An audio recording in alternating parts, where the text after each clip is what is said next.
Alright, it's another day in econ, except today is a little different than usual. We're getting another test back at the end of class. I'm not as nervous as I was with my first test. I'm pretty confident I did better this time around. It's all thanks to those tutoring sessions with Kurt. By agreeing to teach him, I was forced to make sure I knew the material really well. I don't want to sound cocky or anything, but if I don't get an A on this test, I'll be way surprised. I just have to wait and see. The teacher looked like he's about ready to wrap this lecture up. And yep, he's done. I can see him setting the chalk down and dusting off his hands. After he announces our test will be returned, he gets the heck out of here to avoid the inevitable dog pile. The TAs have already sorted our tests into 3 different piles at the front of the room. Just like before, it's all sorted by last name. So mine should be in the first stack of test again. People are already rushing to the front table to try and find their test first. I stay back for now and take the time to pack up my stuff. Going there now would be just asking to get run over. Feeling nervous? I look up as I recognize that voice. Kurt stopped by the end of the row I'm sitting at, his backpack just over one shoulder. I'm a little surprised he isn't in one of those people who rush to get their test as soon as they can. Then again, he was a straggler like me last time. A little bit, but I'm hoping that all that studying we did paid off. Same here. I've got a lot of riding on the score. I need at least to see if I want to stand a chance in hell at passing this class. Hey, of course you passed it. You got me helping you, remember? True, how could I forget? Kurt look over at the table in front and waves me in front from my seat. It's clear, moment of truth time. Let's grab our test and go. Someone's an eager beaver. I follow Kurt down to the table and go straight to the first stack where my test should be. I'm surprised it managed to stay a stack this time. I hope this doesn't take long as it did before.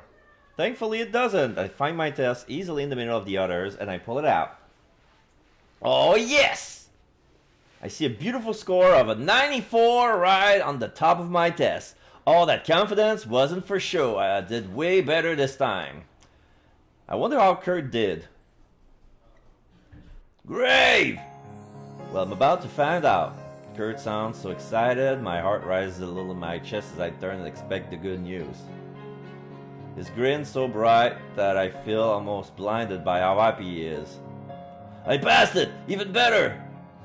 Kurt holds his test out for me to look and I see he scored an 82 on it! I got a B! I try to settle Kurt down before he throws his test on the floor and does a victory dance around it. I gotta admit though, he's kinda cute when he's all giddy like this.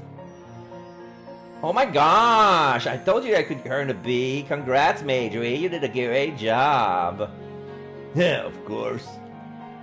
Kurt puffs out his chest like he's some exotic bird and laughs sheepishly. Kidding, we both know I couldn't have done this without your help. Aw, I didn't do much. You kidding me? If you didn't push my ass, I would have been skipping chapters the night before the test. Kurt's right. It's way too easy to imagine him reverting back to his old ways. Fine, I'll take it as your weird ways of saying thanks. You're welcome, Kurt. I managed to get an A out of all those sessions, so we're basically even. Whoa, nice! Kurt grins and poises his hands for a high five. Our palms smack together a little too loudly, but whatever, we got awesome grades. But if you think that was all I had in store to thank you, you got another thing coming. Kurt Majorie can do way better than that. The corner of his lips curled into a devious grin. Remember when you said you'd go to dinner with me if I got a B on the test? Well... Kurt holds his test up and taps it in the back of his finger with the back of his finger. I did say that.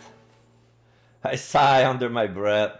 I could easily just deny it ever happened. I don't even remember it happening, so... But I did promise him. I should keep my word. Fine, I'll go to dinner with you, but... I stop Kurt before he can pump his fist victoriously like I know he wants to. You'll have to ask me properly first. I don't want to go just because I lost some wager. Oh, you want a proper invitation, eh? Fine, you got it. One proper invitation coming up. Kurt rolls his shoulder back and takes a deep breath. I'm confused. It's not like I asked him to run the 500-meter dash here. Whew. Okay. His face is tinged a little red as he forced down a swallow. Is Kurt nervous? Gosh, I'm going to end up nervous if he keeps that up. Hold on. Let's, I trail off and look around at the other people in the hall. We weren't just being too loud, so I doubt they overheard us. But I bet it looked pretty weird for Kurt to just ask this right in front of everyone. Let's go outside, so we won't disturb anyone. That's my excuse, but I honestly just feel that being outside would be way more private than being in that stuffy room. As we situate ourselves under the nearest tree, the light poking through the leaves flickers over the both of us like embers of a fire. It highlights Kurt's face in a weird way. His jaw seems more defined and his eyes more blue. I get lost in thought for a moment before I remember the reason we came out here. Okay. Give me your best shot, Madre. I was all ready to do it before you interrupted me, but, Kurt turns his gaze right on me, and it's so intense that it makes my skin prickle with goosebumps. Will you go to dinner with me, Nicole? It's such a strange sound that I think I misheard Kurt at first. Did he just say my first name? The realization hits me hard like a truck. He did! Kurt just said my first name. He never uses my first name. Are you blushing? I don't understand where he's coming from until I realize how warm my face is right now. Oh, that must be it. I am blushing. I wasn't expecting it. You never called me by my first name. I angled my face away to try and hide it. Simultaneously, I pointed at Kirk as I noticed something. You're blushing too. What? Kurt curses under his breath as he clamps a hand around his lower face. I can only imagine how weird we must look right now. His face must be as red as mine. Are you gonna give me an answer? Yes? No? Yes, I'll go with you already. He's making me so nervous and yelly. How did just the sound of my name turn me into this? I take my breath to try and calm down. It's a good thing I made us go outside because all this yelling would definitely cause a scene. At least we managed to get that ordeal out of the way. So, when should we do this? I'm basically free whenever. You free tonight? I balk at Kurt's suggestion. Wow, short notice, huh? Trust me, it'll be worth it. So, are you? Normally I'm not one to trust any of Kurt's impulsive antics, but I figure what the heck. It's not like I'm behind on my homework. I can spare a night out. No, tonight sounds great. Awesome! Kurt beams at me. Then I'll pick you up outside your dorm later tonight. Wear something nice. We'll be going somewhere fancy. Oh, you fancy, huh? Kurt snickers at my joke. I'm serious, you'll see. I won't make you regret it. I'll check and see if I have anything formal in my closet then. Sweet! I'll text you what time to meet up later. I gotta get a few things out of the way first. Alright, later. See you later, Grave. Kurt tries to play it cool and smooth as he backs away, but he's wearing such a goofy smile. The weird thing is that I feel like I'm doing the same thing. Even when Kirk's gone, I keep smiling like that. What is up with me? I reach up to massage my cheeks back into relaxing. Man, this means I'll have to do a lot. I have a lot to do when I get back. If Kurt's taking me to a high-class place, I'll have to put together a nice outfit, curl my hair, do my makeup. Oh well, it should be worth it. I never been out somewhere fancy like this. I sigh as I think about the night to come. Wait, sigh? I shake my head furiously like I'm trying to clear it of cobwebs. That wasn't a usual sigh I've directed at Kurt. It was more of a dreamy kind of sigh. If I'm sighing like this after thinking about Kurt, it'd be like I actually like Kurt. I ponder this as I head back to my own room to start getting ready. How do I feel about Kurt? Like, genuinely. I did used to think he was the biggest pig I'd ever met, as he does still get on my nerves sometimes, but by spending more time with him on our tutoring lessons, it feels like I understand him a little more. There you go, back in our underwear. So the question is, do I like Kurt? Answer, definite maybe. I know that's an oxymoron, but to me, all I know is that I feel something different for him than your usual friendship. I wouldn't be able to define it if I tried. Maybe it's just some weird kind of friend crush. Alright, so now she puts on the dress that she wore while with Darren at the movies. I'll do my best to put it out of mind as I prepare for our night out. I mean, sure, it'll just be the two of us, but it's not like this is anything serious. To me, it's dinner with a friend, and that's all. I'll just stick to that limit and everything will be fine. When I'm out in front of my dorm, I wonder if I already broken that rule. I might be dressing a little too nicely for going out with a friend. Oh well, Kurt did say to dress formally, and that's not to love. And what's not to love about a sleeveless pink cocktail dress? I wore a pearl necklace along with it. They're faux, but they look fancy. Though, and that's what matters. They look fancy though, and that's what matters. I'm looking nice, if I do say so myself.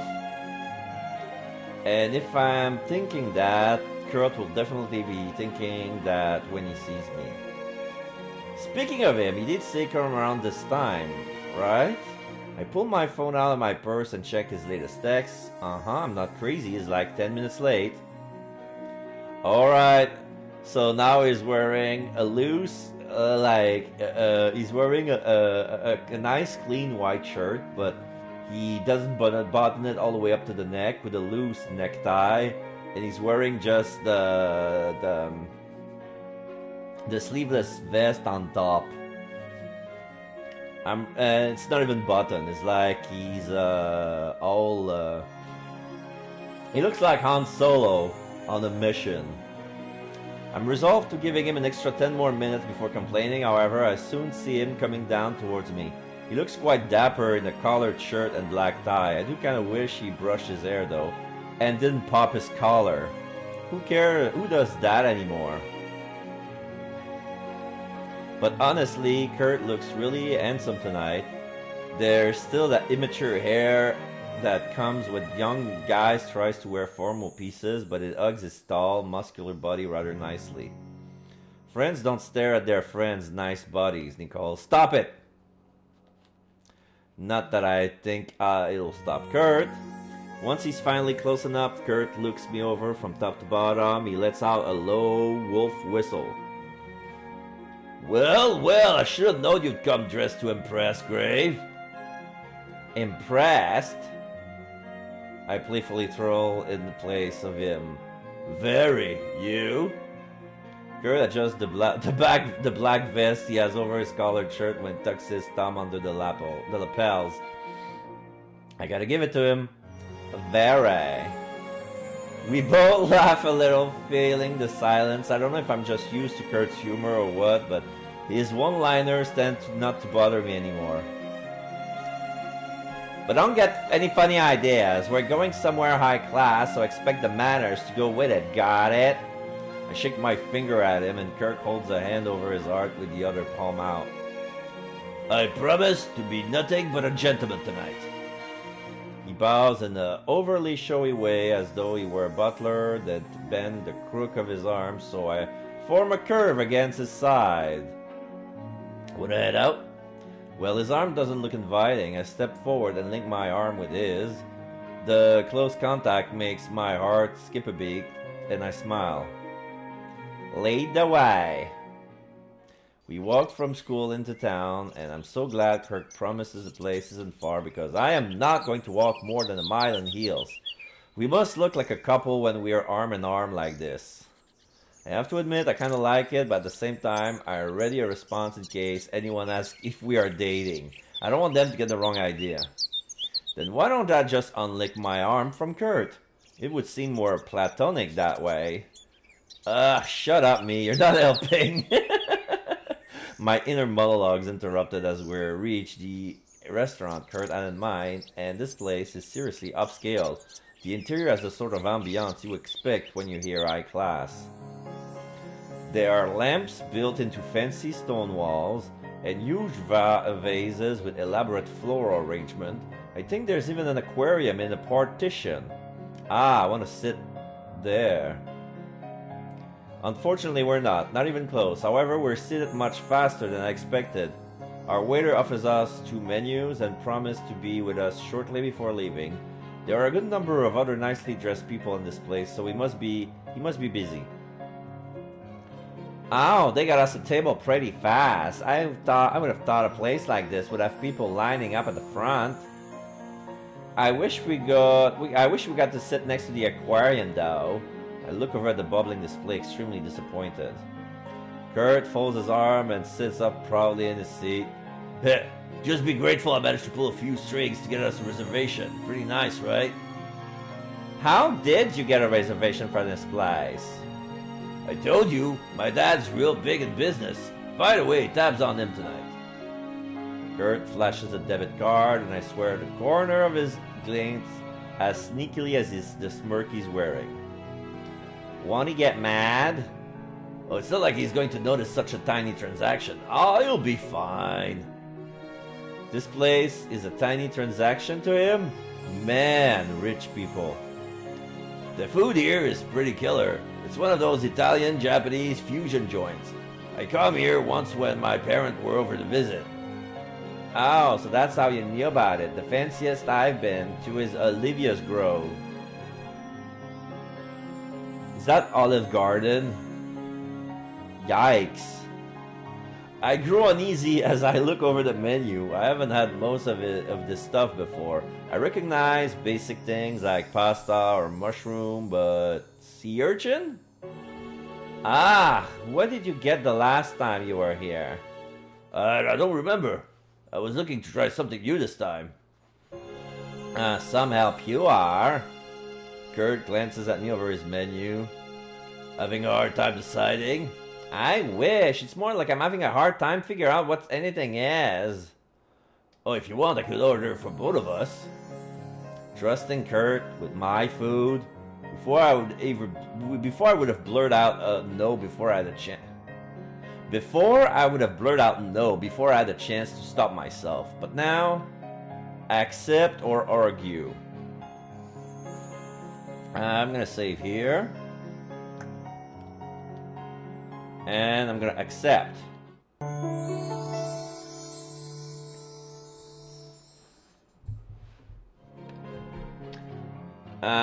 You've done this before, haven't you? What, order from a high-class restaurant? Yeah. But order for a girl I really like? No. Wait, what? So I am taking that as a yes. Please order for me, oh great matey, sir. So Kurt completely cuts me off before I get a chance to ask my question. Did he just admit he liked me? I panic as I realize he's expecting an answer. Fine, go ahead. Just make sure it tastes really yummy. I'm counting on you. You are in very good hands, Grave. Just you wait. He goes back to looking at the menu, completely unperturbed. Maybe that was just another of his bad jokes. Yeah, that's it. He wouldn't be acting all normal like this if he meant it. Our waiter soon comes to take our order, and Kurt orders 2 plates of the same thing in a great fake Italian accent. The only thing I have to say is what kind of soda I want. And then we did fill the time with small talk, non-awkward small talk, I might add.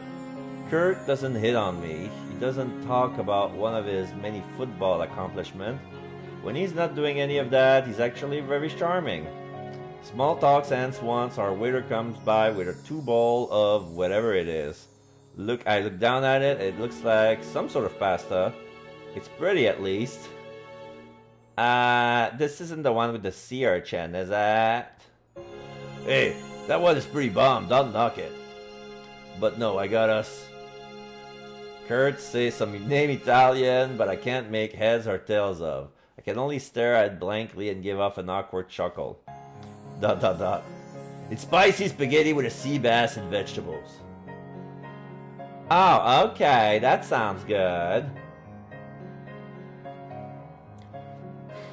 I thought I recognized some zucchini and pieces of fish in between the tin noodles.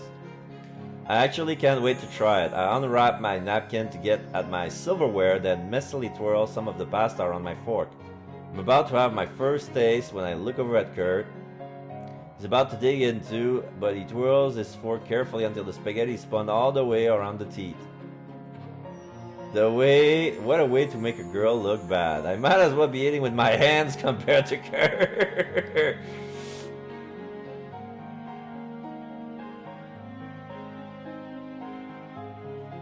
Okay, because when he spins the spaghetti, he made a very small bite.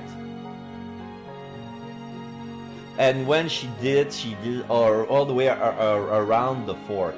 Like when she was spinning the spaghetti, it went around the whole head of the fork, not just between the teeth. So it looked like she had a big bite. I get it. Where did you learn to do that? What, fork spaghetti? No, that fancy thing you're doing to twirl it. Oh, this isn't fancy. It's just that I've eaten at so many places like that, it's become a habit. Is that how you learn to speak Italian? Kurt laughs obnoxiously at me, slamming a hand against the table. I don't know how to speak it, I only know how to fake the accent. You'll be surprised when you pick up when your dad's loaded. Yeah. Hello, no eyesight. How you doing? I'm gonna catch you up at what's happening right now. The test result came in for our economics exam. Nicole got an 94, which was way better than she expected. Had she studied all by herself. Like she took the opportunity of tutoring Kurt to revise the material herself. So she was studying while tutoring Kurt. So that benefited her, and Madry scored an 82. So he got a B. And I'm not sure if you were there back when he made that promise, but Nicole did said that they were aiming for a C, but if he ever get a B on one of his exams because of us, we would go out to dinner with him. And that's what happened. Now we're at a fancy restaurant. They ordered, it was an Italian restaurant, and she couldn't read the words in Italian. Like, she understand the pasta, she understand the mushrooms, but there was like sea urchin on the menu, and she didn't want that. So Kurt proposed to order for us, and we agreed. We could have chose to argue, but we wanted the point to get to the romance. So we trust Kurt on the order, and he came up with spicy spaghetti with vegetables and sea bass. Oh yeah, you were there. So that's what they're doing right now. And the way he handles the spaghetti impressed Nicole, because he was twirling it around the teeth of the fork, but not an inch over. Because usually when you twirl spaghetti, you go around the head, and sometimes it makes a big bowl of spaghetti, a big bowl of pasta around the fork, and it feels like you're having a big bite. But in a fancy restaurant, you gotta stop at the teeth, so that way you make smaller bites. It looks more refined. So that's what they're talking about right now. Messy or not, I twirl my spaghetti however I want to and bring to my mouth. Wow, this is kind of spicy. And once you graduate with your fancy business degree, you'll end up taking over daddy's company. The end. Bzz, nope. Kurt idly began twirling more of the spaghetti around his fork like he suddenly became bored about our topic of discussion. That will be my older sister. If not her, then my older brother. I'm the youngest in the family. I'll probably end up working for them when I'm done with school, and that will be it, the end. I feel like I stumbled upon a touchy subject. Kurt doesn't seem mad or bitter, but it's just like he's lost his usual zeal. Well, it's not like you have to. You might figure out you like something way more. Huh, me? Kurt chuckles and shakes his head as he tastes a drink of his soda. Ain't gonna happen. You never know. A lot can happen in 4 years. It's not like I know what I want to do either. But someone like you should figure it out soon, right? Someone like me, huh? Yeah. Kurt winks at me across the table. The girl's as smart as she is gorgeous. Ha, well, thanks, Maydre. I appreciate it, really. Our meal of spicy spaghetti I can't pronounce continues with light conversation and several more refills of soda. Kurt and I spent a long time just talking and laughing, and soon we're finished with our meals and heading out of the restaurant. You sure your dad won't mind you spending this much? The two of us walk in step as we head back to campus. There's no arm linking offer this time, and I'm both relieved and slightly disappointed by this. Anything else than 100, and he doesn't give a damn. Besides, guys always pays on the first date. Since when this was a date? Halfway through when I realized I couldn't take my eyes off of you. I stop walking and take a look at Kurt. You're serious? He sighs long and hard, and I soon realized that all the signs I thought were only tricks of the imagination were very, very real. I figured there's no point in hiding it. I like you, Nicole, not as a friend. I want to be your boyfriend. I don't know how it happened, don't get me wrong, you're beautiful, but I never thought you'd be my type. You're loud, you're kind of snobby, and you spent way too much time online. I guess you were the one who taught me that attraction is complicated. You're inspiring. You're like the first girl who ever made me feel like I could make something of myself. Maydre, No, this isn't a time to use this first name for once. But before I can correct myself, Kurt looks me straight in the eye and everything around us seems to wash away like blurred watercolors. What do you say? Be my girl? Be Kurt's girl. I repeat the thought silently. Would I like being Kurt's girlfriend? I wouldn't hate it. I just don't know how I really feel about him. I can't think about it too long because Kurt's already coming closer. Suddenly he's right in front of me and we are so close I can smell his cologne. Oh, it's nice. Grave? No, I mean, Nicole? Again with my name. My heart flutters inside my chest and my knees go weak. Kurt's leaning into me, eyes closing, lips pursing. I know he's going to kiss me. It's all being leading up to this. Let him or don't let him? I'm gonna save. We're gonna let him. He's already so close that it's too late to stop him. I close my eyes and purse my lips tight, slightly aware that my expression is dangerously close to a grimace. Then suddenly Kurt stops. You're not feeling this, are you? Kurt pulls back, looking annoyed.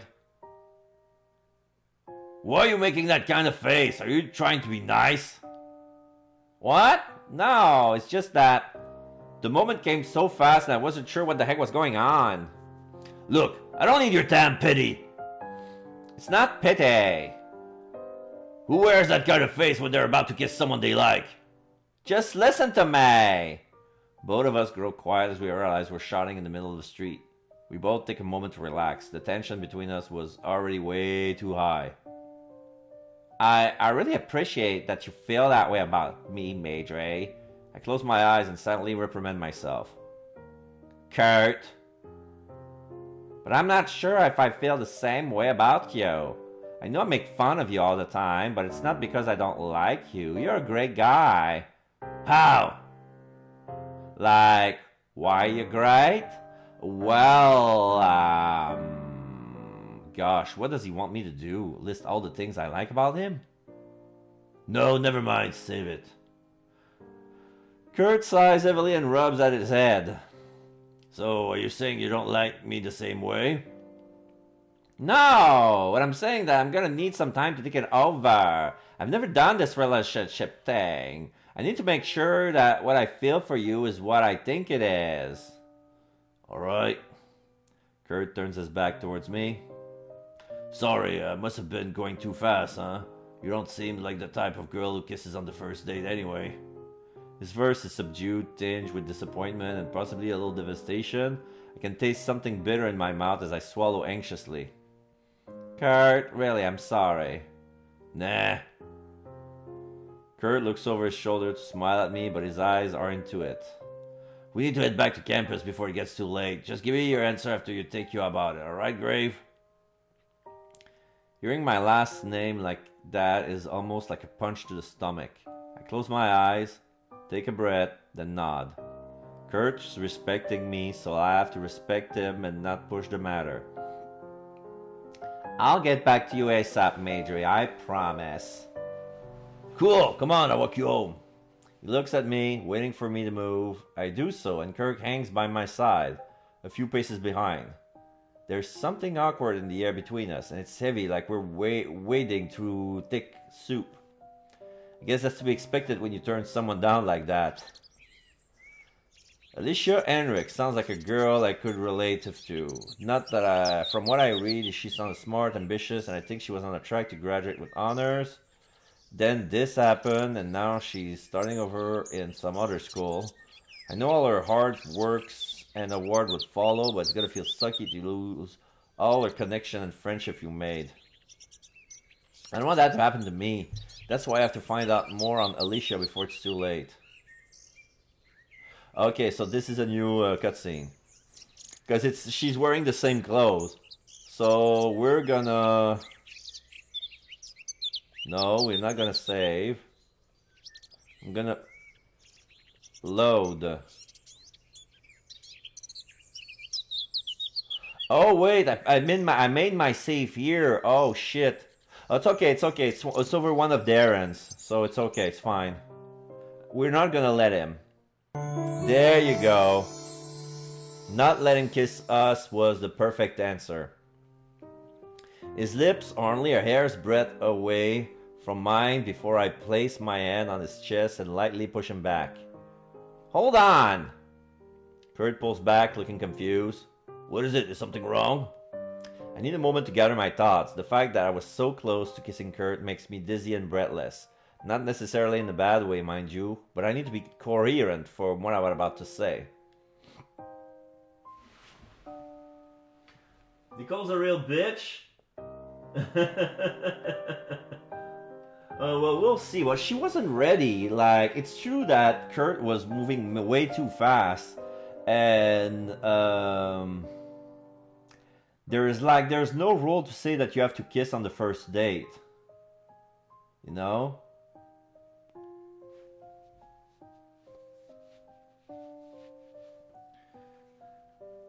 I really appreciate that you feel that way about me, Maidre. I close my eyes and silently reprimand myself.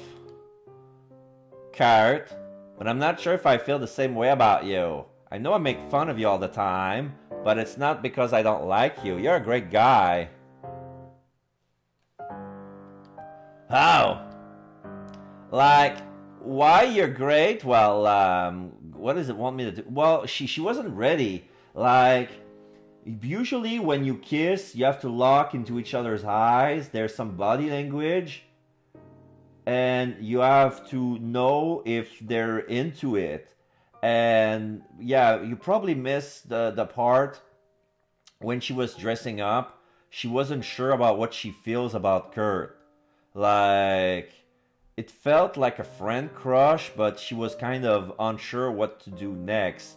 Like, they promised they would go to buy dinner, but she didn't consider this as a date. But he 100% thought that it was, so there was a misunderstanding, unspoken. So when he was about to kiss her, he didn't look her in the eye, trying to see with her body language if she would feel like kissing him back. So he was kind of imposing himself. That's why when she let him kiss him, she did a crispy face, and that turned him off. And this time she decided to not like hold her ground and say no. What does he want me to do? List all the things I like about him? Because you could kiss anybody, even though it's just one kiss, that I can get married. Okay. That I can get married that same day. I don't know. I don't think she's secure enough.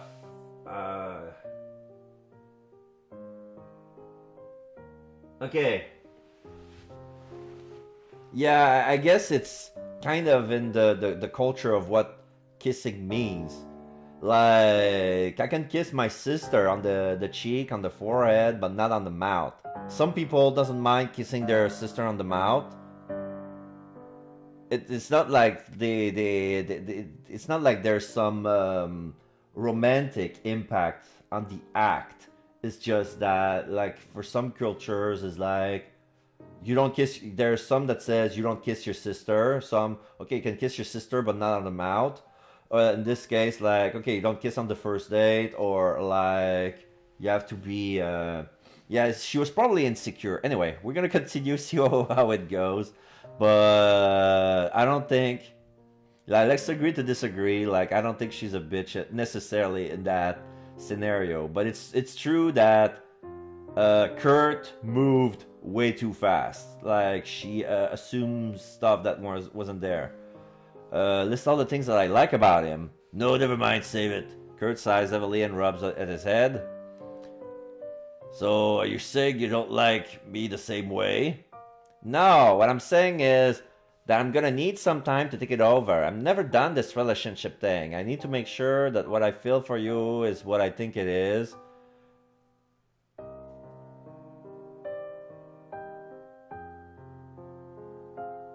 I mean, come on. Alright.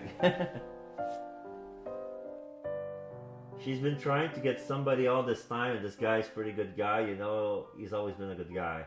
Okay. He's a good guy, but yeah, it's Kurt. He means well, but anyway. Kurt turns his back towards me. Sorry, I must have been going too fast. You don't seem like the type of girl who kisses on the first date anyway. His voice is subdued, tinged with disappointment, a little devastation. Oh, the rest is all... Yeah, the rest is all stuff we already seen. Talking with Jeff about the other girl. Oh, Chandra! We're on the football field. Nicole! This way! I silently thank whatever higher power is out there watching over me when I hear Chandra's voice. I'm currently stuck in the middle of a crowd and I do my best to politely squeeze through. Shoving's polite, right? It's game day today here at school, and apparently today is a big game. I'm not the type of person who keeps up with this. In fact, I'm the kind of person who makes fun of people who keeps up with this on roller. Oh wow. She's going to see Majorie Kurt. She's going to see Kurt play for the first time in one of the games. Chandra has to cheer though, and she really wanted me to go to at least one football game before the season's over.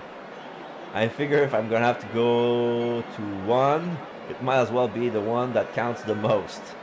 Besides, that means today is important to him too. I sigh as I think about Kurt. It's gotten weird between us. We haven't stopped talking, but it's tense. Mostly because I haven't given him an answer to his confession yet. I've admittedly been putting him off. Nicole, are you alright? Chandra looks at me worried as I zone out into my own thoughts. Oh, she's wearing something nice. Like, Nicole, she's wearing her regular school clothes, but Chandra, I think she had a haircut, and she's wearing one of those top sleeveless camisole. And that's very light. It's very warm yellow with orange stripes, and it's short so we can see her belly button. And she's wearing a nice tan. Sorry, Chandra. I was thinking about something. I'm fine. Oh, thank goodness. I was getting worried for a second. I would quip in with a when are you not right about now, but my heart's not really into it. Now, make sure not to sit too far back or you won't be able to see the game. Gee, that would be tragic. Nicole. She's getting annoyed. Chandra's face falls as she starts pouting at me. If you really don't want to be here, you can go back to the room. No, I was kidding. Don't worry, Chandra. I'm super excited. Really? You are? Well, I've exaggerated a little, but I'm still here, aren't I? I better change the subject before I upset her again. Shouldn't you be out warming up with the other cheerleaders? Chandra gasps a little and claps her hands. You remembered! Yes, I should be, but I wanted to make sure you were okay first before I left. Daw, Chandra, you're such a sweetheart. Come here, I just have to hug you when you get like that. I grab Chandra in a tight hug and she predictably starts with those adorable protests. Nicole, please, it's getting hard to breathe. I giggle and release Chandra, deciding to take it easy for now. Okay, you win. I'll see you later. Break a leg out there. Yeah, I say goodbye to Chandra and let her be on her way. That girl knows me way too well. She knew that I'd be lonely all by myself here. Maybe the way I whined for an hour straight last night helped too, but who's keeping track? It's not like it's my first time here at the football field, so I head over to the bleachers. I didn't notice before, but there are some real weirdos coming to this game. I see a guy waving around a big foam finger, others with flags that are school logos, and there's even a group of shirtless guys with their chests painted in blue and white, and there are letters on their chests. Oh yeah, those guys. Those guys. They're gone with their bros, and yeah, you're gonna be the R, and you're gonna be the O, and I'm gonna be the A. And we have to sit in a special position, or else the spelling is not gonna work.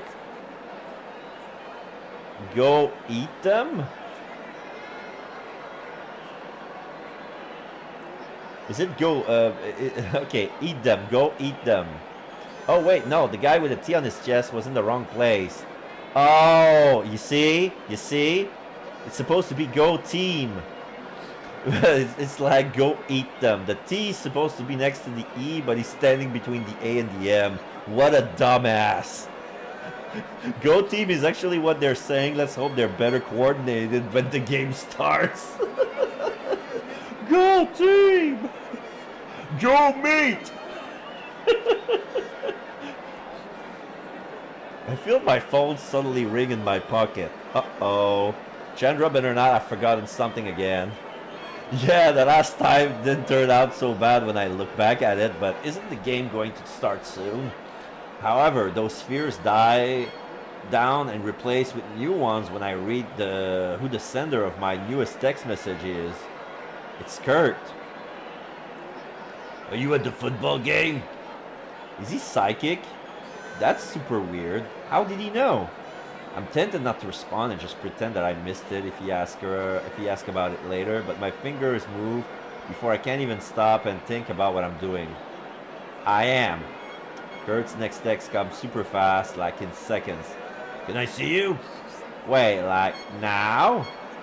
I'm in the guys' locker room. Please come. I need to see you. What's going on? My chest grows heavier as I reread the last message over again. Kurt needs to see me? But why? Is he hurt? Did something bad happen? Why would he text me about it? Well, the answer is obvious for that one. He likes me a whole lot, and if Kurt needs to see me, the least I can do is be there for him, even if I can't give him an answer just yet. I jog over to the locker rooms and manage to find my way there without getting lost this time. Like Kurt said, he's in there, clad in his football gear and stoop on the bench. And thankfully, he's the only one. It would probably be bad if other people saw me in here. What's up, Madre? When Kurt looks up and sees me, he immediately stands up, appearing relieved. Oh man, you actually came! You didn't give me much choice. When you say that you need to see me, of course I'm gonna come. Yeah, oh, I'm kind of touched. Kurt plops back on the seat like he's deflating, and I take a seat next to him.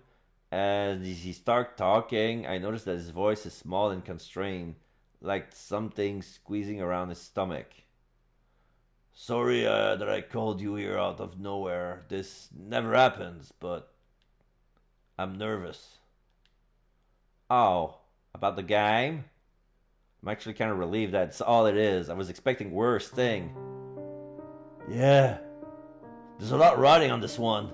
The whole school is counting on us to win. I wouldn't say the whole school. Case in point, I don't even know who we're playing against. But I get why you'd be nervous. It's a lot of pressure. Tell me about it. Once I started thinking about that, I felt like I was gonna throw up. I've had a big games before. I don't get why this is happening now. You shouldn't freak out about it. You have to do our best, relax, or you'll psych yourself out. I know that!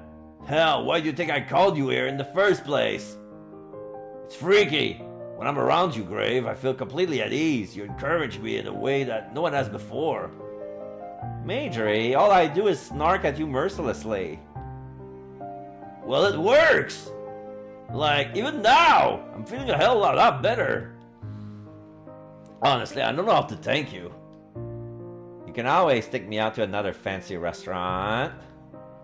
I flinch as I accidentally bring that up that night. Kurt and I both grew quiet. We both probably thinking back to when he tried to kiss me. And here I am, still not sure how to answer him. I should at least reassure him that I didn't forget.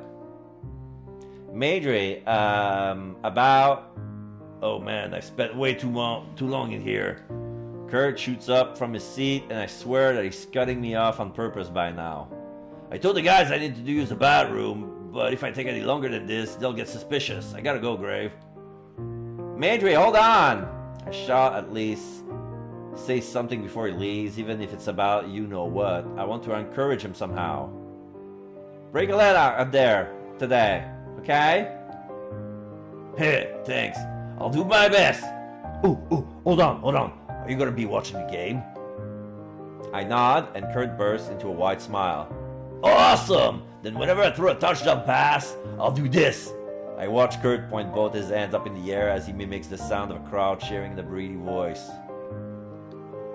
Then I'll point at the bleachers like this. His hands from guns as he clicks his tongues like he's reloading a barrel. And when I do that, it means I'm dedicating that touchdown for you, Grave. May? But why? Ain't that a romantic thing to do? I don't know. I was just thinking off the top of my head here. He shrugs and idly picks at his ears. Yes, so very romantic.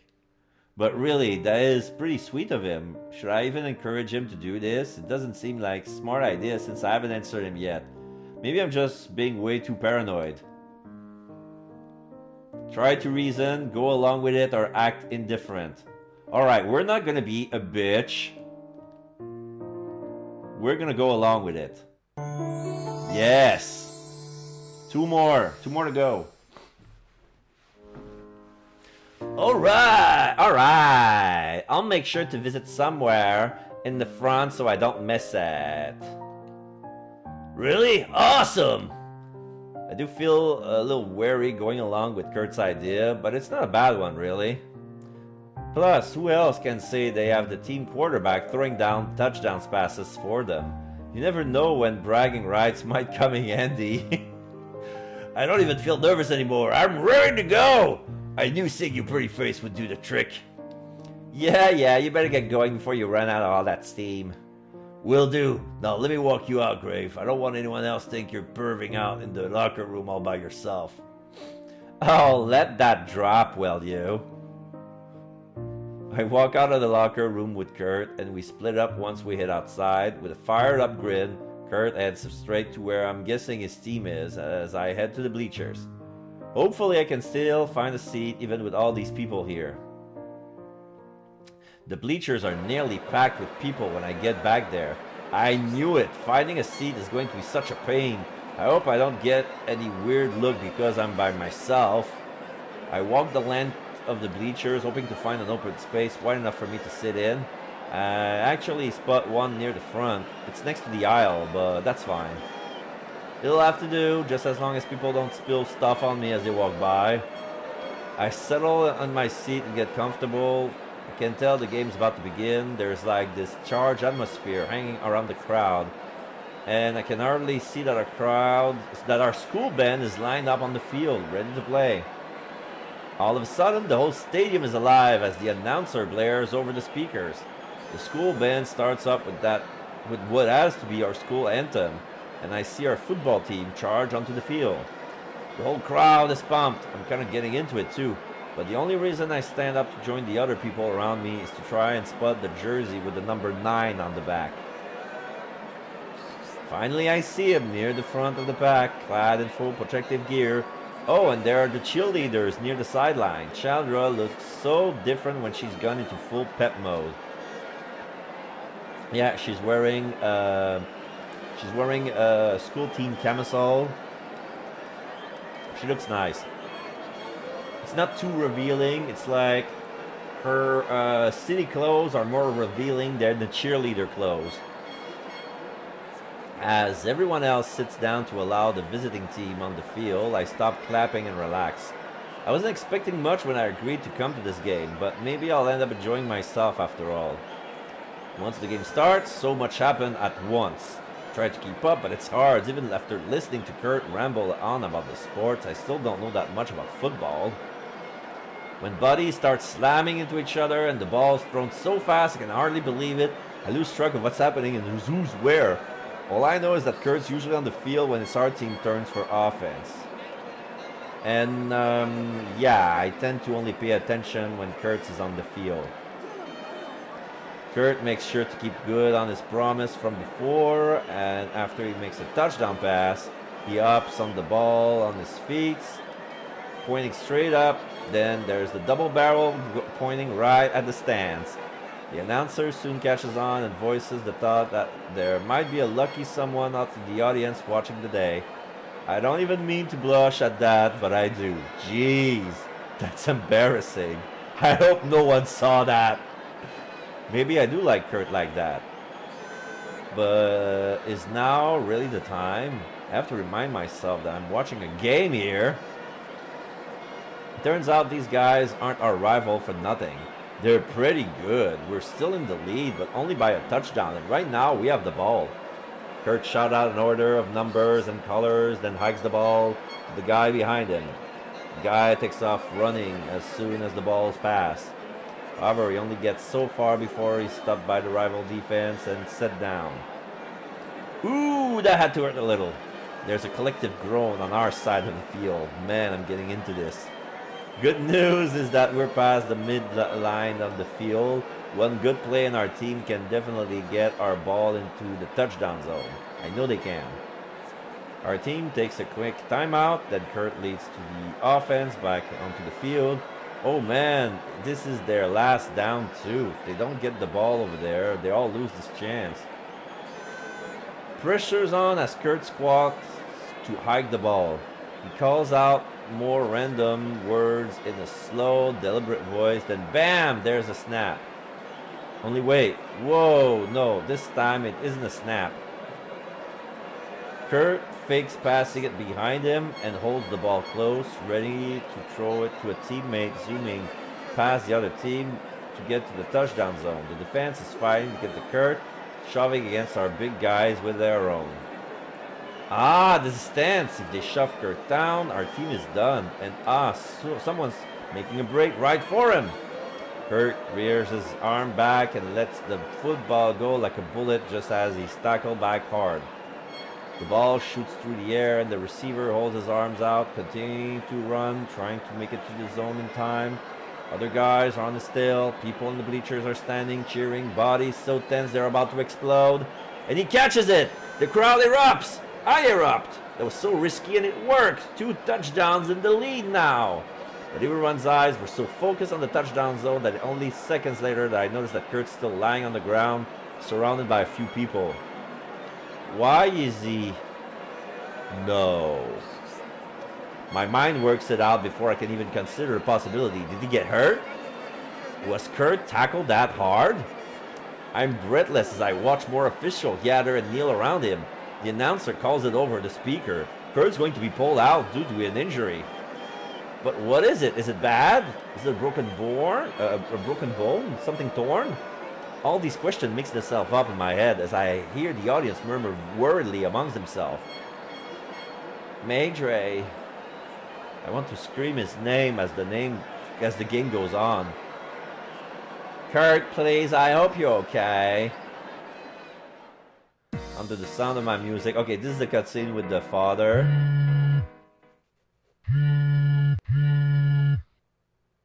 Okay.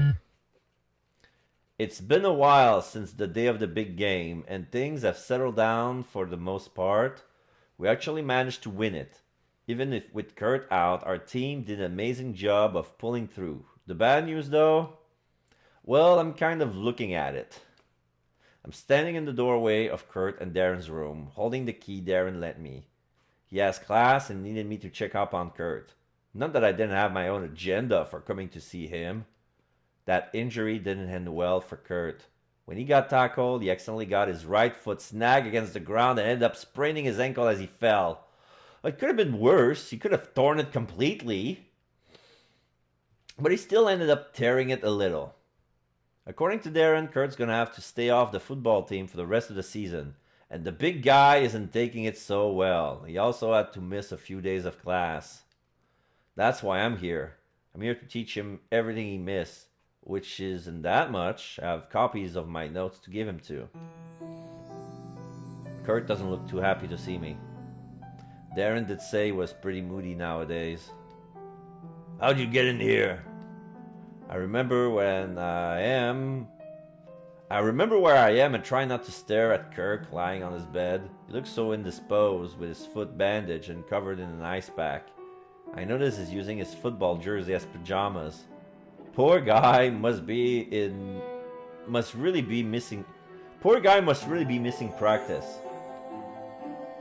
I do my best to smile and jingle Darren's key before sticking it in my pocket. Darren let me his keys to the room. I made sure to knock. Yeah, and I was gonna get the door. Why do you have to go and give you his key?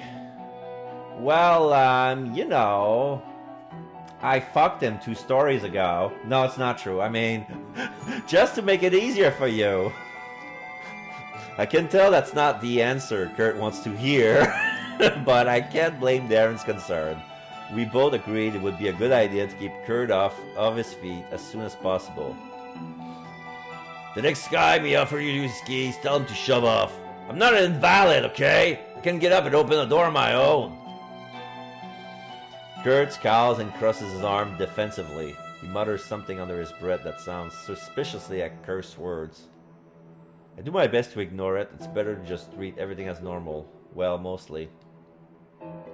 So, before we get started studying, do you need anything, Maigret? More ice on your ankle?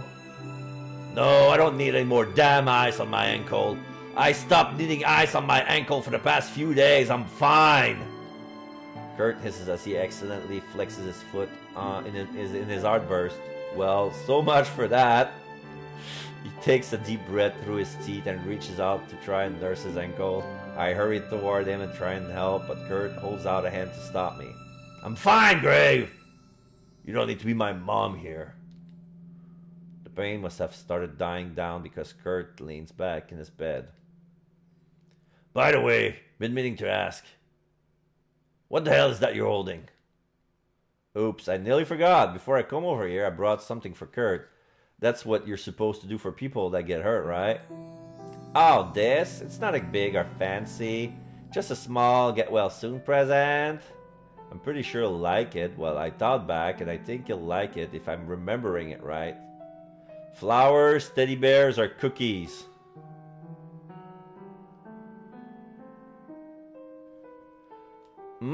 That's a good question. What should I give him?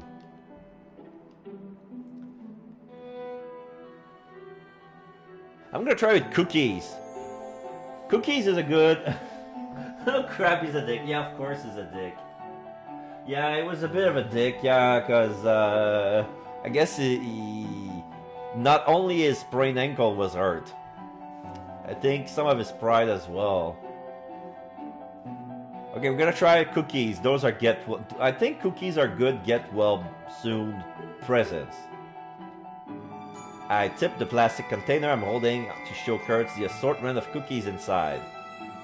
I snag a whole bunch of cookies from the cafeteria. I know it's not the same as making them myself, but I don't have access to a kitchen, and I can't bake worth squat anyway. What kind of cookies? They're all different kinds, but I make sure to grab extra of some salted caramel cookies they had out there. I know it's your favorite. When you have football injuries, the thing that made me feel any better was when my girlfriend would come over and just be there with me and try to help me. That felt so much better than any painkillers or I eat. Oh! Yeah. Let's see if the cookies works. If not, we're gonna try something else. Kurt looks stunned by this fact. Yeah! Because I remember that the thing that he likes is caramel. So yeah, we brought some cookies and we brought some with extra salted caramel because... Hell, you remembered! Well, yeah, why wouldn't I? I shake the box in my hand. Wanna taste one? They're pretty good. Kurt nods reluctantly, probably still in a cranky mood from before, but at least he seems much more relaxed. He's even smirking as I pop the lid open and extend the box towards him. Oh, one thing I'd never complain about is being served by a pretty girl. The only thing better would be if you fed me. You want me to? Kurt mustn't have expected me to play along because he balks on my question. Serious? You really would? Nah, no, I don't want you. It was a joke. I roll my eyes and pick a cookie from the box. Shut up and take the cookie, Maitre. Say, ah. I stick the cookie into Kurt's mouth before he can process the test again, and he makes a noise like he's about to spit it out, however he doesn't.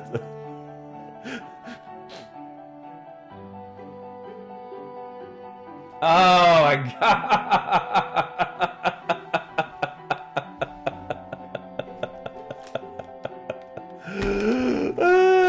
Ooh, piece of candy. Of course, you remember what I like. Yeah.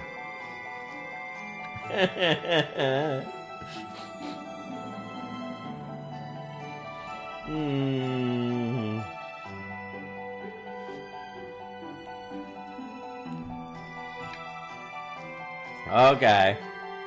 I hold the cookie still as Kurt takes a bite into the dark caramel-filled morsel.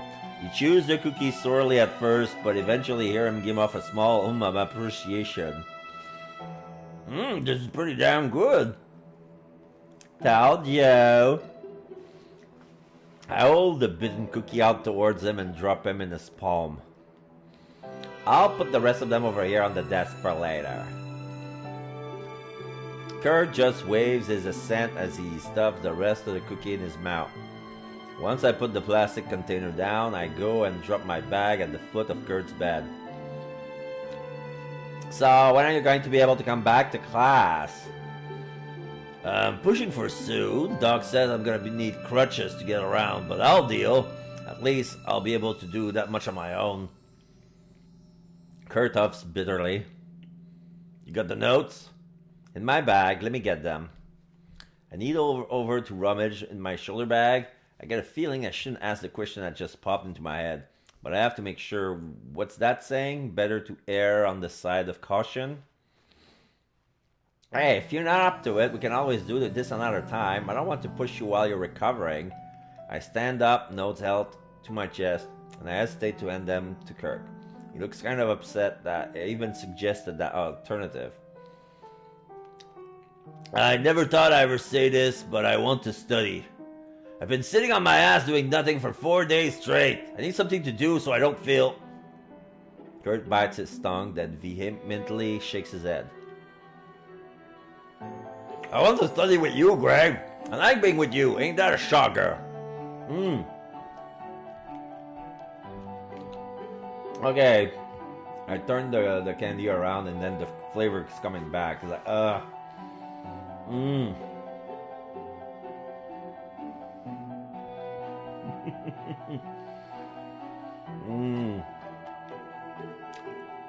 Don't say I never gave you a chance to run. If we're doing this, what do I have to get you? I'm not letting you up from the bed, so I don't even bother arguing with me. Oh, you're as bad as Darren. I just need my textbook and a notebook. Oh, and a pencil. I nod and move around the room collecting what Kirk asked for. Once I have them gathered in my arms, I place them at Kurt's bedside and sit down to sit on the floor beside him. Man, it feels like ages since we've done this. Once I actually start working at this, I've been needing you less and less. I know you'd miss tutoring me, Grave. Maybe a little. There it is. The air always gets a little thicker when Kirk and I are alone like this, and especially after one of us says something sentimental like that. It's weird how often this has been happening between us. I hear a cough, Kurt cough, and there's a hand on my head, ruffling my hair. Gross, that better not have been the same hand he used to cover his mouth. Oh, you're cute when you blush, Grave. Yeah, I'm cute, we get it. Even though I hate it when people touch my hair, I let Kurt do so until he's done. You remember where we left off? No, but I remember the last thing I read was about assets and liabilities. Pretty easy. Oh, totally, but we went over way more of that in class. Hey, turn to page 213. I'm remembering pointing it out. It feels like old times when we start studying again. I haven't done this in so long, but I guess it's like riding a bike. I just need to get back into the swing of it before it all comes rushing back to me. But things are kind of different now. Like, I know I shouldn't worry about it, and Kurt would hate it if he knew I was. But a sprained ankle is still a big deal. I can still remember how scared I was back when I saw Kurt lying on the football field. It was so still. There was even a second where I thought that he might have been dead. That's kind of embarrassing to admit. It's a total overreaction, but gosh, I just got really emotional and Kurt was just lying there. There's really no denying anymore, huh? It's obvious I care for Kurt a whole lot more than a normal friend. But after putting off answering his confession this entire time, how the heck am I supposed to suddenly bring it up? Well, there's always just blurting it out. Hey, Majorie, we need to talk.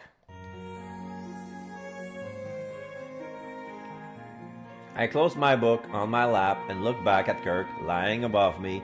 He puts his pencil down and arcs a brow. Okay, what's up? Now that I got his attention, I'm slowly feeling really self-conscious. He's just looking at me. Come on, Nicole, spit it out. Do you remember back then when you...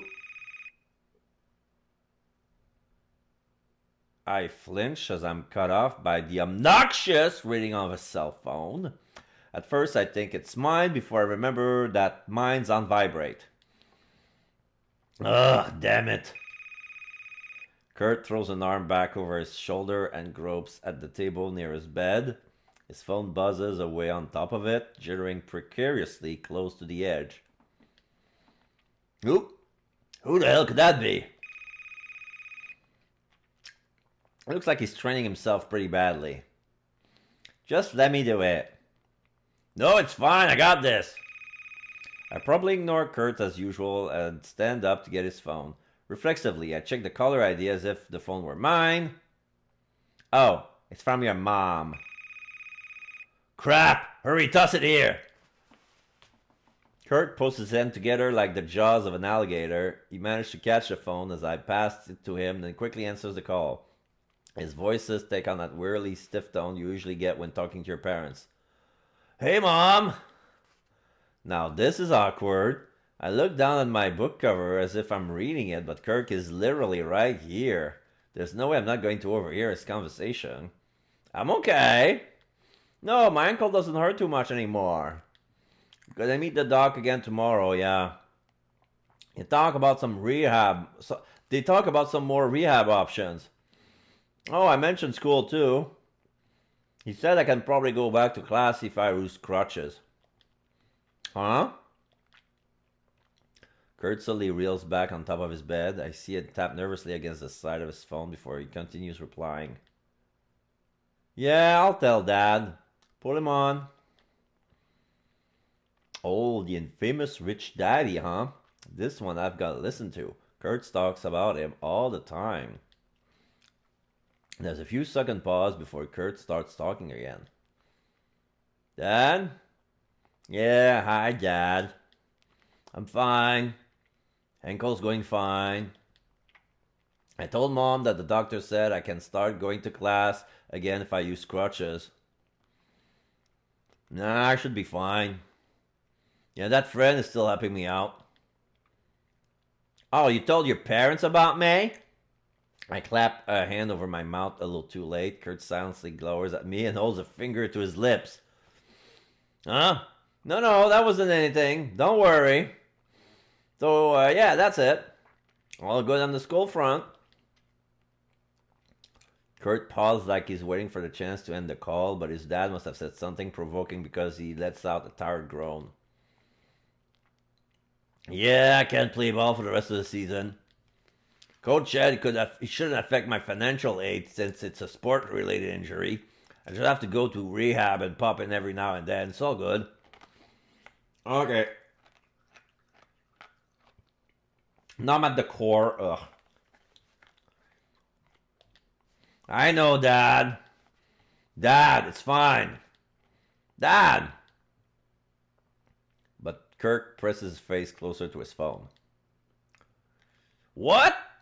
Dad, if I quit, then there goes my scholarship. I don't care if we can pay for it on our own, Dad. Is that... I know. Fine. Bye. Talk to you later. Love you too. Kurt finally hangs up the phone and promptly tosses it on the other side of his bed. He pulls his pillow from underneath and to jam into his face. God! Everything okay? It sounded like you and your dad were arguing there. Kurt removes the pillow far enough for me to hear him. He said that maybe it's better if I quit the football team. Oh, now that conversation makes sense. Then he started saying it's all this BS about how I need to focus on academics if I really want to succeed. What the hell does he know? I can make it just fine on football alone. It's the only thing I got. Silence hangs awkwardly in the air as I find myself as a loss for what to say to him. Kurt's the one who managed to break it in the end. I think I'm done for the day, Grave. I'm not in the mood to study anymore. You sure? You were really into it before your mom called. The unamused glare he shoots me is enough of an answer. I start shoving my textbook back into my bag and get to my feet. Fine, I get it. We can do this later. We're nearly done anyway. Wait. Weren't you going to tell me something? Damn it, he remembered. You were saying something right when my mom called. What were you going to say? You made it sound like it was a huge deal. I laughed nervously as I inched closer towards the door. Oh, it can't wait. It wasn't that important. Sheesh. Kurt raised an eyebrow, but just shrugs. I just don't want to have a feelings jam right after he got into an argument with his dad. I've got more tact than that. No, this'll have to wait. For when? I have no idea. As I wave bye to Kurt and head out of his room, all I know is that it can be right now. Okay, so now it's the cutscene where she visited the abandoned warehouse. Okay. It's really nice at the park today. The weather is not too hot nor too cold. There's a cool breeze going on. I can see that other people are out there, probably having the same idea. I got another text from Kurt earlier in the day, asking me to come to the park. I've been trying to get back to him about where and at what time, but he only said to come whenever I wanted. That's super sketchy. I texted Darren, asking about it, but Darren has no clue what's going on with Kurt either. It's nice that the big guy's physical condition is getting better, but he doesn't seem to be all there mentally. It's like Kurt lost his Kurtness ever since his accident. His spirit is gone. Darren and I are getting worried. I guess there were some signs back when I first saw Kurt last. When I saw Kurt last. He hasn't asked to study ever since, so I assume he was focusing on recovering. I guess that isn't the case. Does he expect me to find him out here in the park with no directions? I'm tempted to scream his name out loud and wait for a response, but I doubt the others around me would appreciate the disturbance. I guess there's no way around it. I'll have to wander around and hope I see him somewhere. I step off the path and into the grass, towards the pond in the middle of the park. I figure that would be the best place to start. I'm gonna end up passing it a million times if I end up searching this whole place. People are at the water's edge, ripping off bits of bread to throw to the ducks swimming atop the surface. Die, that's cute. I would throw some food of my own if I had any. My reflection looks back as I lean over the water's edge. Huh. I didn't think I would look so tired. I do have a lot of stuff going on right now, but I didn't think it was getting to me like this. Kurt, where are you?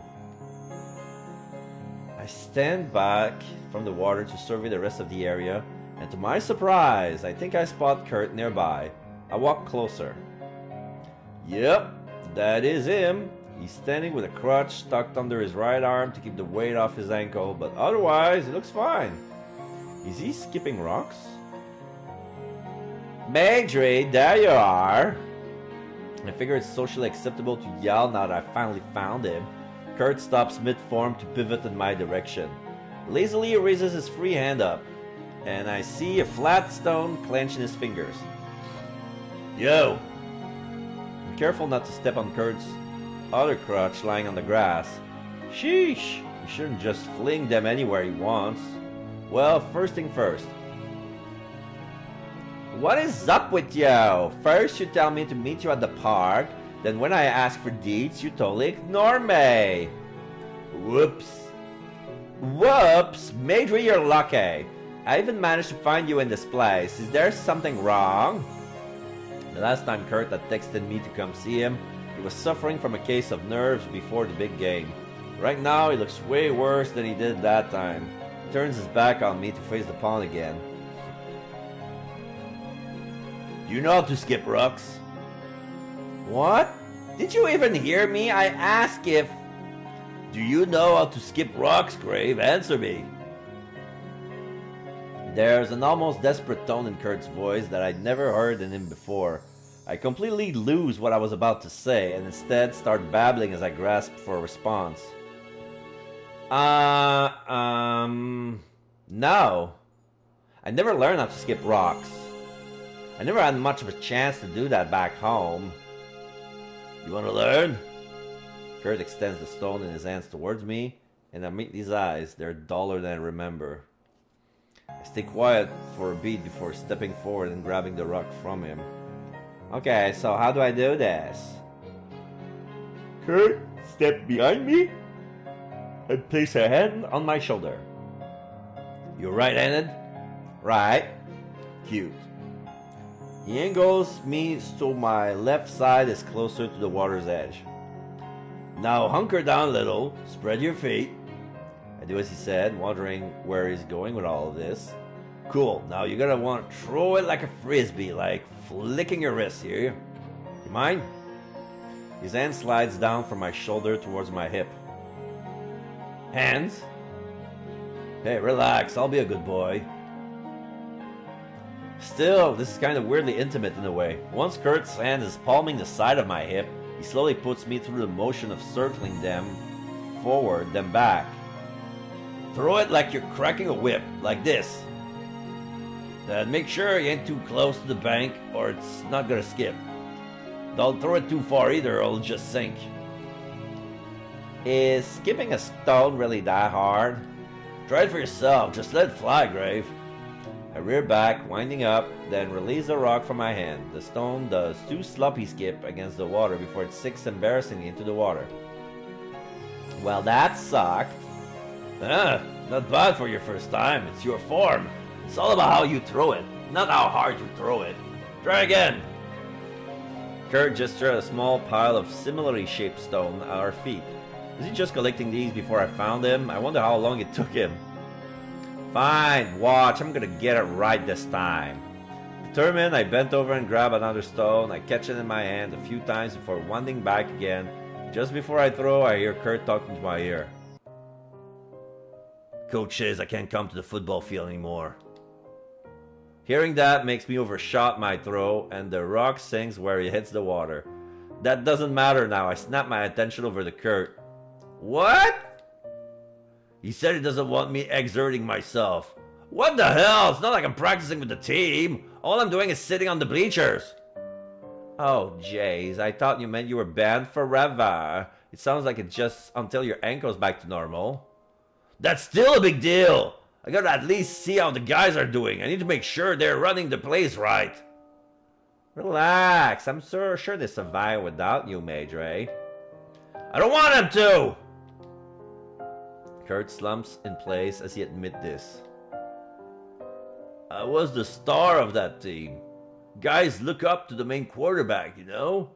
If they can't get along just fine without me, then what good was I?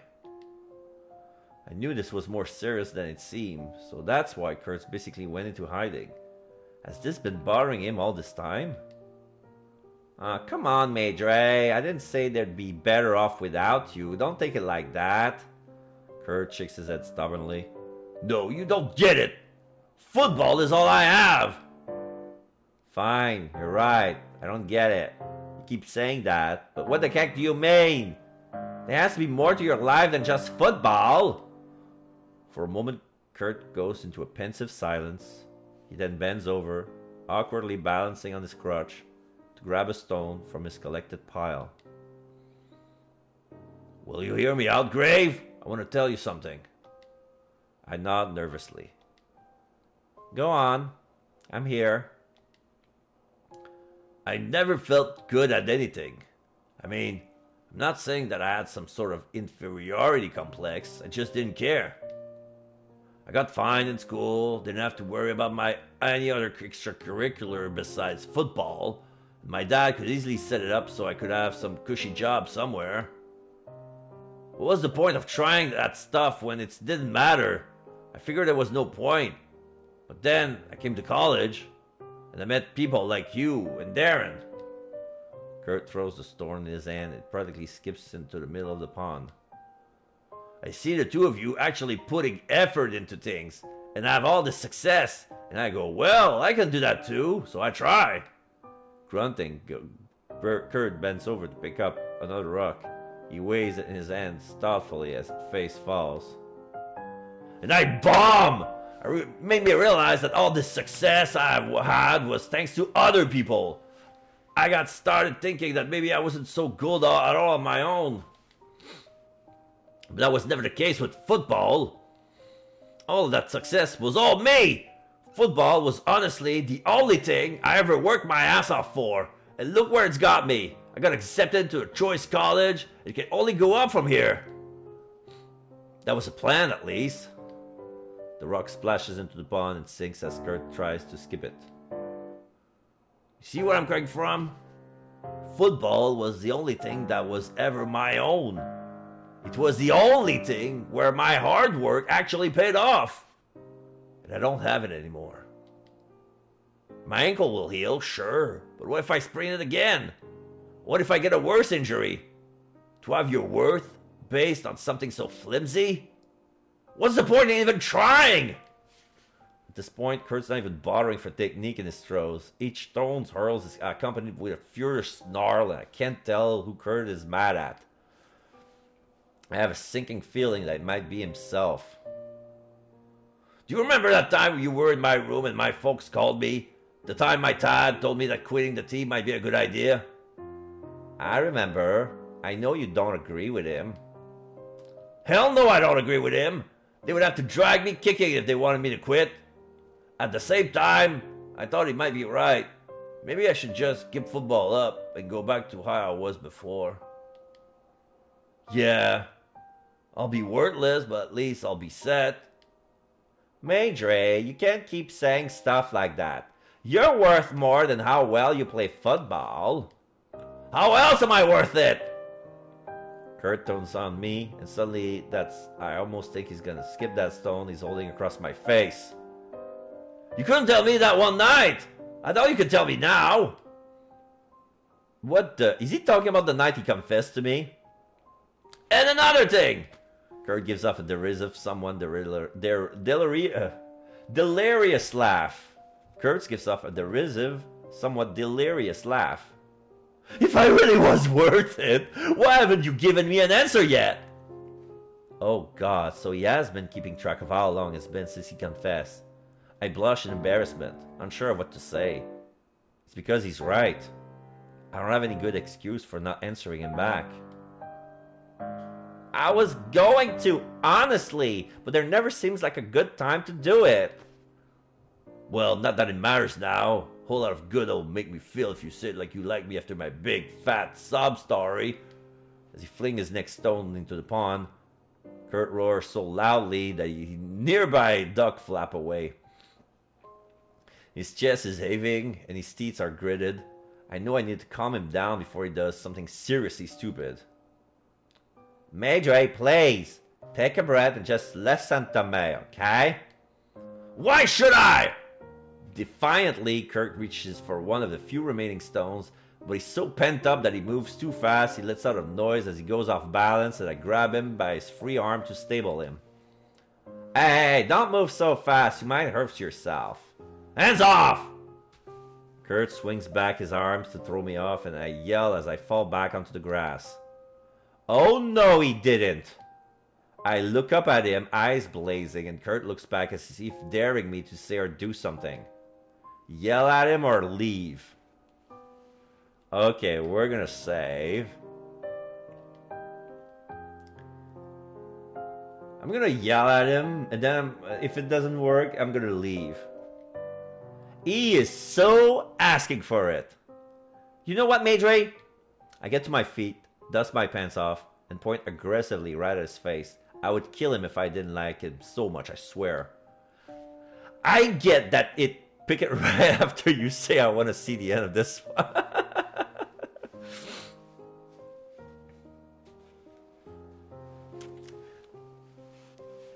I get that it's been hard for you lately, but if you just pull out your head out of your own ass and pay attention to other people instead of your own damn self, I would have told you that I liked you back. Hello, Tyler. How you doing? I'm doing well. I'm doing well. We're going near the end of the romantic tale with the quarterback footballer who got injured, and he's from a rich family. Like his father made him a chart so he would be set for life, and all you have to do is do good in college. But he felt like he doesn't feel like He wants something made from his own merit and own effort, and he realized that the only thing that he was really good at was football. And now he had an injury, and now since the injury, the coach says that they're not gonna need him until the end of the season. So it's not like he's kicked out of the football team, but in his mind, it's like the same thing. Like for him, he took it real personally, and yeah, right now he has a sprained ankle and he's walking in crutches, and he really wants nobody's help, and he's a skipping stone, and he's getting mad and he's losing balance, and we try to save him from stabilize him, and he pushed us off. He shoved us on the ground, and now we're yelling him off. I get it's been hard for you lately. Okay, maybe I told you that I liked you back. Okay, but forget it. Forget it.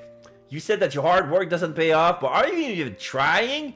I know it's stupid of me to speak to you, but God, Major, can you honestly say you've been trying at all those other things?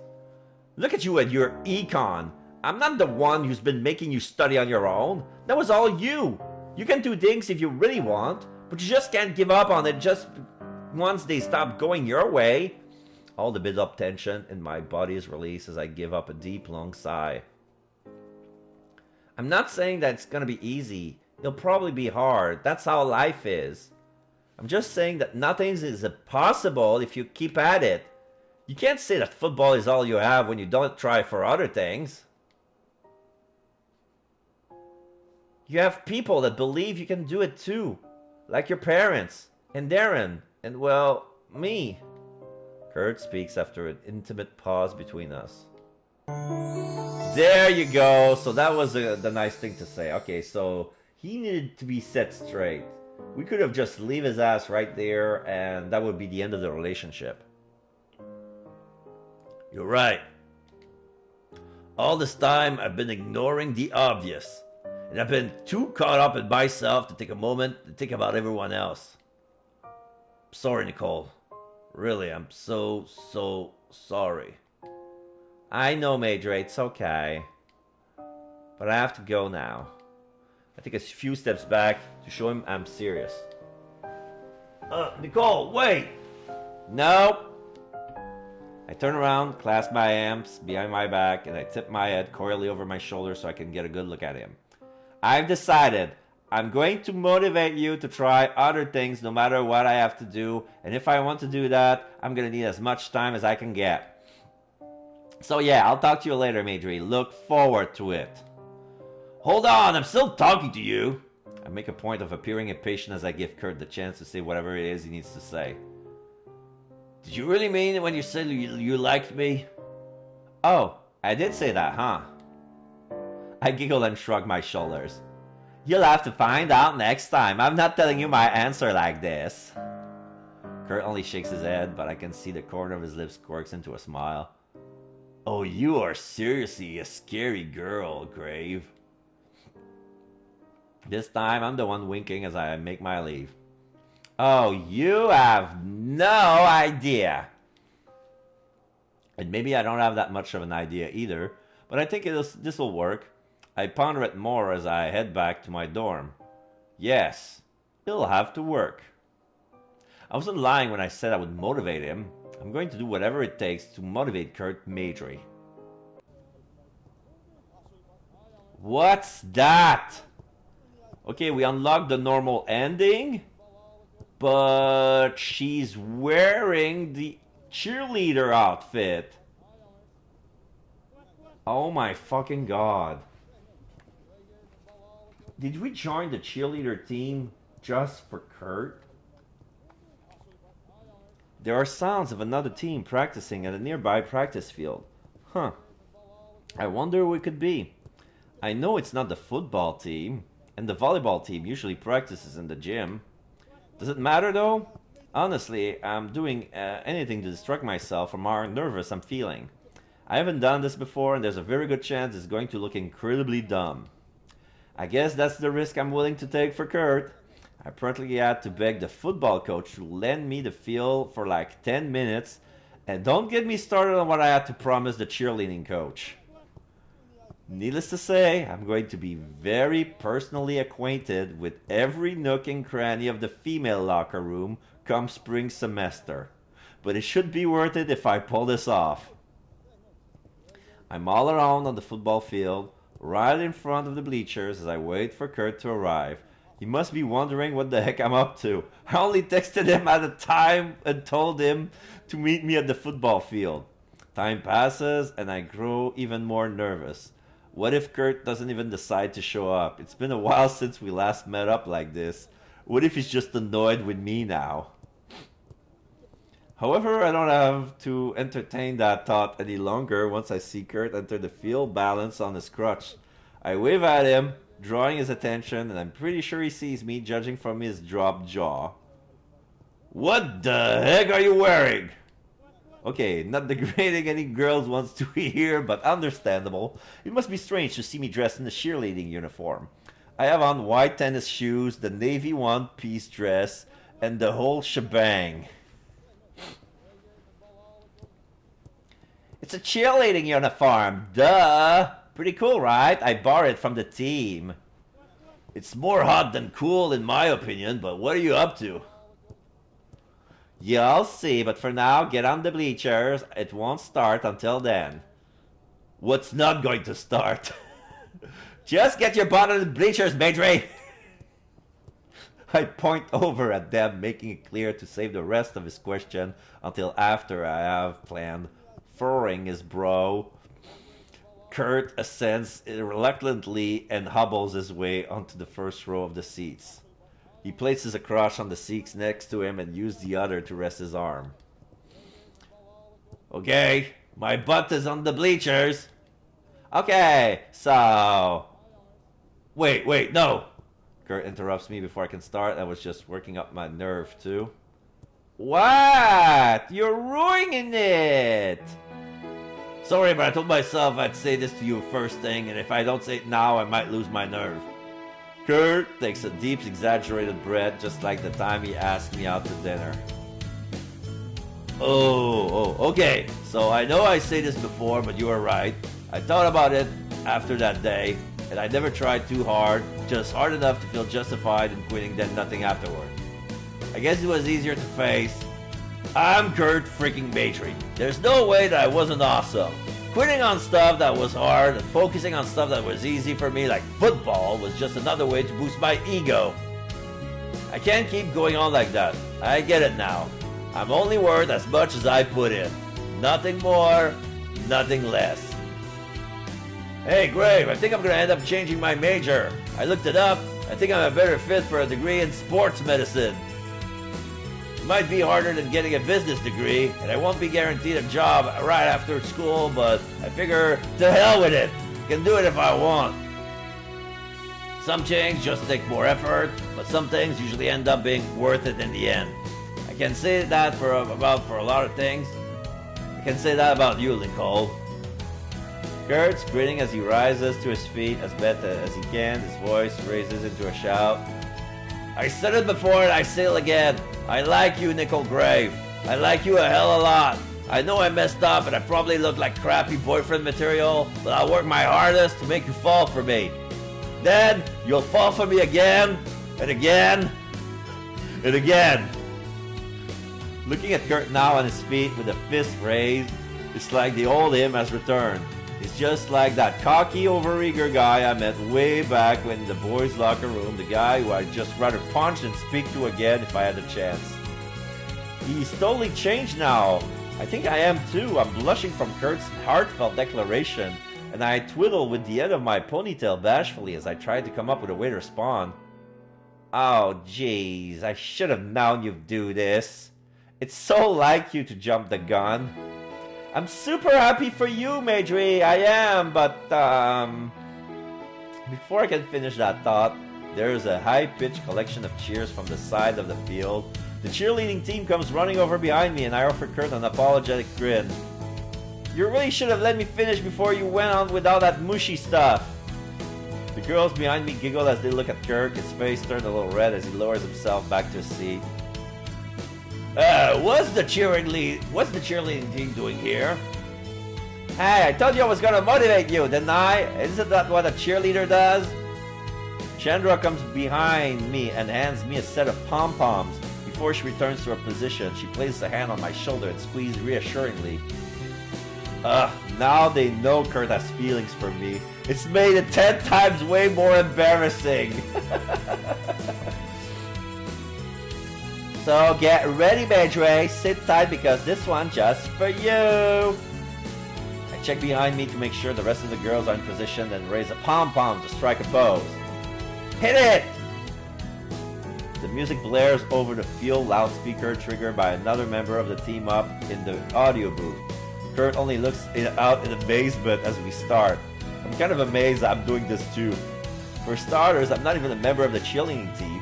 When I first got the idea to do this after my last meeting with Kirk, I wasn't even sure if I could pull it off. I'm not that athletic at all. Yet look at me now! Here I am, dancing and actually in time with all the other girls. I mean, I'm gonna leave all the flipping and jumping to them, but the basics?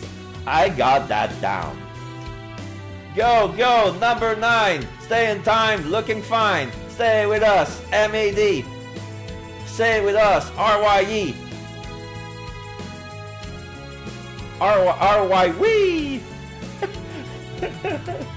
Because her name is Majory. The name is Majory, but there's only 5 letters. MADRYWE! Because that's to rhyme with D. Majory, Majory, we love Majory. Majory, Majory, go, go, Majory. Kurt is beside himself with laughter, and it goes. I only get more amused and loud as he hears the cheer the girls wrote for him. It was my idea, of course, but I left the actual writing and stuff to the professional. So that's the actual confession. We love Majory. Okay, fine, I wrote it like all of it. I hope it doesn't think it's dumb. Kurt's clapping along now, and the girls and I discard our pom-poms to get information for lifts. Oh man, I was dreading this part. You would be too if you were one of the ones getting lifted into the air. There are 5 of us that are going to get lifted, with me in the middle. Chandra reassured me that the girls on the team can support me, but it's still nerve-wracking that having their bare hands as support. According to them, this is the best way to make an impression, but there has to be something else that doesn't involve me dying. Come on, girls, say it loud. Star quarterback, we're super proud. All together now. K-U-Wee! Shout it real loud now. Add a R-T! I braced my hand against the shoulder of the 2 girls supporting me. Placed my foot in the middle of their hands. Here goes nothing. Kurt, Kurt, go, go, Kurt! My body lifted into the air and I begged to myself not to fall. I braced both my feet against my base's hands and throw my own into the air. Kurt, Kurt, we love Kurt! Woo! Shut up! I'll take that as a compliment. Thank you, no eyesight. Now here comes another scary part.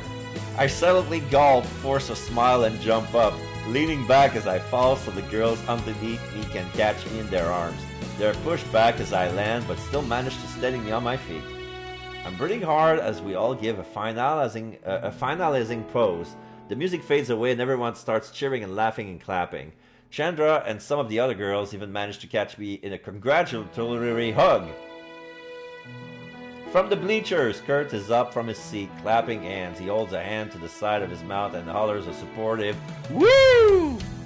It looks like I didn't mess up after all. Kurt looks astounded in the good way, and I grin tiredly back at him as I notice he's looking right at me. Finally, the girls release me from their grip, and Kurt waves at us to try to get our attention. "That was sweet, you guys. How'd you do that? You're not on a cheerleading team, Nicole." "Tell me about it." "Phew, hold on." I place my hands on my side and start to breathe slowly until I'm back to a normal breathing rhythm. I seriously need to exercise more. The girl of the cheerleading team starts laughing, and I feel like I'm in the middle of some weird sitcom situation. I practiced with the cheerleading team for like days to get this routine down. I was totally sure I messed up in some places, but I wanted to motivate you, Madre. I get a little self-conscious when I think about what I'm going to say in front of Kurt and all these other girls. Oh man, some of them are going to hate me for this, but no point in thinking about that now. When I was practicing my butt off to learn this routine, I'd think about you. Not like in some weird cheesy way, but I wanted to be like when you play football. When I watch you play, I don't know, it's like your spirits is sweeping me up into everything you do. And that's what I wanted to do to you. I wanted to boost your spirit with my own. You can't be the only one who works hard. I'll have to as well, and I should start by not putting off something you deserve an answer to a long time ago. Sorry about that, but I'm ready to answer you for real now if you want to listen. Kurt's expression changed into that usual smirk as he saunters up to the banister of the bleachers and rests his arms against it. I'm all ears. I grin back at him and take a huge breath. Not out of nerves though, I'm going to make sure I'm super clear. I like you, Kurt Madre! My entire body just forward as I yell out this confession. Go up with me, you big dope! The other girls around me cheer supportively while I just stand there and blush. Kurt's doing the same and I see him laugh to himself and scratch his head bashfully. All of a sudden I hear Chandra's voice slowly begin chanting. Kiss! Kiss! Kiss! Kiss! What? Oh my gosh! And now they're all joining in? Some of the girls even grab their pom-pom from the ground to shake them in suspense. Without my consent, my feet march me towards the bleacher before I can even think any better, and Kurt's already ducking below the banister to try and meet me halfway. He leans above me now, unsure what to do. Of course, now that it's come to this point, we're both too shy to proceed. Oh well, just typical us. Are you going to kiss me or what? And Kurt smirks down at me and cups my chin in his fingers. Our eyes meet and my breath itches as I lose myself in his gaze. Is this it? I swallow silently as I take in Kurt's features, his chin, the crease of his brow, and the feel of his finger as they brush against my skin. If you insist. He leans down and presses his mouth against mine. As I close my eyes to fall in the warmth of his lips, I can hear the cheerleading team crying scandalously at the side. Woo! We stay like that for a moment, losing ourselves in the intimate gesture. Once we separate, Kurt grins cockily at me with swollen lips. You know, I knew you'd fall for me one day. I push his shoulder, giggling. Geez, this guy. So, it's your turn to give me an answer now. What do you say, Kurt? Be my boyfriend? Kurt makes a show of thinking it over. He hums in thought loudly and cocks his head from side to side. Suddenly, he starts laughing. Nah, faking was never my style. What do you think? Hell yes, I'll be your boyfriend. We both share a laugh as it finally becomes official. I honestly can't stop smiling. Kurt's a serious dork, but I guess he's my dork now. So, if we're dating now, he looks at me as though to make sure, and I laugh. Yes, we're dating now. Phew, I was just gonna say that this calls for something special. I cock my head as I watch Kurt back up from the banister, carefully on his good foot. Kurt hops in place, hands up and fingers pointed to the sky, then settles down, looks straight at me, and shoots me double barrels, this time with a wink. Even without him saying anything, I know what he's going on about. I feel the same way too. Here at the football field where Kurt found his first aspiration, it's only fitting he marks the discovery of another. I jokingly mouth the words just as Kurt unleashes one last cheer. Touchdown, baby! And we have the special ending. I nearly burst out the door in the class. I'm done with my bio final. I'm free! I've completed my first college semester. I'm so giddy, I want to jump in the air. So many people around to do that. I have to pretend I have at least some shame. None of my tests were even that hard. I feel pretty good about all of this. I can head out for Christmas break without worrying about my dumb grades. I won't be able to get heading back to California for a few days. For now, I'll just kick back and relax the best I can. School's over for now. I wonder what's up with them. Should get too comfortable. Abductor, groan loudly. Abduction again. It's only when I see him sitting on the bench that my thoughts drift somewhere else. Kurt slouches back with a water bottle in his hand. Why does he look all sweaty and worn out? It better not be what I think it is. I'm really happy to see him right now, honest, but the boy just makes me worry. Kurt! I march on over to talk to him. Kurt first smiles when he sees me, but after noticing my tone and demeanor, he immediately groans. What did I do now? You tell me, why do you look like you've been playing sports? It hasn't been too long since Kurt's gotten that cast removed. The doctor said to keep it easy on his ankle for a few weeks, but he's been right back to his usual antics. Kurt lets out an uneasy noise that shows I'm on the right track. I didn't mean to, alright? I was waiting here, hoping to surprise you, but I saw a couple of guys like you playing ultimate frisbee nearby, and it looked like you were coming anytime soon, so I played. I flutter my lips in exasperation and plop myself down next to Kurt. Well, thanks. You're seriously sweet for coming down here. Just remember what the doctor told you. Take it easy. Hey, all I did was throw the thing and jog. Doc did also say to stretch it out every now and then. Kurt grumpily finished up the rest of his water bottle and crushed it in his hand. What a big baby. Fine, you're right. I didn't mean to overreact. Will you forgive me if I kiss you? Those are always the magic words. Kurt turns eagerly towards me and nods. Always. He leans in, pursing his lips, but I purposely avoid them and plant mine on his cheek. When I pull back, he's frowning at me. I didn't say where I would kiss you. You're such a tease, I swear to God.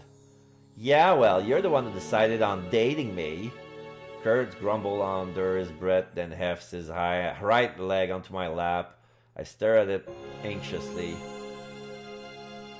Rub my ankle for me, babe. He flexes out his foot teasingly, making me sigh. The doctor didn't say I had to do that. I gently push his leg off me and get to my own feet. And if I wanted to do some weird reason, I have to call my mom first. I promised to tell her how the test went right after when I was done.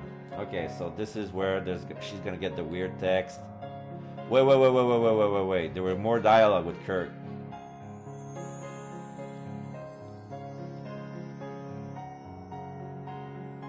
Nerd!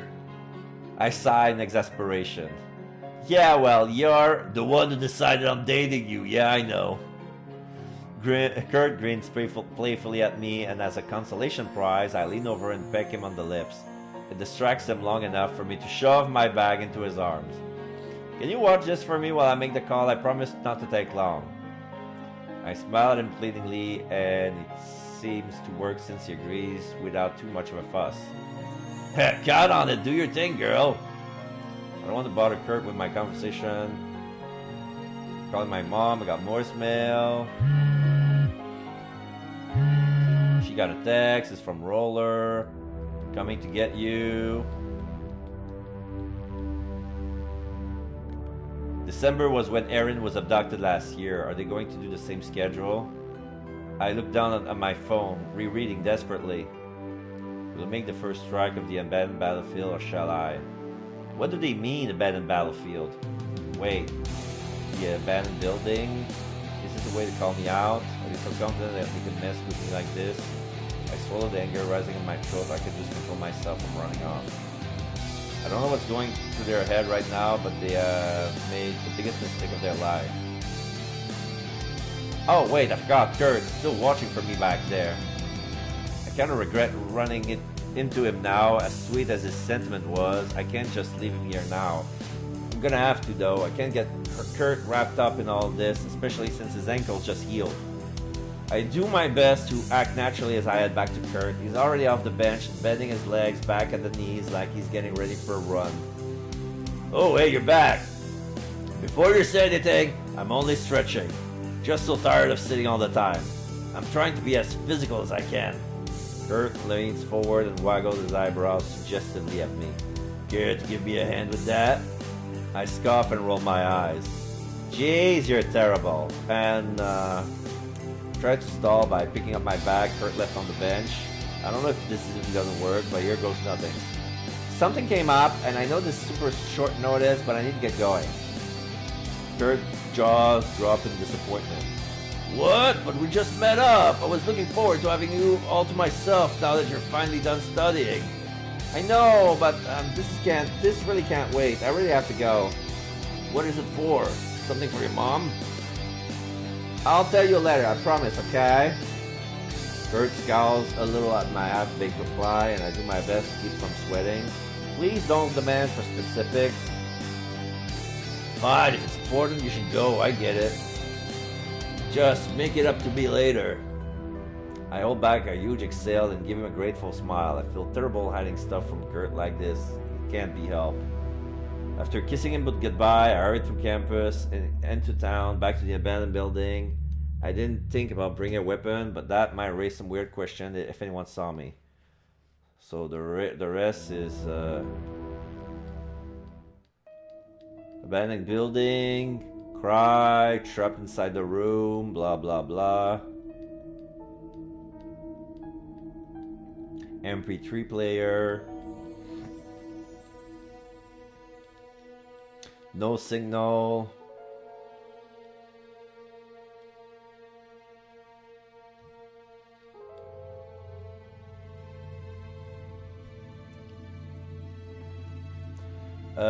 Leap to my feet. This is my last chance. If I don't get him now, I press myself flat against the wall. Just as the door slowly swings up, creaking on these rusty hinges, all I have to do is take him by surprise. As I leap onto the shoulders of the abductor, I shout loudly, trying to catch them off guard. They try shaking me off like a bucking bronco, but I keep my arms latched tightly around their neck. Uncle! Uncle! Hey, I know that voice. I stop squeezing my arms. I realize my face is pressed into the head of a messy blonde hair. Oh my gosh, Kurt! I jump off him, and Kurt gasped for some air. I didn't realize I'd been choking him so hard. Yeah, it's me, man. Go easy on the guy, will you? Sorry, I just thought... I stopped myself before I finished that and steered the topic into something more pressing. What are you doing out here? As relieved as I am to see Kurt, doesn't look so relieved to have found me. Actually, looks more annoyed than anything. Shouldn't I be asking you that? I thought something was up from how you were acting at school, so I went and followed after you. When I noticed you weren't coming out of this place, I came in to try and find you. Then out of nowhere, I heard a whole bunch of noise, and that led me to this room. That was probably May. Oh man, so all that door rattling did work. But wait, it dawns on me. Hold on, I can't believe you were following May. Can you blame me for being curious? I tried to find out, but you weren't talking. This was the only way. And I still have no idea what's happening right now. So you need to start talking, and you need to start talking now. Kurt, please, it's a little complicated. Defiantly, Kurt crosses his arm and tilts his head back huffily as he looks down at me. Try me. Kurt, you have to listen. No! You listen, Nicole. I'm asking you to tell me what's going on, please. Kurt's voice grows unbearably loud and his arms are crossed off his chest and gesturing widely.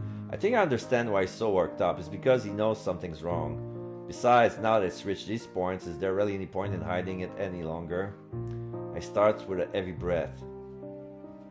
Remember I was looking into those disappearances earlier in the semester? It might be because I was scared I was going to be the next one abducted.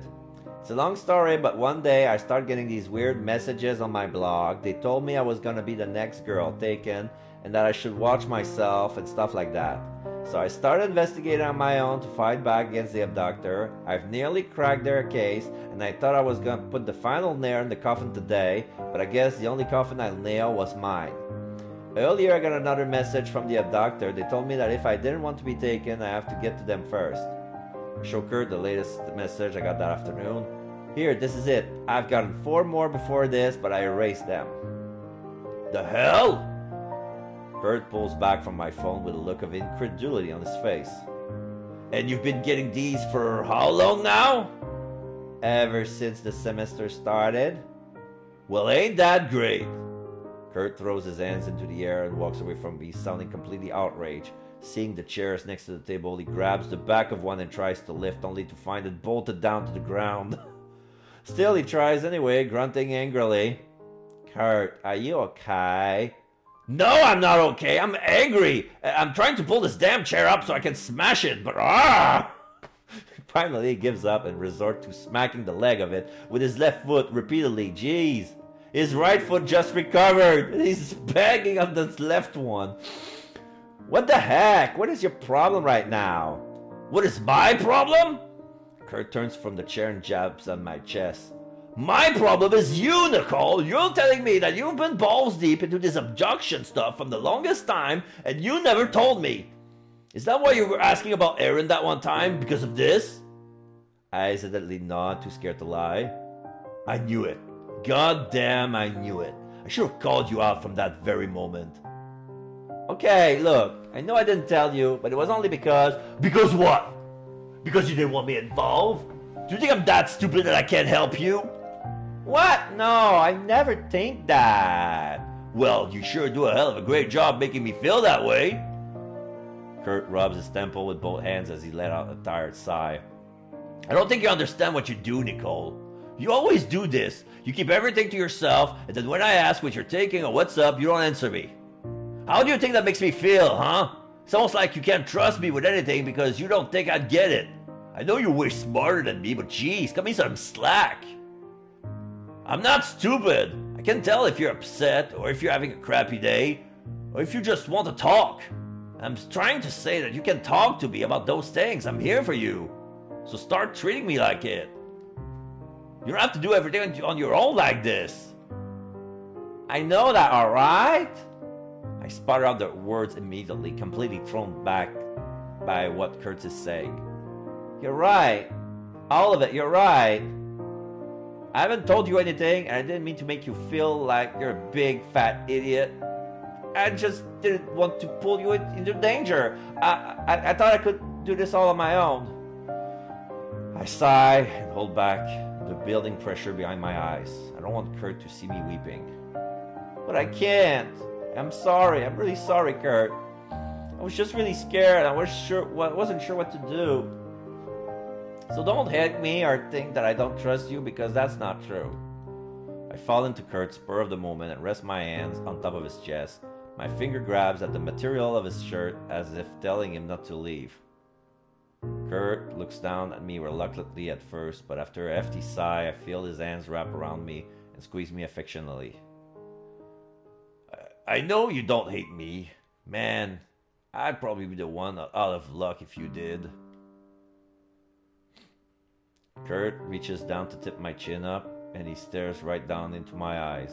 He's back into smirking as he usually does, and the sigh makes my body go warm from head to toe. Just remember, I'm the one who's supposed to make all the stupid, reckless decisions, not you.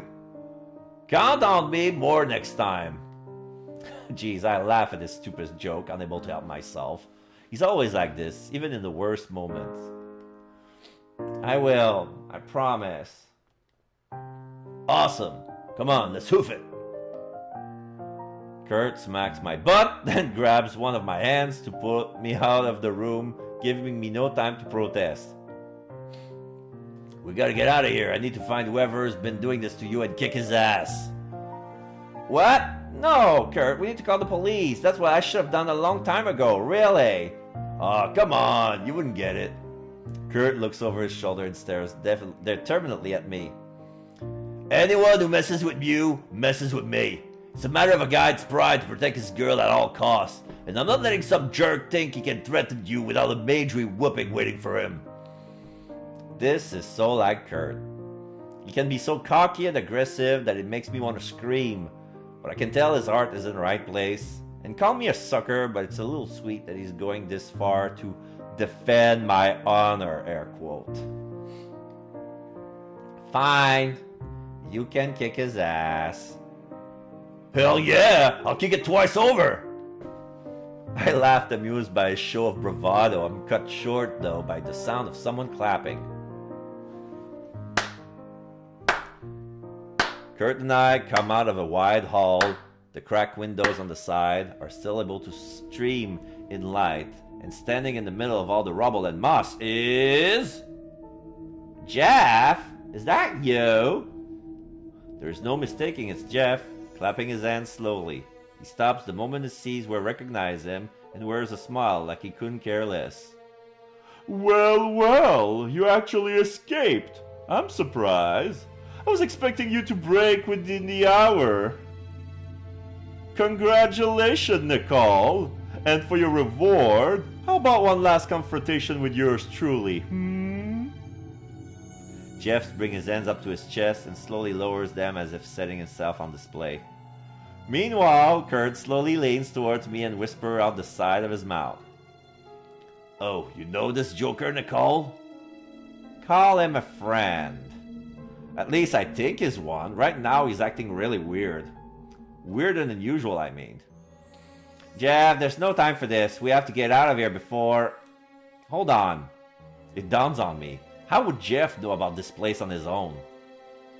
Oh, is there a problem, Nicole? Or have you finally realized the fact that I'm behind the abduction? I stare in horror as Jeff begins to laugh, arms thrown out with his chest puffed like a comic book villain. Oh, you can't be serious. Oh, deathly so. Forgive me, bad pun, but yes, I am. I can even prove it. The plug that called you here, the one that sent you your last threatening message, it was called Corning, T-G-E-T-U. That spells coming to get you. I don't need to hear Jeff spell it out to believe him. It's just all making sense now. Believe me now? Yes, but... No buts. Our confrontation on the battlefield waits for no one. Well, so I say. However... Jeff glances at Kurt as though he's a pest he just noticed. I wasn't counting on you bringing a +1. You know, you talk really freaking weird, pal. Kurt cracks his knuckle right, then left. But you're saying what I think you're saying, then you're about to get the beat down of your life. Just before Kurt can charge, I hold up an arm, blocking his way. Wait, Kurt, you can't yet! And why the hell not? There's still something I have to ask. I turn back to Jeff. And why I want to ask is why? I don't get it. Why would you take these girls like that? There is no complicated reasoning behind it. I only needed subject for a personal project of mine. And those three were the perfect candidates. Annoyingly resilient, yet completely unmissable. The ideal specimen to place in isolation. Like hell it does. That one chick, Erin what's-her-face, they searched her for her 3 days straight until they finally found her. What does that tell you about her? What that tells me is that human obligation is much stronger than human motive. Jeff makes a gesture as though brushing dust away from him. Let's cut to the chase. Can you claim that anyone honestly enjoyed this young girl's presence? Didn't you say that everyone hated her? I turn to Kurt, but she's gone, speechless, lips trembling furiously like he desperately wants to say something. He doesn't, though, because Jeff is completely right. I thought so. I don't consider abducting her any huge loss for mankind as a whole. In fact, some people might have been grateful to be relieved of her. Why do you think Erin's version was the first to be taken? I knew when I first saw her that she would be the prime example for each of my future victims. A girl so tired of others that others eventually grew tired of her. Add in a pinch of a bad attitude, and the result is someone who was better off alone like she always wanted. Wouldn't you agree? Hell no, who would agree with that? Also, can you talk normally for 5 seconds, Nan? Damn. Kurt clicks his tongue irritably.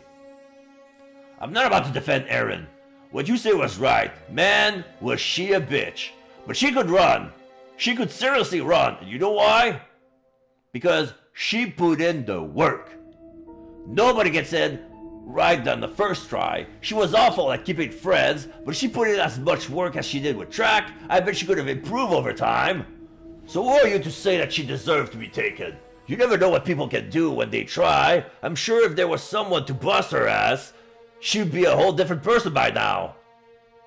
Jeff grimaces like Kurt's words leave a bad taste in his mouth. He scowls, eyeing us with contempt, but Hurley forces on another crook smile. He seems more unhinged than before. I would agree that what you say has its merit, but it no longer matters. Everything is finished, and all that is left is to make my exit. Jeff takes out a small bag with a string coming out from the side. It's only when he shows off a lighter in his other end that I realize that that string is actually a fuse! Goodbye, Nicole. I tip my metaphorical hat to your victory. I finally reach the front and I see that he has. Jeff's already been scruffed up in a few places, and Kurt has the collar of his shirt clenched in his fist like he's about ready to steal his lunch money. And this is what you get for threatening Nicole! Kurt throws a hefty swing Jeff's way, but Jeff ducks and breaks Kurt's grip with a swat of his arm. You'll have to do much better than that. I see him about to aim a kick right for Kurt's right leg. Kurt, from your right! Kurt's eyes widen and he pulls back away from Jeff just in time. Jeff's kick narrowly flies past him. Nicole! Kurt staggers in place as his right leg almost gives out from under him. His ankle. Did Jeff get to his ankle somehow? Oh, a weakness, is it? From that moment on, Jeff keeps aiming hits from Kurt's right side, forcing Kurt to either block or stagger back awkwardly to try and avoid it. I can't just stand there and watch this. Kurt's gonna be a gunner if this skips up. He can barely stand as it is. However, the moment he sees me move, Kurt's yell, Don't you dare! I stop in place, shocked by his words. Kurt grunts as he blocks a horizontal kick aimed for his side. I got this! I'm not going to let you get hurt while I'm still standing! Jeff sniggers and hops from one foot to the other before throwing another punch. Bravado will get you nowhere. But before his punch connects, Kurt throws out his hands and literally catches Jeff's attack in his palm. Their attack shakes as they struggle each other, and Jeff goes wide-eyed as he realizes Kurt's grip is way too strong for him to break out of. I guess you don't know me, because if you did... Kurt rears back in his other arm, then let it go, popping Jeff right in the jaw. You know Madry always does what he says. Jeff goes flying back and hits the ground hard. He skids for a moment before coming to a stop, body trembling for a few seconds before finally going still. Once I see the fighting's over for good, I hurry over to Kurt's side. It doesn't look like he's been hurt that bad, but I'm worried more about his ankle than anything. Kurt! Kurt lowers himself onto the ground and stretches his leg out in front of him. He looks up at me and beams tiredly. You see what I did there? I drop my hunches right next to him. You did a great job, Kurt, but your ankle! It's nothing. He winces a little as he rotates it in place for me. At least he can still move it. See? Not as bad as when I heard it at the game. I should be fine, chill. How am I supposed to chill after watching you fight like that? Gosh, you really didn't have to push yourself. Yeah, but... Kurt grins again and nudges his head over in Jeff's direction. Told you that you should be more worried for him than me. Once I make sure that Kurt is really okay and not just full of crap, I call the police to report in the situation. It takes a bit of explaining, and the officer seems kind of peeved that Kurt and I did this on our own, but he eventually tells us to hang tight and wait for officials to arrive. We kept watch over Jeff for about 20 minutes before we saw the first cop car pull up to the abandoned building. Soon there were even more cars, and the whole street was eventually blinking with red and blue. I think Ted's dad, Ron, even arrived at the scene. When he saw us, he pulled us aside to ask questions of his own. Let's just say that Mr. Starr can be pretty serious when he wants to be. Thankfully, I recognized Kurt from all the fancy football things he accomplished. I bet it's because of Golden Boy that he went a little easy, not that it was much better. Ted's dad was the one who eventually cuffed Jeff up and led him to the police car once he was conscious. He wasn't the only one. Kurt and I had to go down to the station too. They told us it was for our official statements only, but it still took so long. By the time it was over and the chaos had died down to a mild roar, it was pretty late at night. Still, I couldn't help but think it was the beginning of the end. We caught Jeff. We actually solved the multiple disappearance mystery. Those were the words that drifted off when I finally got the chance to sleep. A few days passed since that incident with Jeff. Life goes on for the most part, but after everything that happened, it feels almost surreal to be so at ease like this.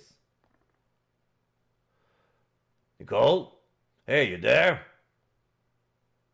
There's suddenly a huge hand waving in my face, and I blink a few times as it brings me back to reality. Ah, sorry, I was just caught up thinking. We're in Darren's and Kurt's room. Kurt lets off an heavy sigh. Is it what I think it's about? Probably, yeah. Come on, we won already. What's there to think about? It's a bad habit. I was on non-stop think mode back when I was investigating everything. Well, then a little mindless cleaning will be good for you. Kurt looks at me knowingly, then returns to packing away his trophies and medals into a box at his feet. You know, when I agreed to help you clean up your room, I was expecting to be moving everything out too. Like, you're only going to be gone for a few weeks here. I figured it was time for a fresh start. Gonna be a whole new year, new major. I didn't want all the football stuff to be cluttering up the space. And I feel a little bad that it's basically all my stuff that Darren's puts up with. You're so lucky he's your roommate. Anyone else would have called you out on your crap by now. Sheesh, you make me sound like the worst roommate ever. Well, judging from what Darren tells me... He tells you stuff? I giggle as I drop to my knees to check under Kurt's bed. Only kidding! I peek under the bed frame to see if there's anything under there that's worth packing away, and oh, what's this I see? Looks like bundles of paper were kicked under there. Man, I thought I found a dirty magazine or something. I strained myself into gather them all up, but I eventually pulled them out from under the bed. These are our econ tests. I rifled through them, glancing at Kurt's scores. He really improved throughout the semester. I didn't think you were the type to keep your tests, Kurt. Kurt looks at me puzzled. Whoa, hey! Once he sees what I'm holding, he marches over to try and rip them out of my hands. Don't look at those! There's nothing to be embarrassed about. They're really good scores. I managed to get to the last test packet out of the bunch, and my jaw drops. This is our final exam. And Kurt got a perfect score on it! I look at him amazed. What? Bashfully, Kurt tilts his head. That's what I was hoping you wouldn't see. And why? I'd be showing this off to everyone. This is really great, Kurt. I knew you could pull off something like this. Yeah, I'm not saying it's bad. I'm just like, I don't know.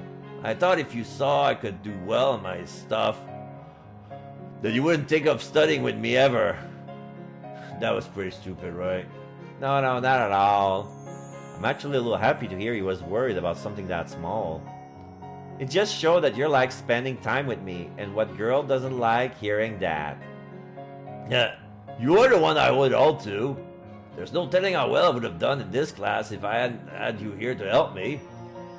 I'm glad I asked you to tutor me. Same here, Kurt.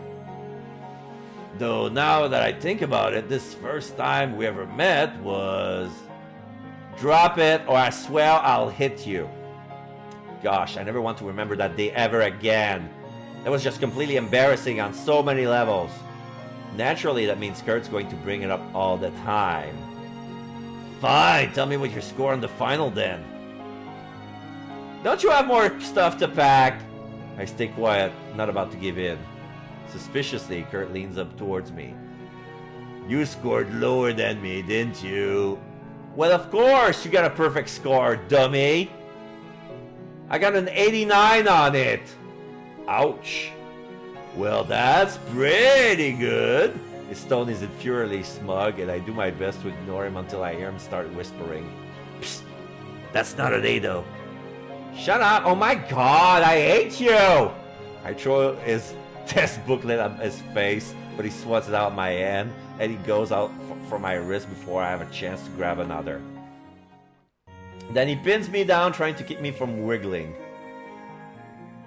Let me go so I can beat you up. Nuh-uh. I think I have a better idea than that. Before I can protest, Kurt dips down and captures my lips with his own. I resist at first, too angry to enjoy how nice it is, but his technique eventually wins me over. I can't lie, Kurt is a really good kisser. Part of me knows it's probably because he's been with so many girls, but I try not to think too hard about that. His lips are soft, but he kisses me with enough force that it's like I can gauge his feeling just from that. However, I feel him slip his tongue into my mouth, and while I really like it, really like it, Kurt! I break off for a gasp of air to try to get his attention. Kurt, wait! He cuts me off by planting his lips on mine again, and I'm almost about to give in until he starts trailing kisses down my lips to my neck. Okay, that is really delicious, but looking around, I see an alarm clock on his bedside table. I grab it and knock it into Kurt's back as he continues to get hot and heavy. Ow! You are such a horn dog! I take advantage of Kurt's distraction and roll us over so I'm on top of him.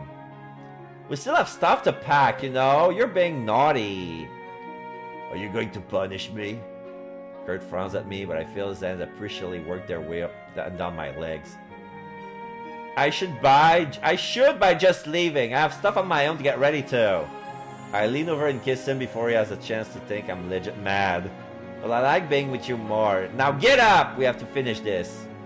I hop off of Kurt onto my feet, and Kurt sits up with a loud, laborious groan. Have I ever told you that you're a real tease? I can only laugh and offer a playful wink. It comes with a package. And that's the end of Kurt's story. I'm gonna take a drink.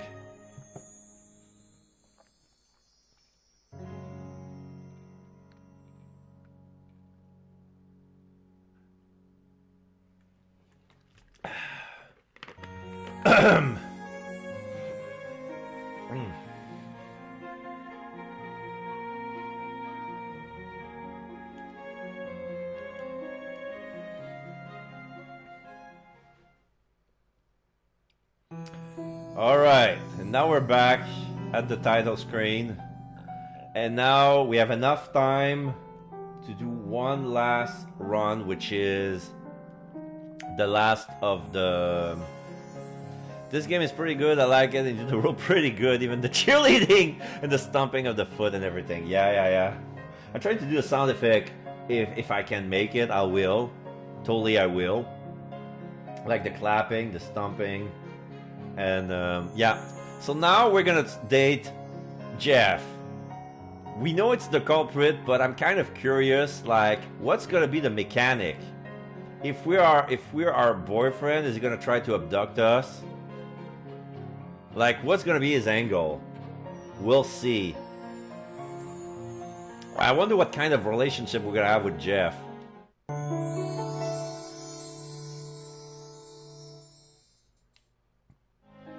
So yeah, like I put on the title, like, have you ever dated the one who threatened to abduct you? So this is why Jeff wanted my number so badly. To text me orders. Assistant, I require your presence at the town pharmacy this afternoon. Be punctual. This has to be like the third time I've read over his text. Oh, I remember that part. We've played that part already. I tried to remember what I said last time that was the right answer for everyone. Because this is where they met Ted at the pharmacy.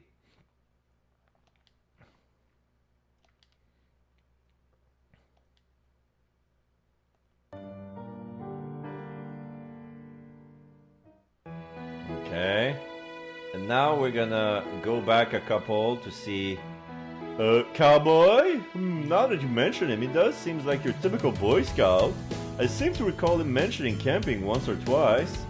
If he's willing to put himself through a camping trip, he must like the outdoors at least a little bit. Maybe I should ask Ted, but I don't know. Would Jeff think that's a good idea? It's ultimately up to him, as much as I hate to admit it. Ask Ted, let Jeff handle it on his own, or ask Jeff about your idea. I completely forget about the context, so I'm gonna save here. So we're gonna let Jeff handle it on his own. See what it does. Maybe you should just do what you want to do. What do you mean? I mean, like, why do you need my opinion on anything? You must have some idea of what you want to do. So you don't have any input to offer? Jeff clicks his tongue. How disappointing. Here I thought you were more capable than that. Jeff gestures for me to follow after him as he takes the lead towards Ted. He looks like he's about ready to leave, but before he's out of the aisle, Jeff places a few fingers in his mouth and lets out a piercing whistle. Ow, seriously? At least it catches Ted's attention. What the hell do you want now? It has one eye closed, cringing in pain, and his hands are held loosely over his ears. Settle down, cowboy. Believe it or not, I actually came here to ask for your help. You should be flattered that at least one of us here has faith in your intelligence. What do you mean by that? Hey, I didn't say anything bad about you. Don't believe him. And when did I say it was you who said anything bad, assistant? A beat passes and I swear I could punch Jeff in the neck for tricking me like that. Ted glances at both of us sideways, annoyed, but he doesn't seem to be buying into what Jeff is saying for the most part.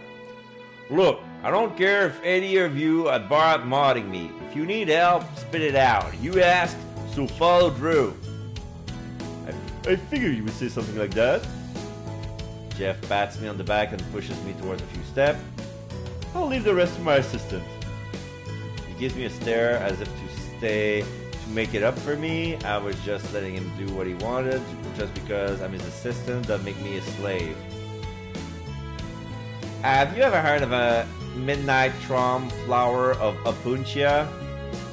Ted hums unsurely as he takes in the names. That second things don't ring any bell, but the flower name sounds familiar.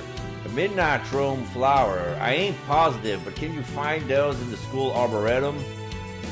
It's truly that close by? I raise a hand. Wait, what's an arboretum? Jeff gives me a look like I'm a kid that just interrupted the adult talking. Nicole. Very well, if I must. It's the responsibility of every good superior to make sure their assistants are kept up to speed. An arboretum is simply a place where plants that will be studied are cultivated and grown. Consider it a type of outdoor museum for plants. Like I said, I'm no expert, but I do think I've come across the name on one of the signs in there. Wow, if that's right, that could be a huge lead. However, Jeff doesn't seem as impressed as I am. Not as useful as Nicole suggested, but somewhat I suppose you have proved you possess at least a grade schooler's levels of intelligence. Before Ted can shoot back a retort, Jeff holds out a finger, then quietly heads to a section with shelves to pick up a bottle of cold medicine. Here you are. He tosses it towards Ted, and the other boy reacts barely to catch it in time. Hey! You were looking for the best deal in cold medicine, correct? It's that one. Not the cheapest, but it is potent.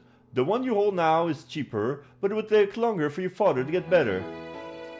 Well, if there's one thing you're good for, is knowing your stuff about medicine. Ted hands over the cheap stuff and takes the bottle that Jeff threw at him. That all? You done with me? You're free to leave. Thanks for the help.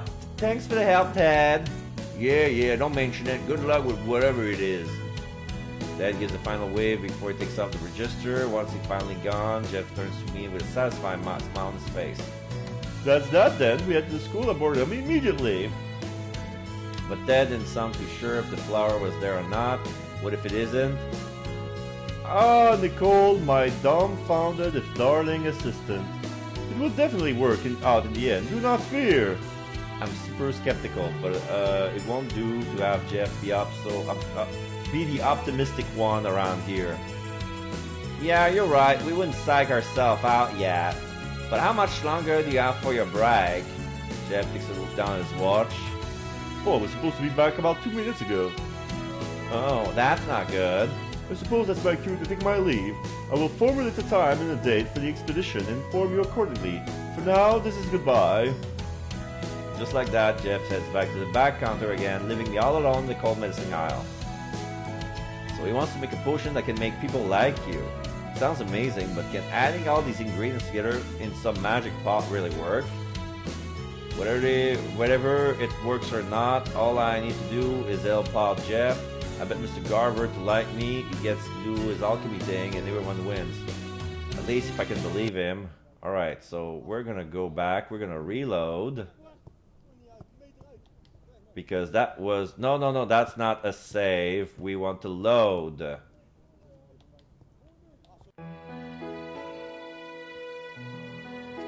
Ask Jeff about your idea.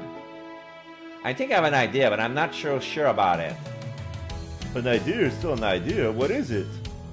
I know you and Ted don't exactly get along, but I was thinking that since he's right there, and you said it yourself that he's the type to know about outdoorsy things, Jeff picks up on what I'm trying to say before I even finish my train of thought. Alright, points with Jeff. That we should ask him about that flower. Brilliant, assistant. I could have put it better myself. Do you think he'll help us after everything you just said to him? I have a hard time believing it. Pish posh, you underestimate the soft, mushy kindness that lies in the pit of Cowboy's heart. You simply crack open the hard exterior and he's like putty in your hands. Jeff gestures for me to follow after him as he takes the lead towards Ted. It looks like he's about ready to leave, but before he's out of the aisle, Jeff places a few fingers in his mouth and lets out a piercing whistle. Oh, seriously, at least this got your attention. What the hell you want now? I knew Jeff had feelings for Ted, especially the time he worked in the supermarket. Yes, I'm up to no good over here. And they were having fun, messing up with the aisles. Yeah, it's like I said earlier at the beginning of the stream. Ted was too uptight with his job, and Jeff picked out on that, and he knew that he needed to let loose and have some fun. And he was kind of it was kind of his way of hinting Nicole that if you want to be friends with him, you need to do that. You need to remind him that all work and no play is not healthy for a young adult. Like, you have to enjoy his youth while he still can. And if you remember, like, Ted's whole story, like, the convenience store wasn't going well, and even the father didn't, not that he didn't believe in his own son, it's just that he felt like Ted didn't have anything to prove to his father or to himself by taking care of the convenience store bit, and Ron basically hated the store because the store was preventing Ted of doing what he actually really wanted to do with his life. Eyes went closed, close to his ear, slow down. Okay. Gesture staying right by him.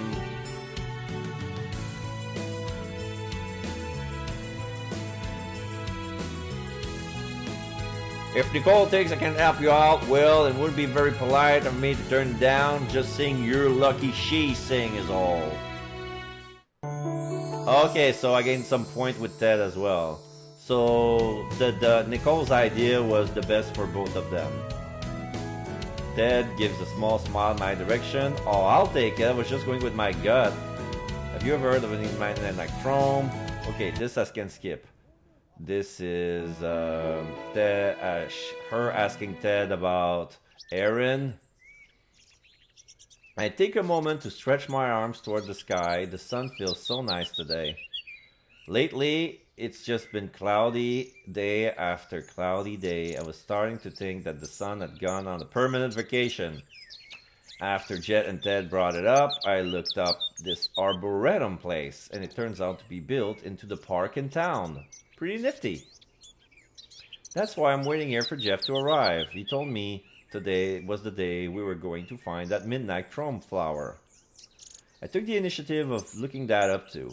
It's a very distinctive flower. The petals are this groovy shade of purple, but as you go towards the edge, they fade into white. It also has this shape like a peeled open banana peel. I don't know how else to describe it, but the petals hangs off to the sides, revealing the inside where the seeds and stuff should be. So it makes a good image in my head of what the flower looks like. Like a peeled open banana peel with white edges. Not your typical flower, but on the bright side, it shouldn't be too hard to spot. But where's Jeff? You'd think he'd be here first since he planned this at all. I shield my eyes from the sun with a hand, and oh, there he is! Found him! Jeff's coming up the entrance and regards me with a surprised nod. Why, you're prompt and early today. I thought I would be first to arrive for sure. Something like a tulip orchid.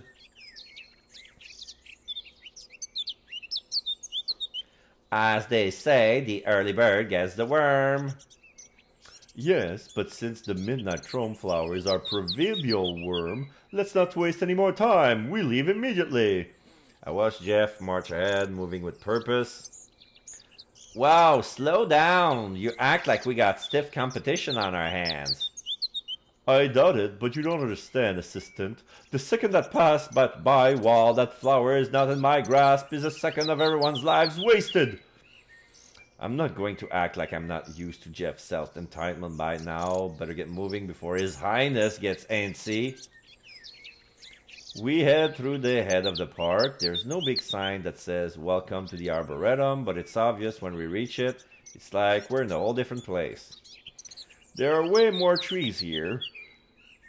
And a small creek to the side of a well-paved asphalt path. Reeds and random species of brush poke out to anyone who stays too close to the sidewalk edges. But no flowers. It doesn't appear that there are any species of flowers in this section. They must be in a different section. Just how big is this arboretum anyway? I'm an alchemist, not a civil engineer. My genius is dedicated to medicines and medicines alone. But if I had to make a scientific assessment, I would say very big. In other words, you're as clueless as me. I sigh and sag my shoulders, but it doesn't take too long for me to pep right back up. Guess that means we'll have to go exploring. It shouldn't be too hard to find, right? It shouldn't, if cowboys' words are to be believed. Jeff starts off again, and it takes me a running start to catch up this time. It's not half bad walking through this place with Jeff. Whenever there's an especially neat looking plant, he points it out and begins explaining all about it. The info he has can get way overwhelming, but I do pick up a few cool factoids. However, right as is in the middle of explaining why those vines to the side are the color they are, Jeff spots a couple walking towards us from up ahead. Curses! I nearly jumped. Jeez, he sounded petrified. I take a closer look, and there's nothing out of the ordinary about the guy and the girl. They look like your average college students to me. Do you know these guys? One of them. I usually don't care to remember those who bore me, but I recall that girl, and I share a class together last year. We were partners in the same lab section. But you didn't really like her, huh? Not a single iota!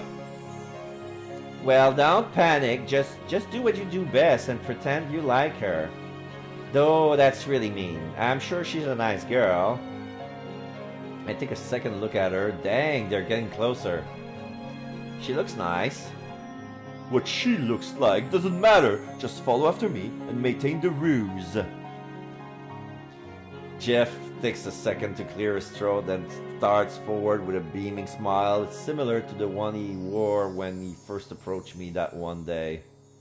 He's really good at this. It's almost like all he has to do is flip a switch and instant Mr. Perfect. Hey! The girl squeals in surprise as she spots Jeff, who calls out to her. Former classmate. Oh! Hey! They approach each other like it's been a million years and meet in the middle of the sidewalk. It's been a while. How are you doing? I'm just fine, thank you. And it hasn't been that long, just last semester. Yeah, but after summer vacation, it feels like forever, don't you think? The two of them share a laugh over this. I have to hand it to Jeff. For a moment, I believe he's actually interested in anything this girl has to say. What brings you to the Arboretum? Taking a walk? The girl hugs the arm of the guy, making the tips of his cheekbones go red. Ah, how sweet. Yeah, it can get pretty around this time of day. What about you? Oh, this is perfect timing. We're looking for a specific exhibit.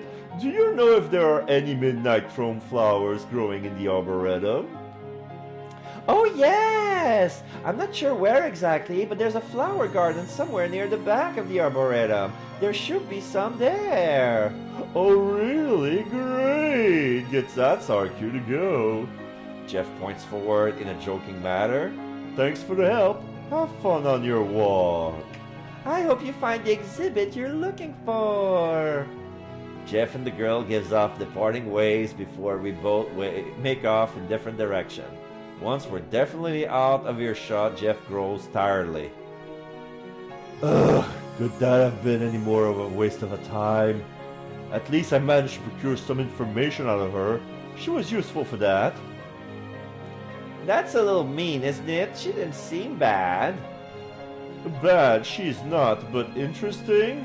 Worth my time? That's hardly the case.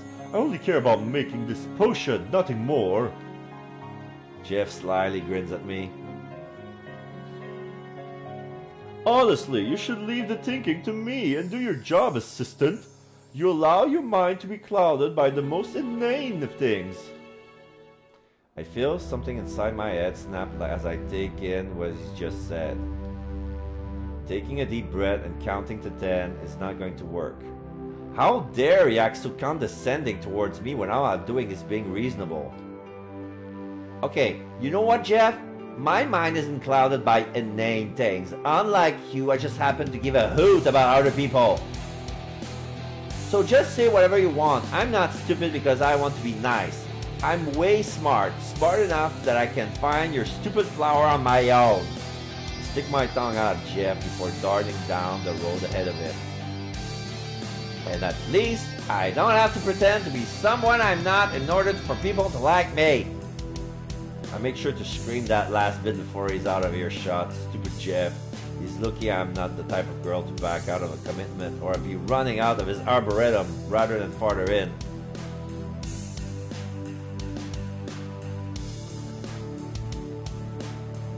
The pharmacist, yeah. The pharmacist is an asshole. Yes, he is. Yes, he is. From here on out, I'd be better off if we both work solo. Clearly, Jeff's outgrown his need for me anyway. I'm still fuming as I walk through the arboretum. I hate this. I hate being angry. It feels like I'm being sucked down into something gross and heavy. What is it that Dad says to do when you get in that argument? Try to see to the other person's shoes. Wait, no, it's step in the other person's shoes. Duh. As much as I don't want to, I think about Jeff and I'm trying to get into what that warped mind of his. How am I supposed to do this if I don't even get why Jeff does have the things he does? Maybe the only reason this is happening is because we don't get each other at all. I start walking as I get all philosophical on myself. It's true, isn't it? I can't say I know much about Jeff. It's not like he knows that much about me. We don't hang out that often. We're not really friends. Our relationship is as professional as an unofficial contract can get, and frankly, that sucks. I twist the end of my ponytail between my fingertips. How can I change that? What do we have to do in order to understand each other? I should save that for another time. Possibly after I found that midnight chrome flower for Jeff and apologized for yelling at him. I'm sure I said some mean things, even if he was the one who started it. But hey, are those flowers over here? I can see different colors over in the distance. I lift myself onto my tiptoes to try and see farther. I'm like 95% sure those are flowers. The only problem is that the display is kind of at the bottom of this grassy incline. I look to my right. That way veers away from the flowers, and I came here from the left, so that's out. I guess I could just keep right and hope that I reach the flower eventually, but I could also just make my day down this slope.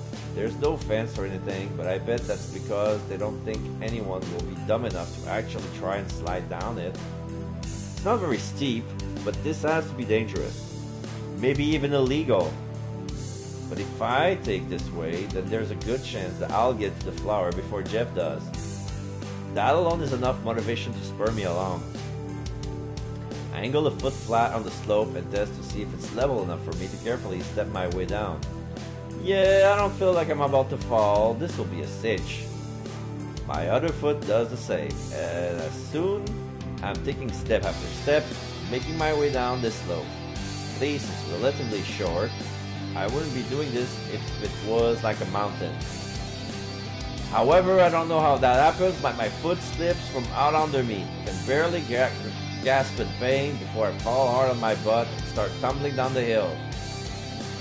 I yell in a panic as my vision becomes full of dust and grass. I can't see anything. It gets in my throat and it's like my lungs are on fire as I beat against the ground again and again. My rattled mind wonders if this will ever end. I lose the feeling in my body and I black out before I even realize that I've stopped. When I come to, I'm lying on my back, staring up the sky. Clear blue is slowly merging with orange near the horizon. It must be nearing late afternoon. I groan and sit up, feeling like a doll with rusty joints. I seriously hope I didn't hit my head or something. I feel around my scalp. No blood. That's a good sign. I notice that there's the white bandage on my arm, however.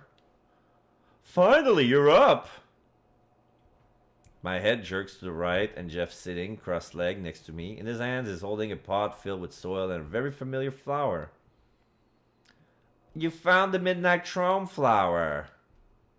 I cough harshly. My voice sounds shot like claws against metal. Yes, Cowboy was right when he said we could find them here. I'll have to remember to torment him less harshly next time. He sets the pot between his legs and shuffles down so he's facing me. His voice is tight, like he's running out of air. How are you feeling? I feel like I just rolled down the hill. Jeff seems to relax as I found enough energy to crack a joke. Was he worried about me? How fitting. That's because you did. Imagine that. I try to laugh, but it comes out as a wheeze. Gross! I lick around my mouth to try and get rid of that dry feeling. Why are you here? You found your flower. Aren't you wasting everyone's lives by just sitting around? Jeff looks at me like I've spoken gibberish. Oh, if I went home, I would have left you alone. Well, yeah, but... I tried to word that what I was about to say in a nicer way. I didn't think that would be too big of a problem for you. I pulled my knees up and hugged them to my chest. My body shivers a little, possibly from the trauma, but mostly because Jeff's attitude takes me completely off guard. Jeff doesn't seem all too comfortable with this either, and it takes him a moment before he can find the words to speak. In any normal case, it wouldn't be a problem, but you're my assistant, which makes me responsible for your well-being. It wouldn't reflect well on me if you were to die here. You know them. Police officers. Jeff flutters his lips derisively. I recognize his attempt to lighten the mood and thanked him silently. You managed to injure your arm, but I took care of that. Yeah, I noticed. I took a look down at the bandage again. I'm no expert, but it looks like he did a really good job at this. Where'd you get the medical supplies? Oh, I had them on my very person, naturally. Impressed? I'm tempted to ask exactly why he keeps medical supplies for no good reason, but I chalk it up to Jeff just being Jeff. But more importantly, I really don't know what to say. I yelled at all that mean stuff about him, and then he goes and acts totally considerate and nice. Now we have a choice between just tell him thanks, save your words, or let out the tears. I'm gonna save.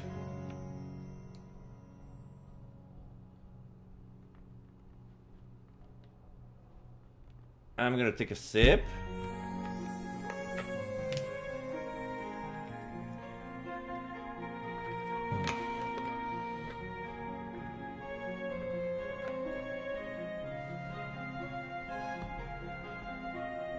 Okay. I'm gonna say just tell him thanks. I control myself and manage to swallow down the building pressure I can feel behind my eyes. Thanks for the help, Jeff. It's all because I happen to benefit from this too. You survive, I keep my assistant. It's win-win. Well, I suppose his priority will never change, huh? I get to my feet and dust off the back of my shorts. I'm going to be sneezing for years. I can already feel it. Could be worse. You could be dead.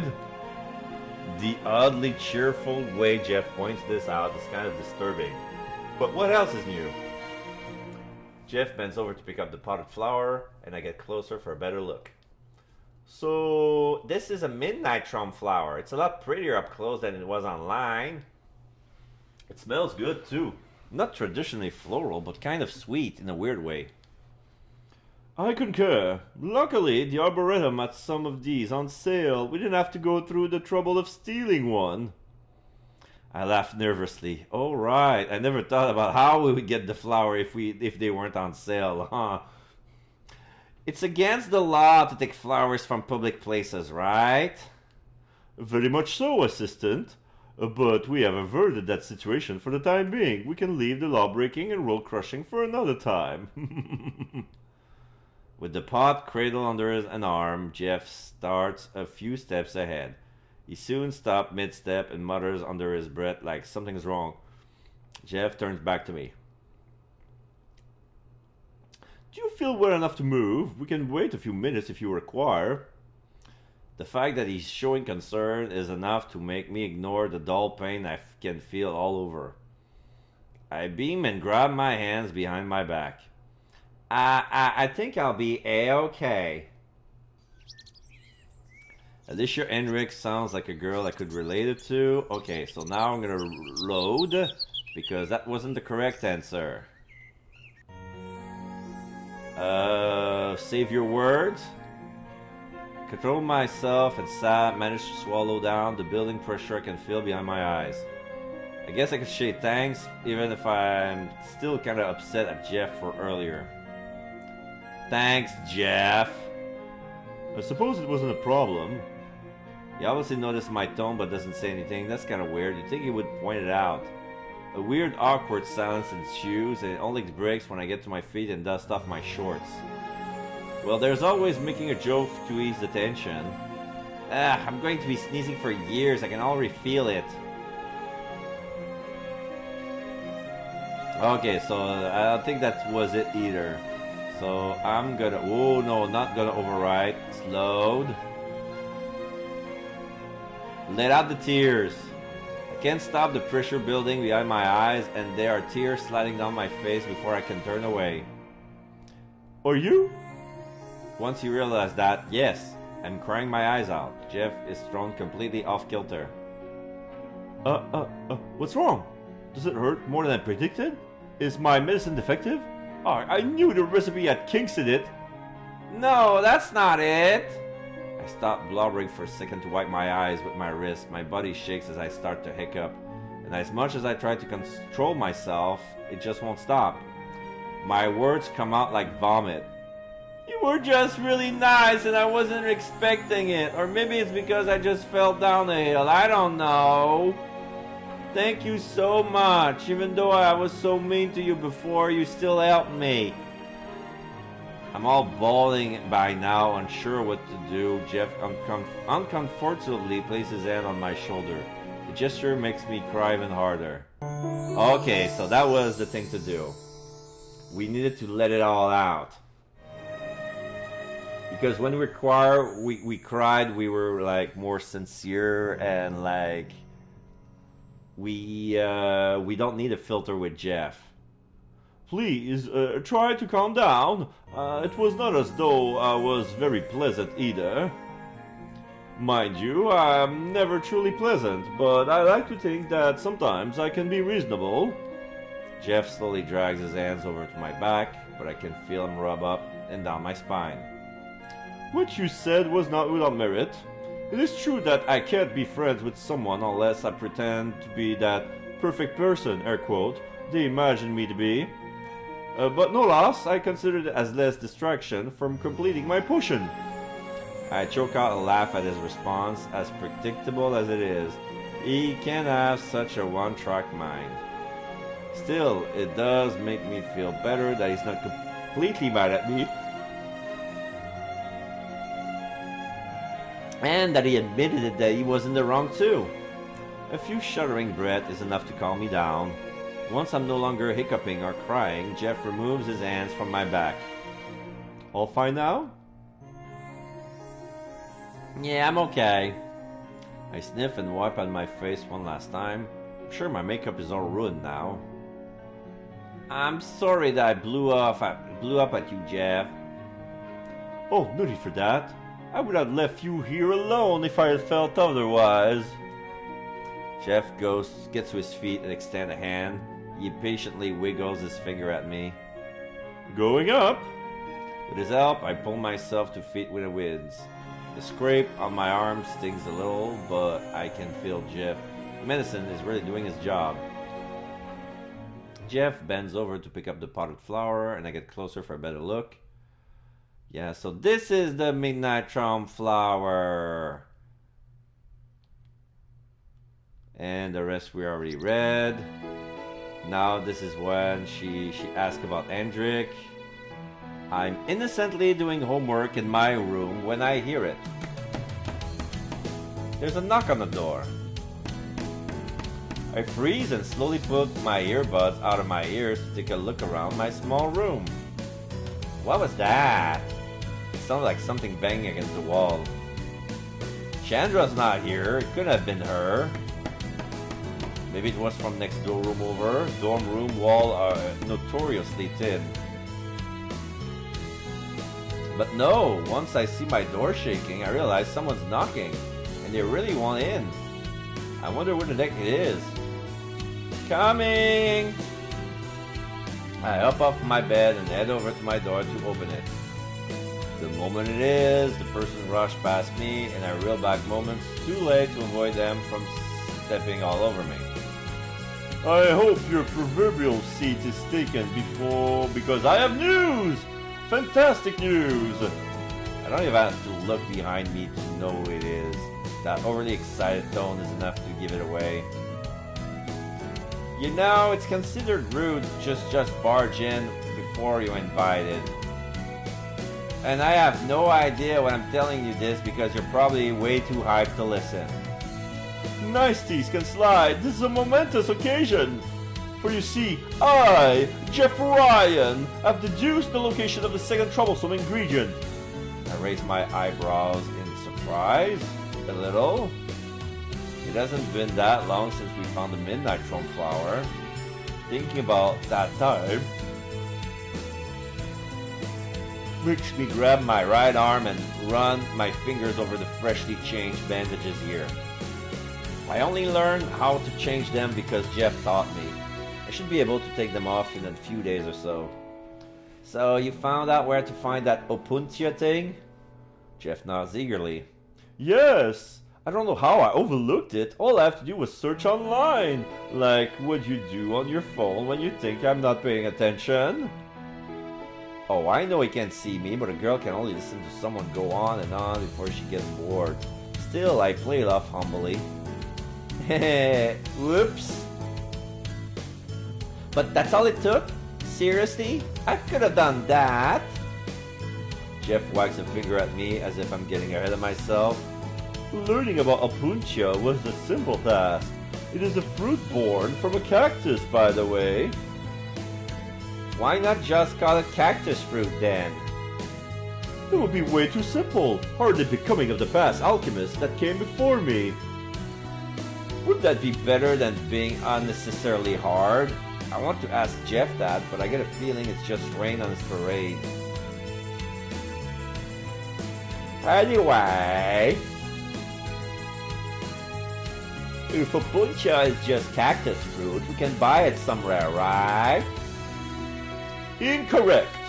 Opuntia is such a rare and troublesome ingredient that supermarkets and the like rarely have them in stock.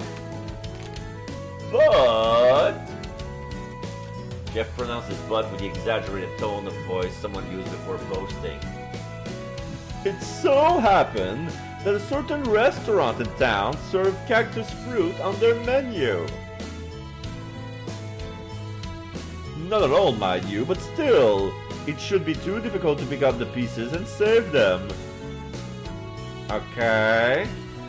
So all we have to do is buy whatever it is that has the cactus fruit and take it home. That's easy. Not exactly. Nervously, Jeff adjusts the collar of his shirt. Remember how I said opuntia is a rare and troublesome ingredient? Uh-huh. Oh. It should have been obvious from a mile away. This restaurant you're talking about, it's a real fancy one, isn't it? Yes, the type of high-class restaurant that doesn't provide takeout. In order for us to obtain some pieces of opuntia, we would have to go and dine there like regular patrons. I don't know if I can afford that kind of place, Jeff. I already have enough trouble budgeting as it is. Do not worry, assistant. I doubt it will be that expensive, though I have no data to support my claim. If it comes down to it, I will cover you. I stand there in surprise. Is he serious? I don't know exactly how much this restaurant would cost to eat at, but it can be cheap. Jeff, no. I can't pay for myself. Promise. I mean, we haven't even seen the prices yet. It's too early to be wigging out about money. Certainly so. However, I had planned on going to that restaurant tonight. Wait, tonight? No time to doubt, eh? Yeah, I get it. Gotta make that potion, blah, blah, blah. I look over at my book and MP3 player back on my bed. My notebook still left open to the page I was working on. I never thought I'd be saying this, but... I don't know if I can go tonight. Sorry, I have homework to do. I shouldn't put it off. I brace myself, expecting Jeff to launch into some tirade about how I'm the assistant and I should do what he says. But he doesn't do that. Jeff grows silent, and I watch, oddly surprised by how he seems to think of alternative times. When will you be free then? How about tomorrow? It's Friday, right before the weekend, so it's perfect to stay out late. Excellent! Excellent! It will do! Jeff turns to the door and nods his head. I'll see myself out. Goodbye, assistant. Wait, did he really wish me goodbye? The only time I hear that is when Jeff's faking nice. What's going on with him? Blumpty point it out or ask about it. Okay, we're gonna save here. We're gonna point it out. You're acting weird. Weird? The tone is Jeff's voice turns defensive. It's not just like you. I'm not used to you like actually being nice to me. Perhaps I should refrain from doing so in the future? Now Jeff just sounds annoyed. Oops, I was just saying. Anyway, as I was saying, I'll be leaving now. Tomorrow evening we shall find your puncha. Be ready. I'll be ready, Freddy. Once the door slams shut behind Jeff, I head back to my bed to get to my homework. However, my mind's racing around so fast I can barely concentrate on what I was doing. So tomorrow it'll just be me and Jeff at a nice restaurant together. Does that mean it's a date? No, it means you have to reload because this was not the correct answer. Ask about it. Wait, before you go, can I ask what's up with you lately? What's up with me? You're acting different. Not bad different, but different. So nice, different. I didn't say that, but yeah, it's nice different. I smiled and crossed my arms in front of my chest. Before you would barely take my word into account, I was half expecting you to blow up at me when I asked to reschedule. Ah, I see. Sure, it is annoyingly inconvenient to have to wait another day, but if it's what you require, I've decided to be more responsive to your needs. Oh, that's really cool of you, Jeff. Thank you. Though you kind of make me sound like some kind of a house pet.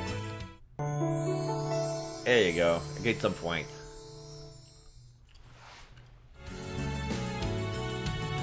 I'm sure it would be a popular one, such as a cat or a guinea pig.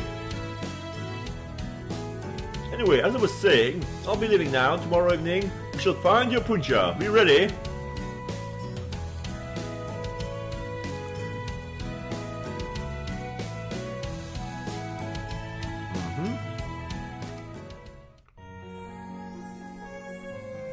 I grit my teeth and grab my pillow tight to my chest. Don't get me wrong, I'm not repulsed by the idea, but ooh, it's weird. We're only friends. Can we even be called friends? Well, I think so. I'm one of the few who knows about his secret self. He's becoming nicer to me. I know that way more about him than anyone else. I stop. Is that really saying anything? It's not like I know all that much about him, and it was only recently that I decided to change that. An idea hit me. Maybe I can use this to get to know more about him. That's such a good idea that I could scream. We're going to be eating at the restaurant anyway. Might as well make some small talk while we're at it. If this works out, I'll know more about him than anyone. I grin eagerly at the thought. Maybe that could be a step towards getting Jeff to open up to other people too. I spend the rest of my day buried in my book and notes. Before I know it, tomorrow rolls along. I spend the time in class completely distracted, more absorbed in what the heck I'm going to wear for my high class night. I think I have something nice in my closet. Oh man, I hope I do. I don't want to look like a total wreck in front of Jeff. I mean in public. Eventually, I settle on a dark blue maxi dress. My shoulder looks a little bare with just that on, so I decide to wear a white open blouse over it too. Okay, So it's almost like the outfit she was wearing when she was with Ted at the club. Except that she didn't have the cow pattern. It's just like regular white. The design is totally made for layering. Layering. Kind of inconvenient to wear on its own, but hey, I look hot. As I do my makeup, I check my phone. I have precariously perched over the sink and check the time. Okay, good. I have a whole hour left until Jeff wanted to meet. I can finish up my makeup, hoof my way over to the front gate, and then we're off on our cactus fruit hunt.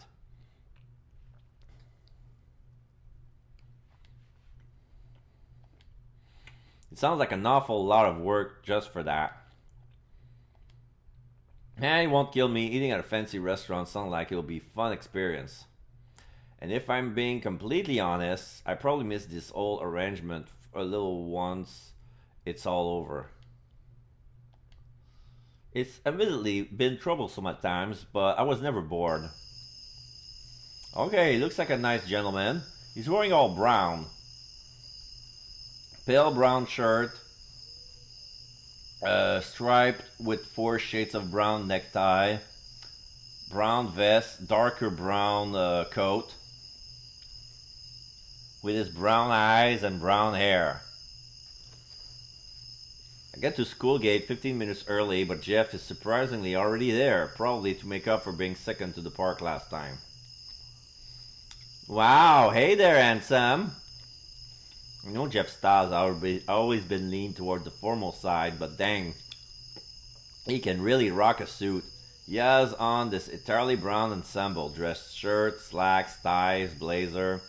It's the whole shebang. I feel like I'm seeing a whole new side of him. You look great. I love your tie. It's neat. Yeah, it looks like a Hershey's chocolate bar. Not really. It's not that deep of a brown.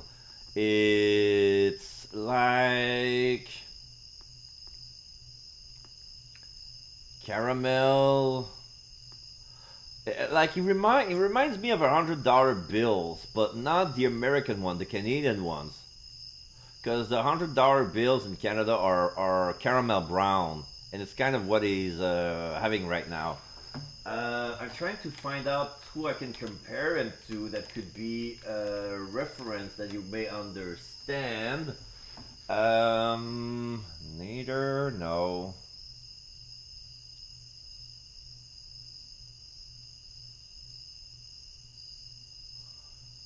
It's like Nader from Cars, who decided to go to the car wash, and after getting the rust out, he looks like prim and proper.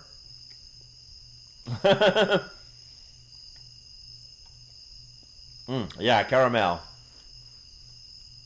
So yeah, it looks like a giant Werther's Originals. There you go.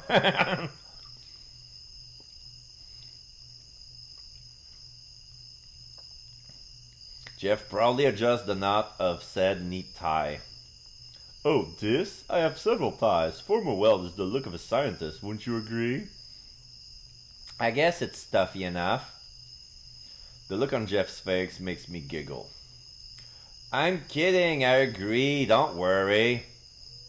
What about me though? Don't I look fabulous? I jokingly spin in place to show off my clothes. Not that I expected a serious answer from Jeff. That's what makes his response all the more surprising. Assistant, you look marvelous tonight. Just judging his smile is enough to tell he's being sincere. I giggle sheepishly, taking in the praise. Anyway, if we're both looking good, I say we're ready to go. Lead the way. Gladly. After you. John sweeps an arm to gesture in front of him, then we begin walking in step on our way into town. The background of the restaurant is the same as that one fancy Italian restaurant, with the stone brick walls and the aquarium inside of the partition. The Friday night crowd is made up of students from school and older adults. Jeff and I stick out a little in our formal wear, but as we get closer to the fancy restaurant, we start to see more people dressed like us. We actually see tons of people dressed similarly to us. Jeff, I hope you're reserved, right? Because when Kurt invited us to a restaurant, he pulled out some string and made a reservation. Don't tell me they're waiting for a chance to eat here. Jeff furrows his brow and looks around the field waiting area. Stay here, I'll see how long the wait time is. Sure, but don't make me wait here too long enough. I look like I was stood up. Jeff purses his lips at my choice of priorities, but nods and makes it way into the restaurant. It takes about 10 minutes for Jeff to make his way back, and he doesn't look like he has some good news. Let's talk somewhere else. He gently grabs the crook of my arm and steers me away from the crowd of people. Yup, someone doesn't want to be overheard using his mean voice. It's not until we're at the movie theater near the restaurant that Jeff stops up. Nobody's around. They're probably all inside. How bad is it? A 2-hour wait, bad. I suck air in between my teeth. Dang, that's a really long time to wait for some cactus fruit. I know. Is that all he's going to say? No lecture on why waiting for this fruit is a necessary sacrifice? How our blood, sweat, and tears will pave our way to success? I'm not sure if waiting that long is worth it, but my potion demands it! However, assistant, I don't require for you to be here anymore if that's the case. What? Why? Jeff goes silent. He avoids my gaze for a few moments. There's no need for me to elaborate. An assistant must always follow the orders of her superior. I pout a little at Jeff. Why is he doing this?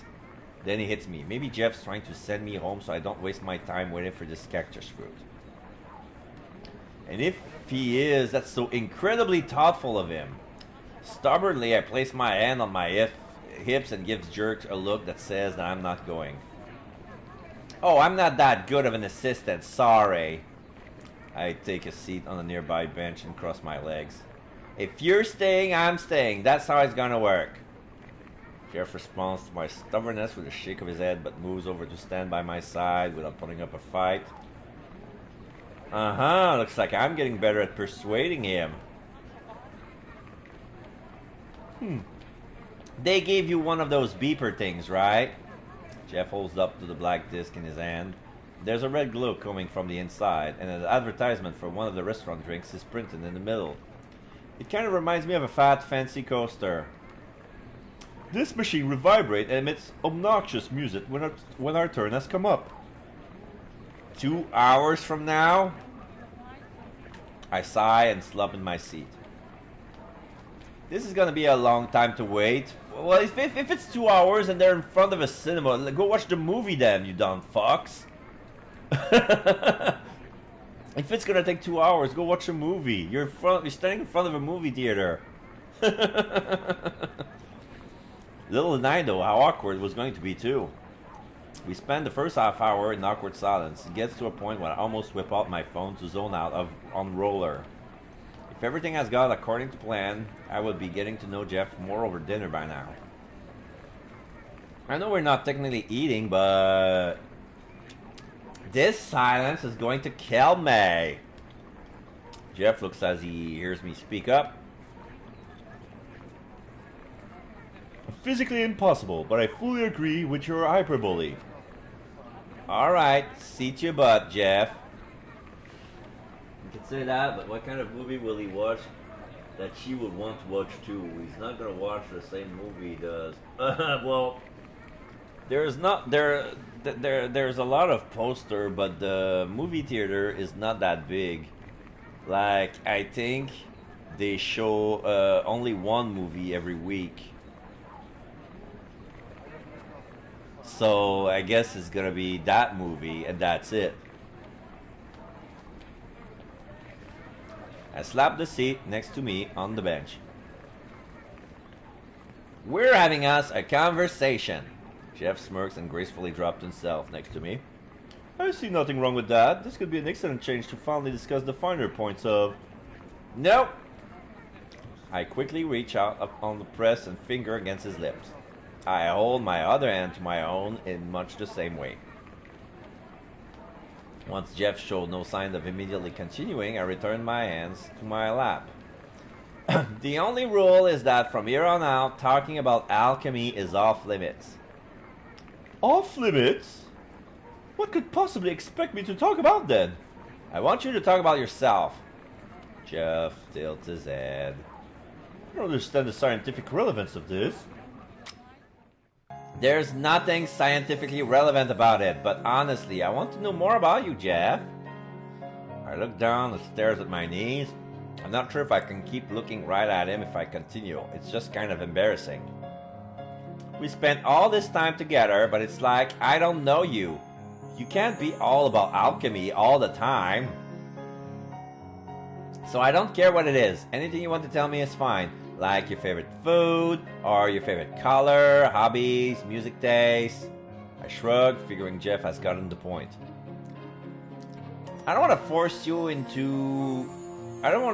if you really don't want to. I know you're not really used to being that open about what you really like. Jeff nods. It would take me only 4.57 seconds for me to tailor a response to appeal to your personal likes. However, to speak about the things I truly do enjoy... How about you like Ted?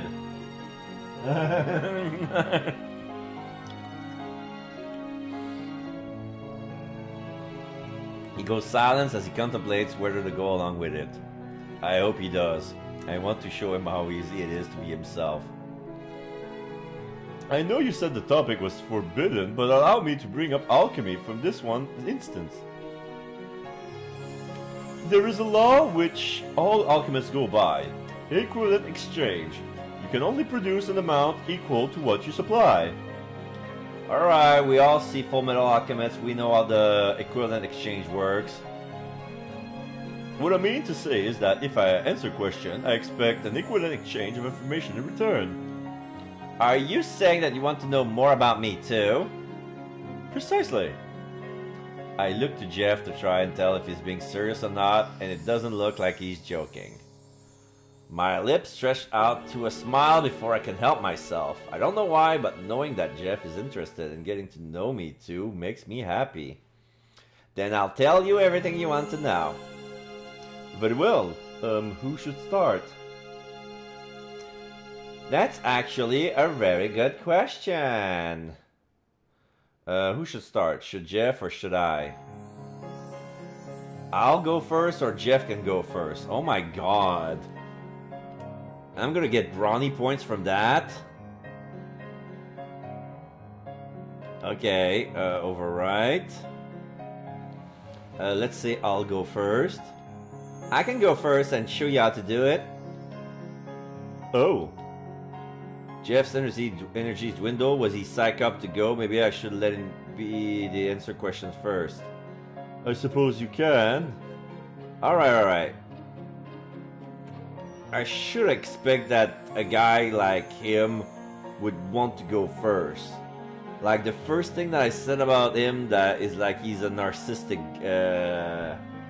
asshole. So yeah, Jeff can go first. I ask you first, that means you have to go first. There you go.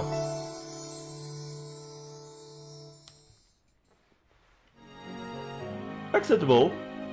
What is it that you wish to know? I came up with a list of basic questions in my head, the one you would ask someone if you meet them at a social gathering for the first time. Where are you from? Florida. Oh, from what area and state? Oh, isn't that irrelevant? Answering with the state alone still provides an adequate answer. Wow, I'd say you totally suck, but you're doing a pretty good job at being yourself. Who else but Jeff would point out the validity of simple curious question?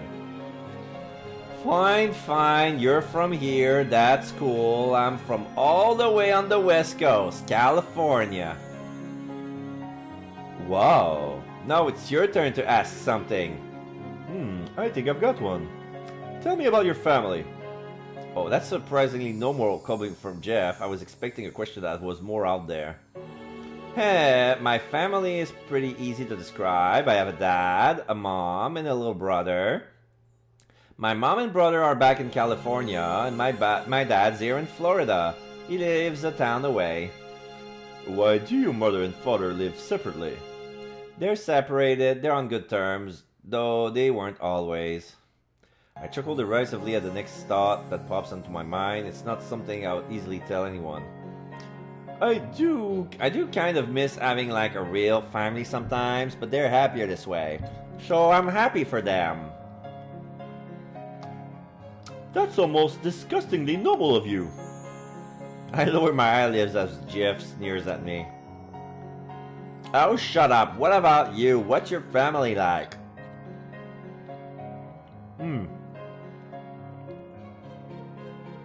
I can describe mine as simply as you can. Only my grandparents raised me. My poor mother must have thought that raising a child would impede on her horrible lifestyle. She decided that leaving me with her parents would solve that problem. Ow! What can you even say to something like that? Don't be fooled into thinking I'm trying to win your sympathy. Perhaps if my mother did take me with her, that would be the case, but I ended up living far better with my grandparents. They were very kind to me, even though I was my mother's mistake. I knew that, and I didn't want to. Jeff stops and widens his eyes like he just realized something. Is that how it began? Is that how what began? I always wonder when I first developed the habit of catering my personality to another. Talking about my grandparents now made me realize that it must have started with them. As a child, I did not want to do anything to displease them. They were kind enough to take me in. I decided to watch what they like and to respond in kind, and I eventually ended up doing it like it was second nature to me. Oh, so it was because you wanted to be the best you could be for your grandparents that you started putting off this fake personality. And I ended up doing that for all my interpersonal relationship. How strange. You'd think I would have figured it out by now. Maybe you just have to wait to find the right person to open up to. I grin and point at myself. But I doubt anyone else would mind if you acted the way you really were, especially your grandparents. You're not a bad person. You're just different. Isn't that still an insult? I meant it as the best compliment I can think of. Jeff burst out laughing so loudly that I blushed. It wasn't that funny. I see. However, that's not happening anytime soon. Not unless everyone became more like you, assistant. Annoying and pushy? As well as easy to talk to and amusing. I don't know whether to frown because Jeff agreed or to blush because he complimented me. I do a weird mix of both. You're making a strange face. That's all your fault. Jeff shrugs, then looks down at his watch to try to check at the time. How much time have we killed so far? I check my phone for the time too and frown at what I see. Just half an hour? An hour to go then. Jeez, Jeff, I'm sorry, but there has to be an easier way to find cactus fruit. With my phone already out, I figure there's no harm in doing a web search on my own. Come on, internet, don't fail me now. Results immediately pull out the term cactus fruit, and I thumb down the list to try and find something relevant. Hey, here's something interesting. Did you know you can also call Opuntia prickly pears? I squint on my phone's screen as I read the next sentence. Actually, that's the name they're best known as. Would searching up for that term work better then? Yeah, I input it into my phone and wait for the result to pop out. Jeff! I turn to him and show him my phone. Did you know you can buy prickly pear jam at this hipster supermarket we have here in town? Jeff quickly goes over to my phone screen, his eyes widen as he sees I'm completely serious. That is vastly cheaper and more efficient. The two of us lock eyes, probably having the same idea. You should probably give them back the beeper.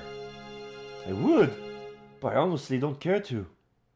Jeff tosses the beeper onto the bench, then carries my hand and pulls me to my feet. To the hipster market! To the hipster supermarket, assistant! Won't they think it's weird we're dressed all fancy like this? The last of my questions scatters into the air as Jeff starts pulling me behind him. No matter! Just think of it as one extravagant shopping trip! You say that, but you're not the one who has to move around in heels. Even if, as I say that, I'm still laughing behind Jeff's wake. I guess I've been through worse.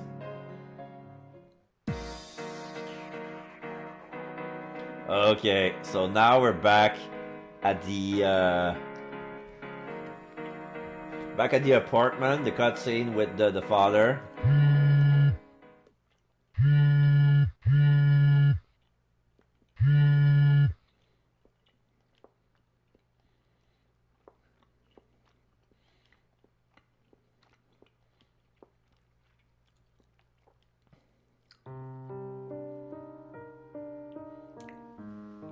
I lean my back against the wall outside of Jeff's dorm room. I'm sitting on the floor, knees bent up to my chin, and my phone held in the groove between my thighs. It's kind of funny. I know I agreed to help him find all the ingredients for this potion, but I think a small part of me never imagined we'd actually find all of them. The midnight chrome flower was definitely troublesome, but the Opuntia jam was surprisingly a cinch to get. After that, it was just a quick trip to the grocery store to get all the rest. I gotta wonder how the heck Jeff is mixing all that up in his room right now. I wanted to watch, but he insisted on being alone. I sigh. How long is it gonna take? I already left to go eat lunch. That makes it a couple of hours now. I tap my phone screen, refreshing my roller dashboard once again. I must have done a million times by now. Any more and I'll look like I have a problem. No, so that leaves me waiting for who knows long until... The back of the door slams against the wall as Jeff bursts out of his room. I lean to the side, narrowly dodging it. I've done it! With a feverish, excited look in his eyes, Jeff grabs me by the crook of my arm to pick me off the floor. Come, assistant, let me show you! Okay, I'm coming. Jeez. As Jeff drags me inside his room, I notice it smells really sweet in here now, like some kind of strawberry cake. It smells good enough to be a candle scent. I can't resist taking a few more whiffs. It smells like you were baking in here.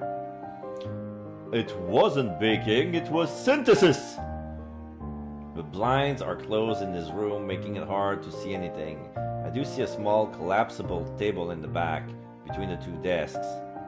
Various things are spread upon it. I have no idea what they are, but I do recognize a pot and a few notebooks. Behold! From behind his back, Jeff pulls a small glass bottle that's sealed with a cork. It's as big as a perfume bottle, and I can see the inside is filled with this rosy pink liquid. Here! Smell it! Jeff uncorks the bottle and offers it towards me. Tentatively, I lean it and waft the smell over toward me. It smells good. Like, really good. It's that strawberry cake smell amplified with 5, along with other pleasant smells you'd find at the dessert bar of a buffet. That smells amazing. Doesn't it? Jeff's so thrilled that he can barely contain himself. I don't blame him. He's been obsessed with making this potion ever since I've met him. I still have to ask though. So, does it work? That will have to be tested. Jeff carefully corks the bottle back up before he continues. Good thing too, because he's soon back to gesturing with wide swings of his arm. We'll need to perform an experiment. One subject should be sufficient enough, at least for a preliminary round. My hand shoots up. Ooh, I can be the subject if you want. Nonsense, that won't do. I've decided to judge the result based on how well the subject seems to like me. You've already been exposed to me for far too long. You wouldn't be impartial. There are confounds everywhere. It wouldn't do. The experiment would be a disaster. As he gets lost on his spiel, Jeff starts waving his arms back and forth like we're on the deserted island, and he's signaling an SOS. Relax, I won't be a subject if you're gonna freak out about it. Let's go to Ted. Yeah, probably. So, is there anyone that doesn't like you? I'm not saying that they have to hate you, but just someone who's neutral. Jeff hums under his breath and does that thing where he paces around, goes back and forth across his room a few times before. Eureka! He stops in place and straightens up like he's been hit with a lightning bolt. There is an aide who works in the library. I see her on occasion, but if and when I act in a manner I deem to be the most effective for her, she doesn't respond. However, if this... Jeff takes the potion bottle by the neck. If this does what I hypothesize, she should start conversing. That's a good idea. We should test it on her. Why do you have to use it yourself anyway? Why not use complete stranger to see if they act like they're friends? That sounds more valid to me. Jeff goes quiet for a second but goes back to wearing confident smiles soon after. I have my reasons for doing so. However, considering this a much more interesting way to proceed with things. In other words, it's so he doesn't get bored. Typical. Let us head for the library. If we spot her, we can proceed with the experiment. Alright. I get caught in Jeff's excitement and get out a little cheer on my own. But wait, shouldn't experiment be more structured than this? I would normally take more care in constructing an experiment for accurate results. However, in this case, a simple crude experiment as such should still demonstrate the intended effects. Plus, I cannot wait longer to bask in my success. I Google to myself. At least he's being honest. I want to see how well it works too. Jeff's been hyping it up for so long that I don't think it can't work either. From Jeff's dorm building, we head on over to the library. It doesn't take long until we're standing in front of the entrance. If Jeff nearly throws the double doors open as he gets to them first. However, at the last moment, his hands over shakily over the handle. Alright, maintain character. He takes a deep breath, inhales, exhales, and when his breath is released past his lips, it's like his stance fervor goes along with it. Let's go find her, shall we? He sneers right after he's done using that overly polite tone, ruining the illusion. We walk right on in, and we agree with the sight of the first floor of the library. Immediately, Jeff heads up the flight of stairs in the middle. She works upstairs where all the reference books are located. Sneaking in food and drinks? Oh, we're bad. Please don't act like you expected any less of me. Jeff scoffs at my sarcasm, though I can tell it amuses him, but some things about this is really familiar to me. A girl who works at the library and doesn't seem that responsive? Wait a second, could it be? Once we're on the second floor and I see her sitting behind the service counter with a book hand, I realize I was on the right track. I knew it! I exclaim in a hushed voice, not wanting to interrupt anyone trying to study in here. I've gotten in trouble for that one too many times already. Jeff gives me a puzzled look in response to my outburst, and I just shoot him a sly smirk. You've been talking about Bethany all this time, huh? Is that her name? I honestly had no idea. We're not besties, but we're acquainted. She's a nice girl. I glance over at her sitting behind the counter. Bethany is reading as usual, and with a slim finger, she tucks a strand of her blonde hair behind her ears. It falls in front of her face.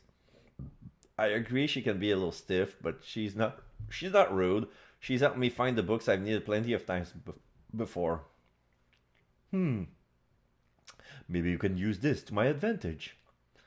The look Jeff gives me can't mean anything good. What are you going to make me do? Don't act as though I'm about to dissect you. I only want to use you as the control. You said you know her, yes? That I do. Perfect. I can watch how she acts with you and use that as a baseline for the results. That sounds good and all, but you have one teensy little problem there. How do you plan on getting her to drink some of the potion? Bethany is a real stickler for the library rules. No food or drinks allowed. She won't allow it. Jeff waves me off with his hand as always. I will figure something out. I've come too far to be stopped by something so trivial. It sounds so confident that I doubt I could talk them out of it if I tried. Better just let him do his thing and see how it goes from there. Fine, I'll go talk to her. Just don't do anything shady. You still don't know if that's safe to drink. Jeff huffs at me, pops the cork of the bottle, and places a little on his finger. He licks it off quickly, making sure that I can see. Now watch as nothing happened to me. That was too small a sample for it to take effect, but if it was poisonous or lethal, I would at least become healed. He has a point there. Several seconds pass, but Jeff keeps standing upright, wearing a smug expression on his face. Fine, I trust you. Stay put here, okay? In response, Jeff urges me onward with little motions of his hands. I head to the service counter, trying my best to appear natural. I'm not even sure what Jeff wants me to do. Does he just want me to talk to her? Hey, Bethany! When I finally at the counter, I brace my hands at the edge. I brace my hands against the edge. Bethany looks up from her book and her eyebrows raise as she recognizes my face. So yeah, she's tall, she's blonde with green eyes, little oval glasses. She's wearing a nice peppermint green dress with white bow and black straps. Oh my, it's Nicole! Welcome! Carefully, she places a bookmark wearing a plant design inside her book to hold her place. She then set it in front of her and out of the way. Do you need any help? Checking a book out? No, how are you? I awkwardly draw the last word, unsure of what else to say. So yeah, so natural, Nicole. I'm fine. Good. It's been a while since we talked last. I wanted to catch up, you know. I think it would be more appropriate to talk when I'm not working. I can tell Bethany is losing interest as I see her reach for her book again. Wait. In the panic, I accidentally raise my voice, startling Bethany at her seat. She looks at me, one eyebrow raised in suspicion, but she doesn't scold me. Nicole, what is it? She can definitely tell something fishy is up now. Why is this getting so difficult? All I was supposed to do was talk to her. Once I realize how much of a mess I'm making of things, I sigh and calm down. There's really only one thing to do in this situation. Hey, Bethany? Do you see that guy standing by the bookshelf over there? He might be watching. He'll probably look away once he sees you paying attention to him. Slowly and coolly, Betty leans to the left and tries to stare past me. A beat passes, then she's returned to her normal posture. I spotted him. Are you talking about that Jeff Ryan person? Do you know him? No, I do not know him personally. We've spoken a few times in passing, but that's it. Well, he and I are, I hesitate and blank on how to follow up. Why should I even say? Part of me really wants me to be honest, Bethany, and just tell her the truth. But another part of me wonders if that would work out in the end. Try to be subtle, beg for a cooperation, give a straightforward explanation. We're gonna save, and we're gonna try to be subtle because that's the Jeff way. I don't think I should tell Bethany straight out that Jeff is going to test his potion's effect on her. That might scare her off. Are you feeling thirsty, Bethany? Not especially. Are you sure? I mean, you look parched to me. I think Jeff's coming over with something to drink. I'm sure he'll give you something to you if you want it. No, I'm not thirsty, and he shouldn't be drinking in the library. That's against the rules. Ah, the point is that you're supposed to drink what Jeff gives you. Are you trying for something, Nicole? No, I'm not.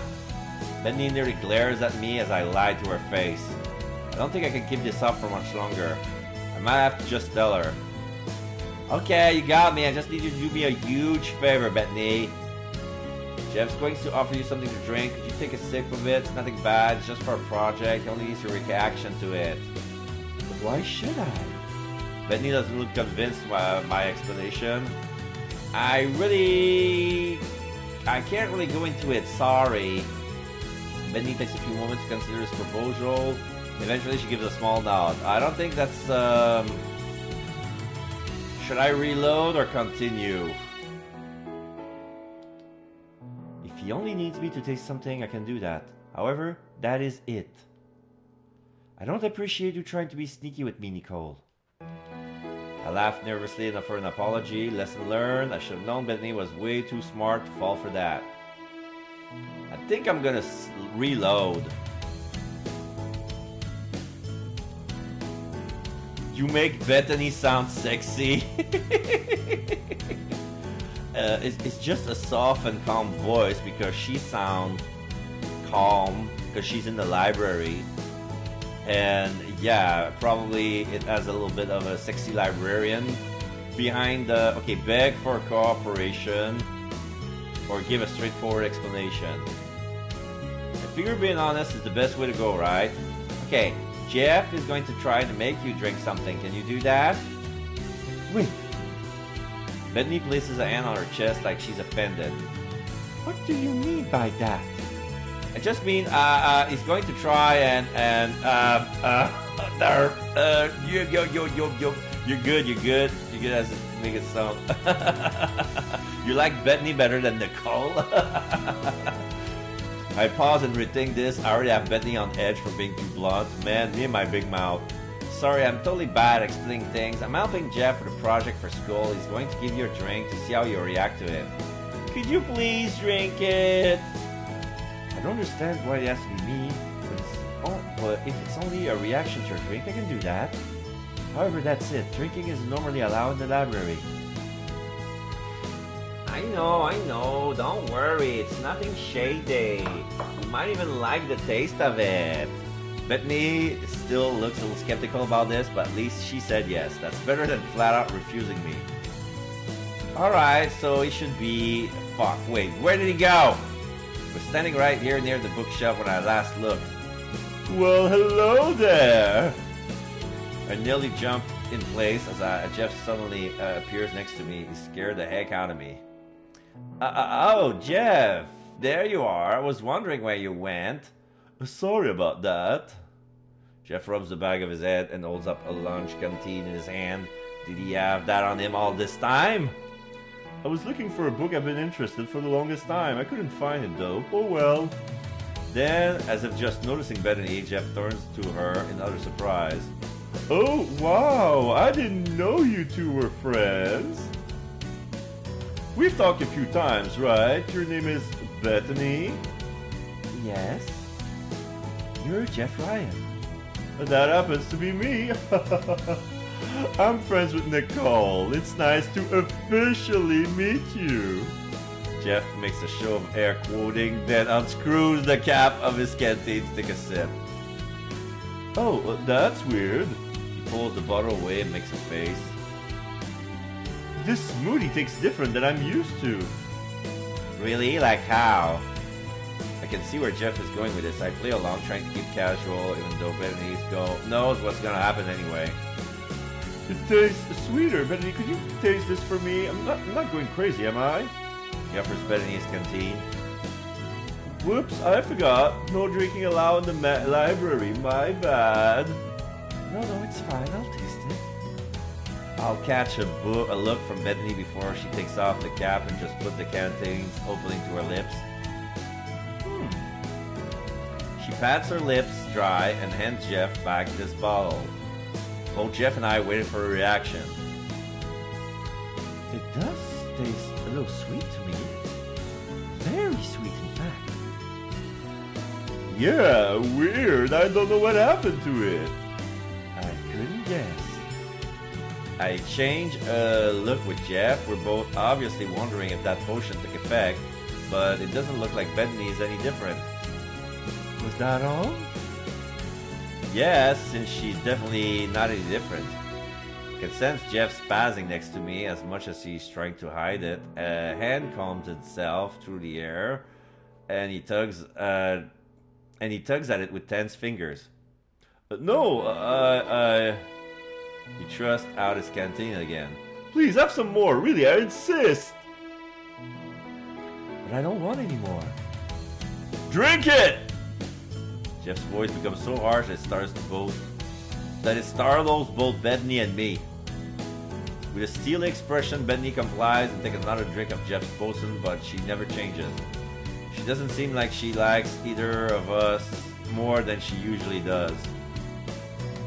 I shouldn't bother to repeat it, but it's still overly sweet to me. That's it? There should be more than that. I opened my eyes, I heard Jeff reverting to his noble voice, his mean voice. You didn't. Probably just drink it, right? Or. Flustered, Jeff sprints off, leaving Bethany and I standing at the service counter. I almost got out his name before I remembered what would completely bust library rules. But Jeff looked completely devastated. I can't let him go by himself. Maybe that's what he needs right now, though. Was he okay? I gave him my reaction like you told me to. Yeah, you did great, Bethany. Thanks. It's not your fault. I take the canteen from her and screw the lid back on. Yeah, Bethany is definitely no different than she was a few minutes ago. That means this potion that Jeff worked so hard on, it's a dud. I'd be lying if I said I wasn't expecting it. However, Jeff's reaction was something I couldn't have possibly predicted. I'll talk to Jeff later. I'm sure he's okay, don't worry. You aren't familiar enough for me to worry. Some old Bethany for sure. Same old Bethany for sure. Anyway, I did Bethany goodbye and I hurry up to chase after Jeff. However, it's still not until I leave the library I realize there's no use. When Jeff doesn't want to be found, he's not going to let me find him. I have no idea what direction he ran off to. I reach behind my head and entirely rub the back of it. I guess the best thing to do is to give him some space for a little. I can't imagine how he's possibly feeling right now. Okay, so now it's the other scene. So I'm gonna reload. Hello, in Francisca. Thank you very much for the follow. Alright, since you're here, might as well. Can you tell us all about what's your favorite geekdom? What are the things that you like? What's your whether it's like video game, movie, music, comic book, like what's your favorite fandom that you like to geek about? Because we're all about that in the Geek Journalists, and this is a safe space for everyone. So right now we're trying to figure out how to win the Jeff secret ending. This is the last guy we're trying to figure out, and I guess we're gonna go to beg for a cooperation. Trying to trick her would make me feel bad, and being too honest would probably turn her off. I guess the only way to go is with some full-out groveling. Okay, can you do me a huge favor, Bethany? I clasp my hand together desperately. I'm helping Jeff with a project. He's doing something for class, and he'll need you to drink something. Could you please drink it? I promise it won't kill you. It might even taste good. But why should I? Benny doesn't look convinced by my explanation. I can't really go into it, sorry. You won't get sick or anything. You just need your reaction to it. Also, don't tell him I begged you to drink it or he'll be pissed at me. Benny stares at me for a few moments, sighs, then nods her head. I don't quite understand, but I'll do it even if it's against the rules. It seems important to you. Ah, there it is. So begging was the way to go. I gives a sigh of relief. I guess it's important to me, which is kind of weird. This is Jeff's potion, not mine. Oh, you're a lifesaver, Bethany. I didn't want you to drink it without me telling you first. I'd feel horrible. It won't do anything bad, correct? Nope, don't worry, it's safe. Unless you count starting to like Jeff as something bad, but then again, he's not a bad guy. Deep down. Okay, so the rest we already did. Okay, that's great. This is her figuring out the thing. Wait, we're only at 90%? Something's wrong. Oh, well, maybe it's Jeff's story. I hope we won't have to do it all over. I knock on Jeff's door from the umpteenth time. Jeff? A minute passes with no response. I don't know why I expected one. It's been the same each time I've tried. Jeff, come on. You can't stay in there forever. Though he's really trying to prove that he can. I thought it'd be good to give Jeff some time, but seriously, this has gone far enough. It's been more than a week. He can't mope forever. Jeff, open up!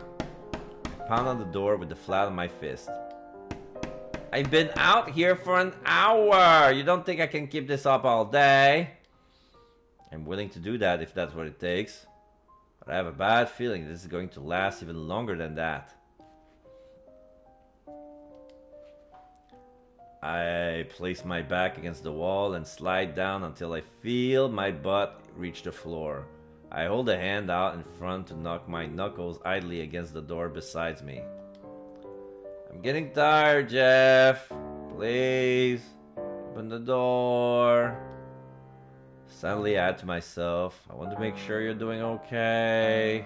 I know it might seem weird considering everything Jeff puts me through, but I'm worried about him. Really worried. And I don't think there's anyone else there to worry about him. The real him. The Jeff that likes to mix things in his room and calls himself an alchemist and laugh in a funny way. That Jeff. I guess that's why I'm out here sitting on the dirty dorm floor to try and get Jeff to talk to me. Because if not me, then who? I twitch in place as I feel my phone start vibrating in my pocket. I pull it out, grumbling, but that stopped once I see that it's Jeff on the other line. I arc a brow. Seriously? You're going to call me? Even though he can't see my face, I do my best to express how annoyed I am. Jeff, open the door! No! Open it! Never! I bite back a groan and massage the bridge of my nose.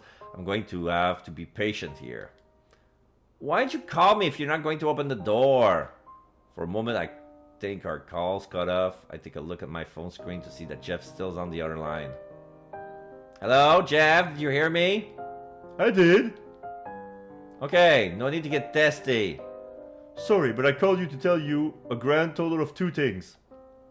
The first is that I am no longer an alchemist. What? Jeff? The second is that I know the true reason you're here right now. Where do I even start? Not only is just making no sense, but he's quitting something he really cares about. I know it's none of my business, but I can't let him do that. I decide confronting him about that is way more important right now. What do you mean you're no longer an alchemist? Do you not comprehend? Well, I suppose I used the wrong choice of words. I am no longer an alchemist because I no longer want to be one. It's all a sham. Jeff, just because this one potion didn't work out... You don't understand. I made sure it was correct to the last detail. The only way it could have failed is if it never would have worked in the first place. I know the skepticism behind alchemy. It is not considered a real science nowadays. That must have been why I was so hesitant to talk about it. To anyone but you, that is. However, I could tell, Nicole, you truly didn't believe in it either. My teeth clench right now on my lower lip. I don't even have an argument to follow that up with because it's right. I only went along with his alchemy stuff because Jeff was really into it. However, something else catches my attention. You send my name. You never say my name. What happened to assistant? Ah, yes, how convenient that you bring that up. That leads us to our second point. You're no longer my assistant. You're done. Go home. Weeks ago, I would have done anything to hear those words, but now those words just hurt to hear. You don't need my help? You don't need me to help you anymore? The disappointment in my voice is embarrassingly obvious. Even if his Jeff catches it, it makes no sign that he cares. What's the point? I no longer wish to invest myself in some fairy tale science, which means I no longer have any use for you. However, as I said before, I know why you're here, and you have nothing to worry about. Alright, did he say something like that before? What is he talking about? How do I have a true reason for being here when I don't know what it is myself? As promised, I will still talk to Garver. You will be in good graces by the end of the month. With that, the A should come easily for you if you continue to meet with him and do the work. Anger builds up in me like boiling water in a kettle. I shoot up to my feet. But I didn't come here for some dumb grade. The words spill out of my mouth before I can stop myself. But what I say isn't untrue. I came in because I was worried about you.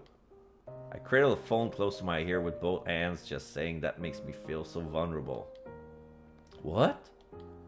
I know you might not be used to this, but I wanted to make sure you were alright. I know having that potion filled hit you pretty hard. But now that I can hear your voice, you sound like you're doing better. That's a relief. The topic switch is sudden, but that is the main reason I came here. I don't want to start any fights if I can help it. So forget about talking to Professor Garver. I'm not here for that. I really want you to open the door so we can talk face to face. I hear a click on the phone right after. I'll have to look at my phone screen to know that he hung up. Just as I lower my phone, the door to Jeff's dorm room swings open a moment later. Well, that was fast. He's wearing a black and white striped shirt. Soon I feel a tight grip on my wrists, and I'm being whisked away into Jeff's room before I can realize it. There's a loud, harsh slam on the door, and as I jerk in this direction, I'm suddenly shoved against the wall. I hit it hard, and a pain gasp escaped my lips, and I find myself staring face to face with Jeff. His hands brace themselves on either side of my arms, and he gets so close that I can feel his breath brush past my face. Frankly, he looks like hell. He's dressed, but his hair is unkempt and messy, like he's been lying down for a while, and his eyes are sunken like a skeleton's. My heart stopped thumping in the bottom of my chest. What the hell is your problem?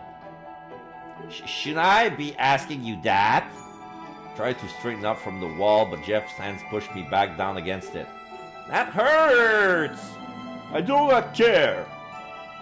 Jeff yells right in my face, and I flinch back as he left his room. As he left his room at all, it doesn't even seem like he brushed his teeth. You say that you're worried about me? That you came here to make sure I was alright? That's preposterous! Why do you act like you're complete? Why do you act like we're complete strangers? Because we might as well be!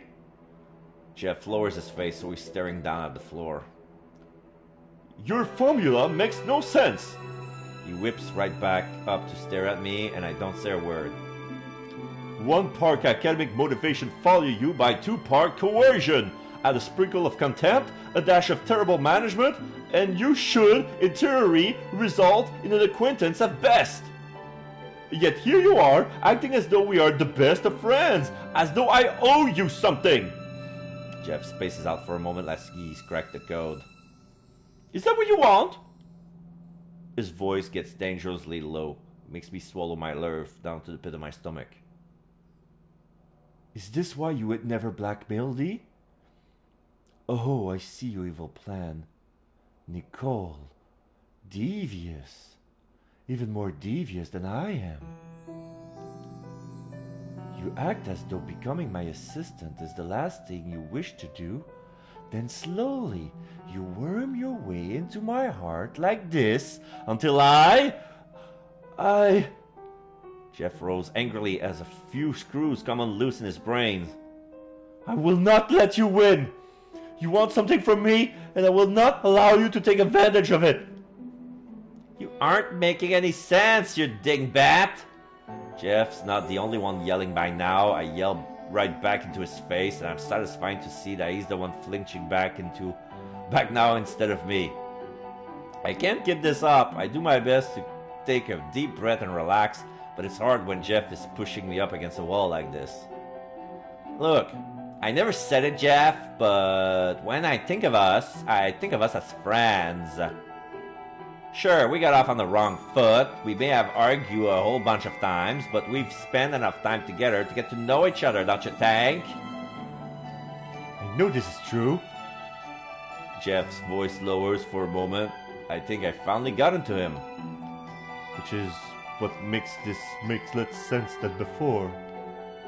You know how I really act, the man behind the mask, as it were, yet you still claim to be fond enough of me to call me your friend? I nod, unsure of else to make it any clearer. Don't. Do not do that! I do not want this! What don't you want? What are you talking about? Silence! Jeff's breaths come heavy and haggard. This can't be good. He's like some out-of-control animal right now. Finally, his erratic breathing stops. Jeff goes limp, but he remains hovering over me against the wall. What do I have to do to make you hate me? I nearly jumped as Jeff's hands come out of nowhere and land on my shoulders. There's something different to his touch, something that makes me shiver. To make you detest me. His finger traced down my arm, their movement almost sensual. My heart freezes on the beat. This can't be happening right now. To make you loathe me. And finally, I feel his fingers wrap around my wrist. In a flash, both my hands are slammed over my head, and I can feel my breath itch as I realize what Jeff is getting at. Is this what it takes to make you hate someone, Nicole? Do I have to violate you? Must I destroy every last bit of you to make you finally leave? Jeff's hand stays tight around my wrist, his eyes lock with mine, his breathing is labored and shallow while mine, well, I do my best to stay calm in this situation. I know I should be struggling, I should be kicking Jeff in the nuts right now since he stupidly left them wide open, but something about this feels so off. It's like Jeff himself doesn't even want to do this. Confront Jeff or stay silent. We're gonna save this part. This is interesting. We're gonna confront Jeff. I don't know what to say right now. All my thoughts jumble together and nothing comes out as a result. I just stare at Jeff, saying nothing. My tongue feels as rough as sandpaper and it's like my lips are glued shut. However, my silence seems to crack Jeff. Why aren't you saying anything? Do you see what I'm about to do to you? Say something! But I can't. I'm literally frozen on the spot. It must unnerve Jeff. The pressure finally gets to him, and I hear him give off a loud, defeated groan. Curse you! He releases my wrist, allowing them to fall back to my side. I exhale loudly as I tend to them. You grabbed me really hard. I was trying to scare you, that was the point! The adrenaline rush makes me feel jittery all over. I wasn't sure what to expect there for a second. Fine. You want to know how I'm faring? As you can undeniably tell, I'm an utter and complete mess right now, and I would really appreciate it if you, of all people, were not here to see it. Hence why I needed you out. I can't stand the sight of you right now. Leave me be. He points toward the door, not meeting my eyes. I get the hint. At least he sounds lively. That's enough to set my worries at ease. Before I leave, though, I hear him call up to me. Nicole. Yeah? I apologize for that. I stared down at my wrist, still red from Jeff's grip. I've never let anyone touch me like that, ever. Resentment pulls in my chest, but I do my best to swat it away and ignore it for now. Jeff wasn't seriously trying to hurt me there, plus he's a super vulnerable state right now. I force myself to grin and shake my head uneasily. Don't worry about it. You're going through a tough time, okay? Your head was in the right place. As much as I like to, I don't think yelling at him would get through to him. Me yelling is what started this whole mess anyway. Jeff makes a strange face, even for him. His eyebrow raise, his lower jaw hangs, and I think he's blushing? Wait, why blushing? Before I can ask, Jeff catches himself and storms towards me. Out! Get out of my room! He places his hands on my shoulder and steers me out of his room. After that, it's a door slam to the face and I'm all alone in the hall now. I can't think straight anymore. Even if Jeff was only pretending, that was still super scary. What could have happened to make him wig out like that? Why did Jeff want me to hate him so much? Ow, headache. My mind's moving way too fast right now. It must still be the adrenaline talking. Oh shit. Let me... So stay silent. I don't know what to say right now. On my double jumper, nothing comes out as a result. My son... Is that the same thing? Is that the same thing? Stay silent. I don't know what to... It's the same thing. Wait. Did I say that the last time? Fuck. Wait.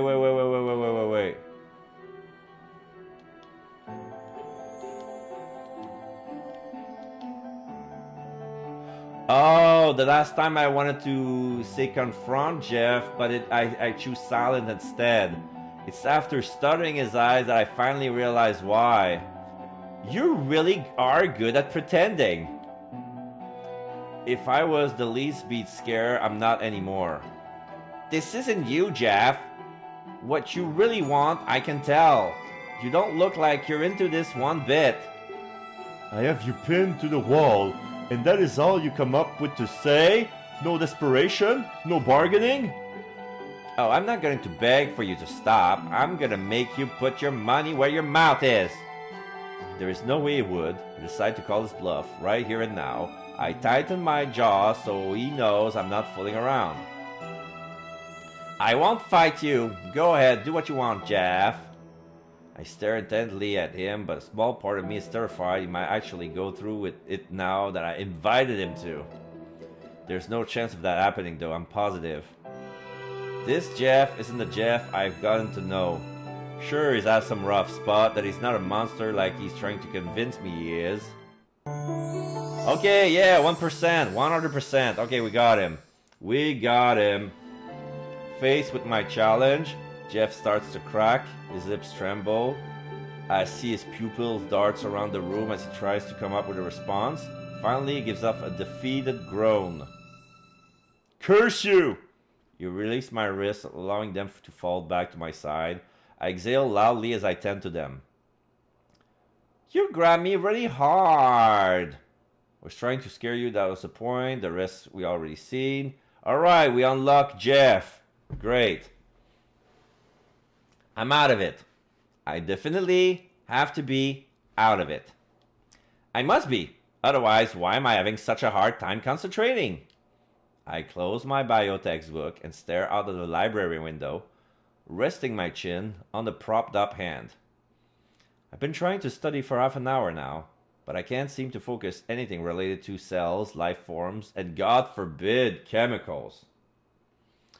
And it's all because of him. Jeff.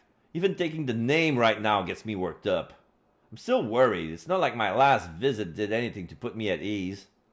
I can still remember how he gripped my wrist so tightly that his hands were like shackles. His face has been so close to mine too. Teeth were grit, but his lips were parted. I stopped my train of thought and shook my head. Okay, what? I must be super out of it right now if I'm thinking about his lips. I run a hand through my head, through my hair, smoothing back my bangs. They bounce back into place soon after, though more frazzled than before. Studying isn't going to happen right now. I have to call it. It'd be better to just pack up my things and leave than stay here taking up space. Maybe I can go back to my room and watch some shows on my laptop. It's totally unproductive, but too bad. It's the only thing I'm in the mood for right now. I start packing away my book. Then my notebook follows after it. I'm pretty sure I have everything in my shoulder bag when I stand up to leave. Then I made the mistake of glancing out the window. And I see him. Ugh. Jeff's walking down the path by the library, blending in with the other students nearby. I haven't tried messaging him or calling ever since that day. He looks fine though. My chest grows a little warm at the realization. It's a relief to see. But while he does look healthy, Jeff also looks shady. He has this huge backpack on, and it isn't his usual one. And the direction he's going in, that had to be toward the life science department. I shouldn't bother wondering what's up with him. But I can't help it. It's like I'm not even trying to stop myself from thinking about him. Jeff doesn't look like he's up to anything good. Knowing him, he could even be outrageously dangerous. Maybe this is all in my head. Maybe I'm just that desperate to need a reason to go talk to him again. Even if I am, my feet start moving before I bother to disprove myself. I bound down the stairs 2 at a time until I hit the library's ground floor, then I race out of the sliding doors until I'm back outside. Jeff, where is he? I thought I was quick enough not to lose sight of him, but maybe I was wrong? Oh, nope, I wasn't. I look over to my left, and I can see Jeff's back as he walks way ahead. He's like the size of a speck compared to where I'm standing. I would text him, but I know he wouldn't answer, and I bet calling out would only make him run faster. I'm gonna have to stalk him. Definitely unsavory, but it's the only way I'm going to find out what the heck he's up to. I pick up my heels and hurry after this direction before I lose Jeff entirely. Despite Jeff's head start, I managed to catch up and sneak behind him without him noticing. Like I thought, it isn't long before we hit the life science department. Jeff goes straight for a familiar building, moving faster once he recognizes it's nearby. That's where Professor Garver Labs is. This can't be a coincidence. Determined, I wait a few minutes, then head on into whatever he is up to. I'm going to find out. Man, this makes me feel like a real busybody, but it's for a good cause. Jeff doesn't look like he's all there right now. I don't want him to do anything he'll regret. I go up the stairs as fast as I went down the library, leaving me totally out of breath once I reach the top of the flight. Shake it off, Nicole. The lab door is right there. I expect to have to break it down, but the door handle turns when I twist it. Weird, but no time to dwell on it. I push the door open and burst aside. Jeff's in there like I thought, standing over one of the lab counters that's stacked with several books and notebooks. Those are a lot. Are they all his? And wait, what's that in his hand? I vaguely recognize using it in high school chemistry. Isn't that a tool used to start fire on the Bunsen burners? Flint something? I connected the dot and I spot several Bunsen burners lined up in front of the stacks. What are you doing? I hurry closer to Jeff before he has a chance to light anything on fire. Nicole! I had a feeling you would warn your way into here as usual. Are you crazy? Are you seriously thinking of burning all these in here? Perhaps? Jeff laughs maniacally.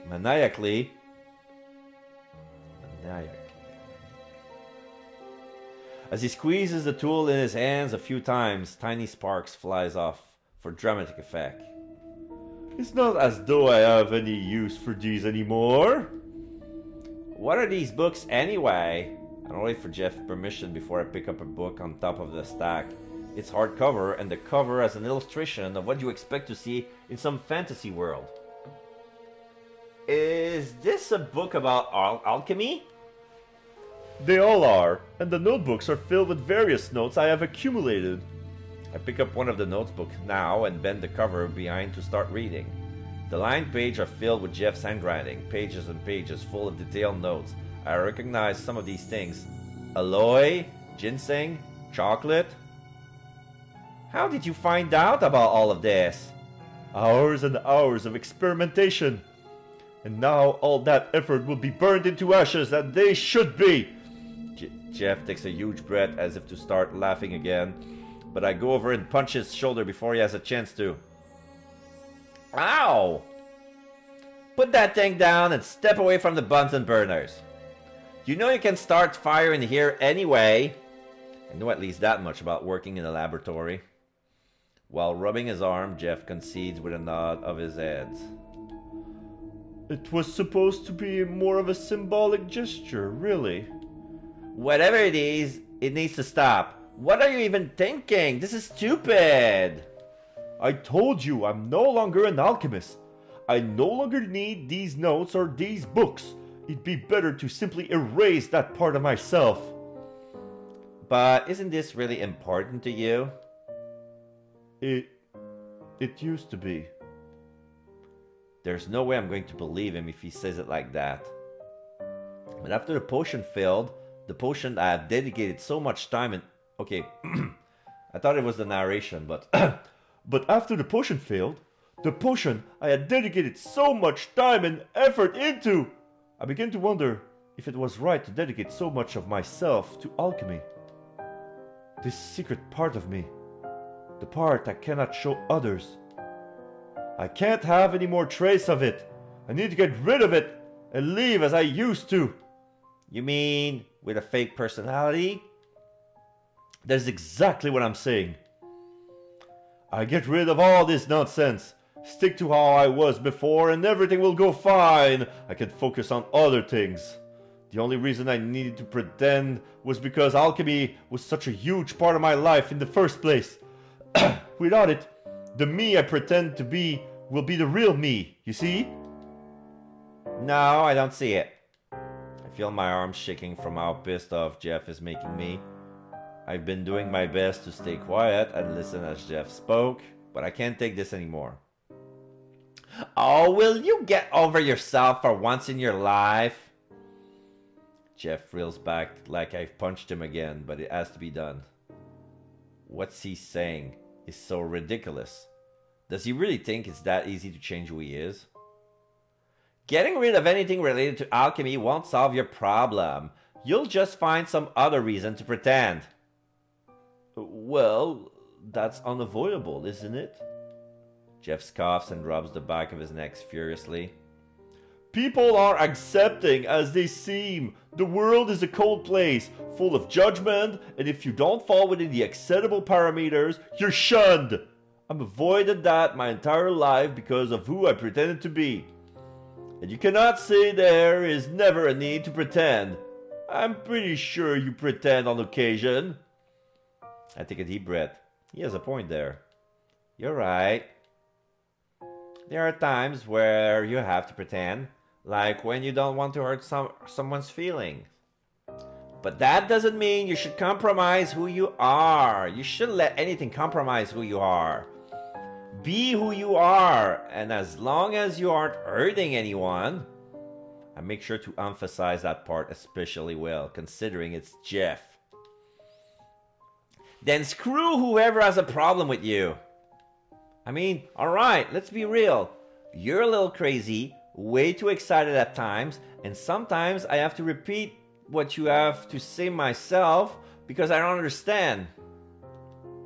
You're different, we get it. So is everyone else. No one is exactly the same. We all have our quirks.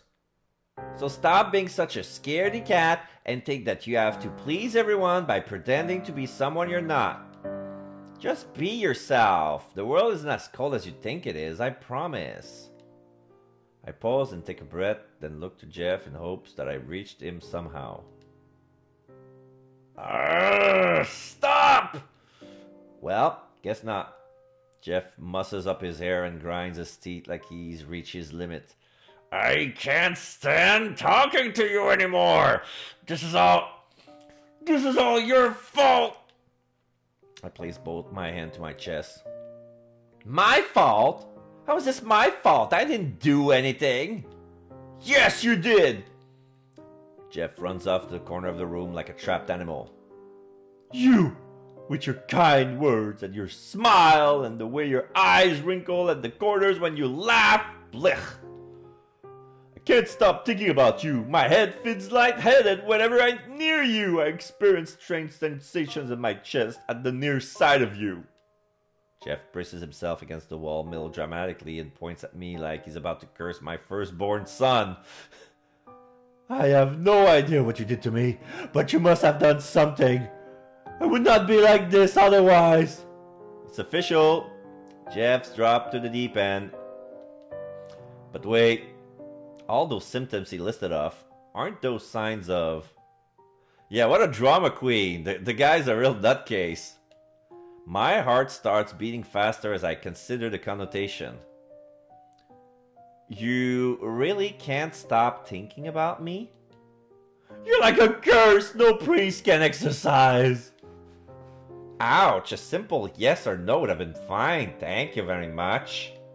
Still, that was him admitting it, right? I just don't think Jeff has realized that what he admitted to is all. I better help him along. The thought makes butterflies flutter around in my chest, but I go for it head on. You know, there is a possibility. I swallowed to calm my jitters down. It sounds like you, if we want to make this as technical as possible, it sounds like you have romantic feelings for me. I blushed and angled my gaze away at the last second, making my voice come out more bashfully than I intended. However, Jeff takes in my words with a thoughtful expression, if somewhat confused. Romantic feelings, you say? He closes his eyes and hums to himself. A blush creeps onto his face as he thinks more and more. His eyes snap open. Very well. In this case, allow me to conduct an experiment. Jeff approached me from the corner, gaining speed with each stride. What are you doing? I gasped at Jeff, braces his hands on my shoulders again, only this time his touch is softer, not hard enough to keep me in my place, but I saw he's trying not to break me. I hypothesize that I do indeed have these feelings for you. To test this, I will kiss you. Huh? I freeze. He's going to do what now? His hands lift for my sides to shove him off, but they stop at the last second just before his chest. If you want me to stop, you better push me away while you have the chance. His eyes looks down at my hands, but I keep looking at his face, at the way his brows creases like he has no idea what he's doing. I think even though I thought I'd seen the real him, this has to be the first time I have seen Jeff unscripted.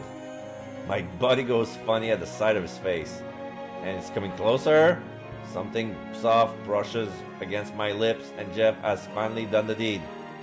It's not a steamy kiss by any means. Our lips press together for what has to be a few seconds tops. But the feeling it sends through my body is electric. My hands fall onto his chest to brace myself upright. Before I know it, Jeff pulls away, eyes wide. You were correct, it seems. The sound of his voice sends me out of the dream. I imagine the sound of glass cracking as I pull away and wipe at my lips with my wrist. I can't believe I just did that. Oh, can you? The tone of his voice is playful, if annoyingly smug. I did tell you to pull away if you wished. It doesn't seem like you're too affronted about the whole matter either. I know, but... Be my assistant again. It's so out of nowhere that I wonder if I heard Jeff correctly. Be what now?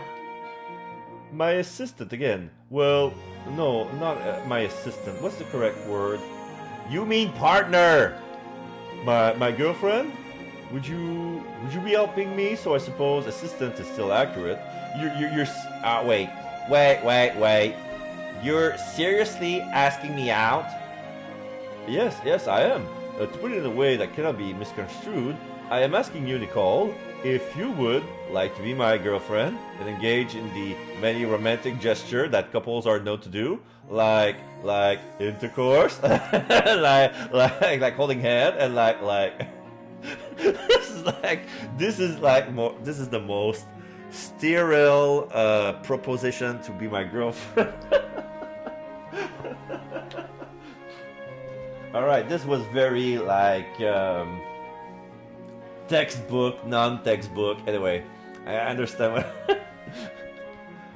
Jeff takes on that excited tone that I've grown to know, and I can't find myself to say no. After all, yeah, this guy really sucks at this. Like, I'm trying to imagine how would Sheldon Cooper would do, because usually he's pretty much stoic and all about science, and like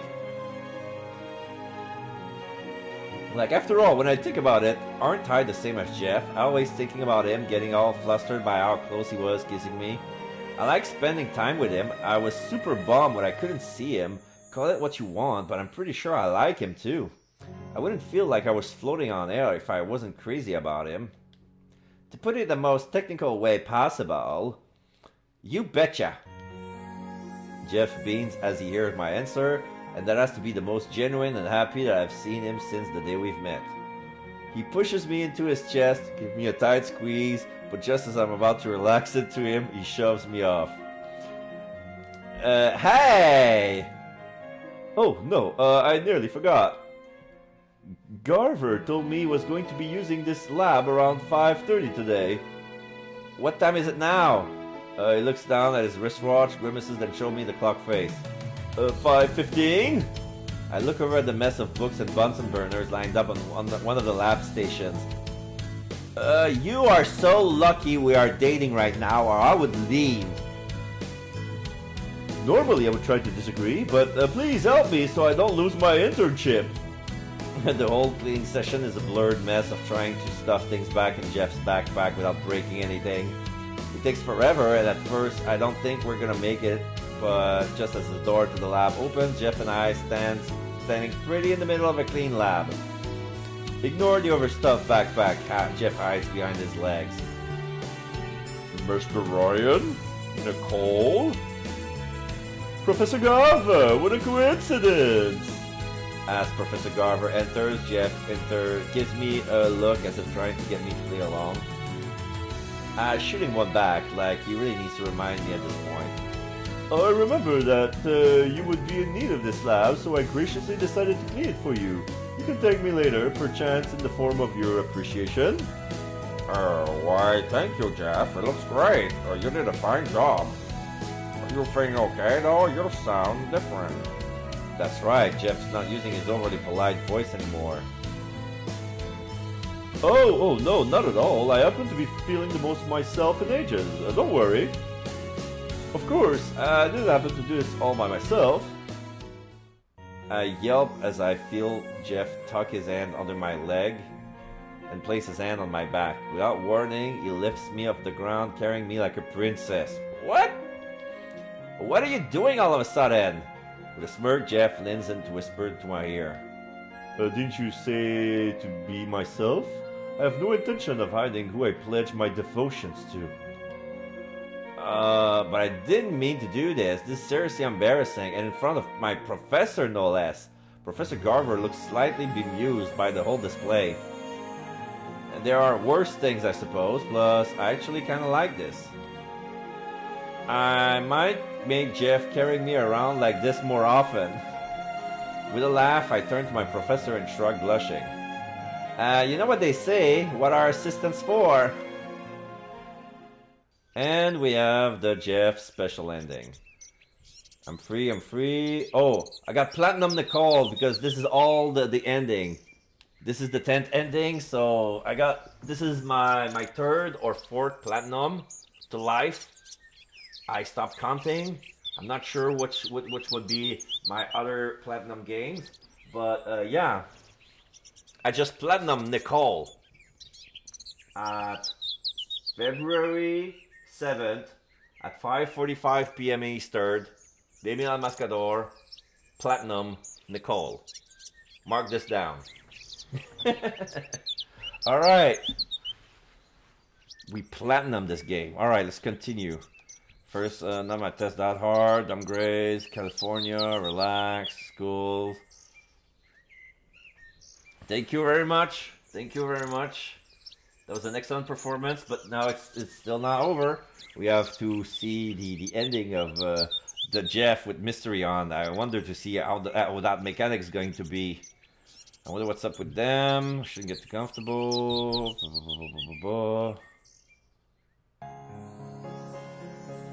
Jeff impatiently looks around while tapping his foot and drumming his finger against the back of the bench. It's like he's expecting someone, and it's not too hard to guess who. Is this why you wanted to know what at what time my last final was? Gee, I wonder if I should go talk to him. Jeff, hi! I wave at him reluctantly and try to get his attention, and Jeff bounced from the bench right for me. Ah, there she is, the lady of the hour. Before I can even edge in a word, Jeff takes me by the hand and leads me back to the bench she was sitting at. He plops me down, then sits right beside me. So? Oh, my test! Yes, of course! Yes, how did it go? I wanted to know since the moment you set foot in there. How do you know when I went in? Simply an hyperbole, my dear. Now, tell me. I wish to hear all the details. I'm sure it was a joke. A joke to you, maybe, but I found it to be kind of challenging. But overall, you would say you did a good job? I nod, and Jeff eagerly shakes both of my hands. Congratulations, then, I say. I was worried for a moment to think I might be dating someone who failed an introductory science course. Jeff shudders as if he can think of no worse thing than that. Hey, I'll have you know that I never failed a class in my life. I turn to Jeff annoyed, but he surprises me with a quick peck on the lips. I blink as I register what just happened. But that's for doing well on your final. Oh, well, thanks. And with that, my sour mood just disappeared. It's kind of sad that that's all it takes, but Jeff is my boyfriend. You're acting pretty eager to please today. Am I? Jeff shrugs his shoulder, oblivious. I don't know what you mean. It's only natural to be excited on the last day of the semester, isn't it? I guess, but he just seems way too into it right now. But speaking of which, I place my bag on my lap and rummage inside for my cell phone. It has to be in here somewhere. I'm sure I placed it in here before I took my test. Aha, found it. I have to go and call my mom now. I told her I'd call when I finished. She is that eager to know how you did. Hey, you can't talk, mister. I point knowingly at Jeff as I get up from my seat. Watch my bag, please, and thank you. Very well. Jeff gestured for me to be off, and I head away so I don't disturb him with my conversation. Well, it's like... it's more like so he can eavesdrop. Calling my mom, voicemail, just leave a message. Coming to get you.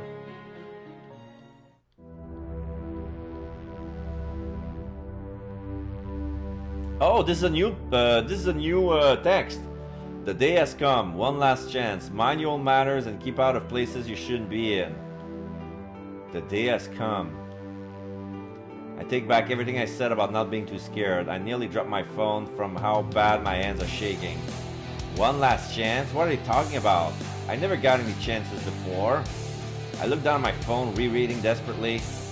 Mind your own matters and keep out of places you shouldn't be in. What did he mean? Where shouldn't I be? Wait, did he mean that abandoned building? Did they know I was looking around here that one night?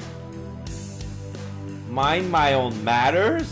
What, are they scared now that they know I'm catching on to them? I have so many questions, but I know one thing for sure. I can't back down now that I've got this abductor on the ropes like this. Another piece of candy. Okay. Shit. Very well.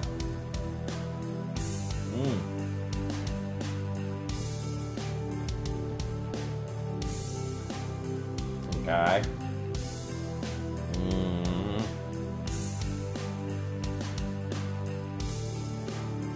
I'll show them just how much of a mistake it was to target me. I'm not going to let them get the better of me anymore. However, I put on the brakes as I remember about Jeff waiting for me back at the bench. I can't just go off and leave him there, can I? I was so excited to see me today too. He was so excited to see me today too. It can't be helped. I have to do this. If he got caught in all of this because of me, I would never forgive myself. When I head back to Jeff, I try not to show any signs of distress. He's pretty good at picking out emotion without trying. If I slip up for a moment, he'll be all over me with questions. To be honest, part of me is hoping that he does. Maybe hearing a voice of reason will be enough to talk me out of this. And how was the phone call? Jeff's back to sitting on the bench when I return, my bag safely held near his thigh. She didn't pick up, so I had to leave a message. But I'm sorry, I totally forgot I have something to take care of after this. What? Jeff's face goes dark. Oh boy, I sense an incoming tirade coming along. Oh, I see. Or not, phew, I thought he was about to let me have it for a second here. Yeah, I have to get going now, but I promise I'll call you later. I'm sure to see you later, Nicole. I lean over to kiss Jeff on the cheek before I get going, but he doesn't even react. Hey, are you okay? Is he more upset about me leaving than he let on? Yes, I'm fine, Nicole. Jeff shakes his hand a few times, a gesture for me to shoot. Go on, you said you have something to take care of? Right, I'm coming by. I'm going by. That was weird. Jeff isn't normally that unreceptive. Too much going on. One thing at a time. I gotta catch this abductor. Then I can figure out what's the matter with Jeff. I hurried through campus and into town, back to the abandoned building. I did think about bringing a weapon, but that might raise some weird question if anyone saw me. Am I really doing this? For all I know, I'm rushing head first towards my death. Well, I'm already here, and just think. Maybe I can get this guy all on my own. I can't be afraid. I've come this far and I've figured out so much. There's no way I can quit now that I'm so close. This is what I tell myself as I walk into the abandoned building.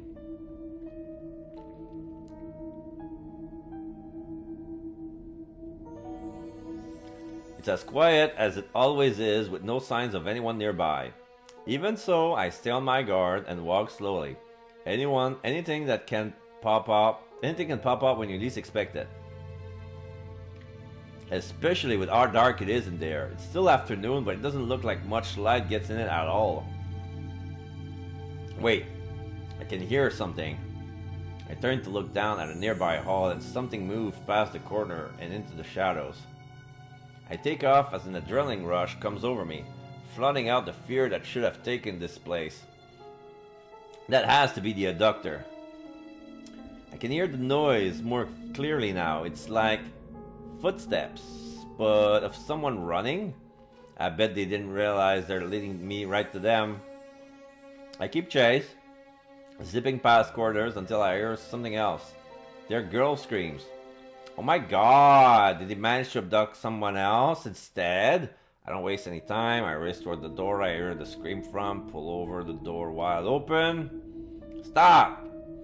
There's no one to stop. The room is empty, and hold on, I've seen this before. It's that room I investigated the last time I came here. Then where is that sound coming from? I check around, closer, MP3 player, blah blah blah. Press the button. What the heck is this supposed to be? There's another sound. A snap above the sound. I see suddenly move like someone was right there watching me. No time to be creeped out. I take off, showing the door to the side as I run past it. They couldn't have gotten far. They have to be close. but I can't hear any footsteps. It's just as quiet as it's always been. What the heck? That can't be. I keep going, watching for signs further up ahead. I make my way into a wide hall. And suddenly, Jeff, with a change of clothes, is standing right in front of me. Okay, I'm biting on the center. Yeah.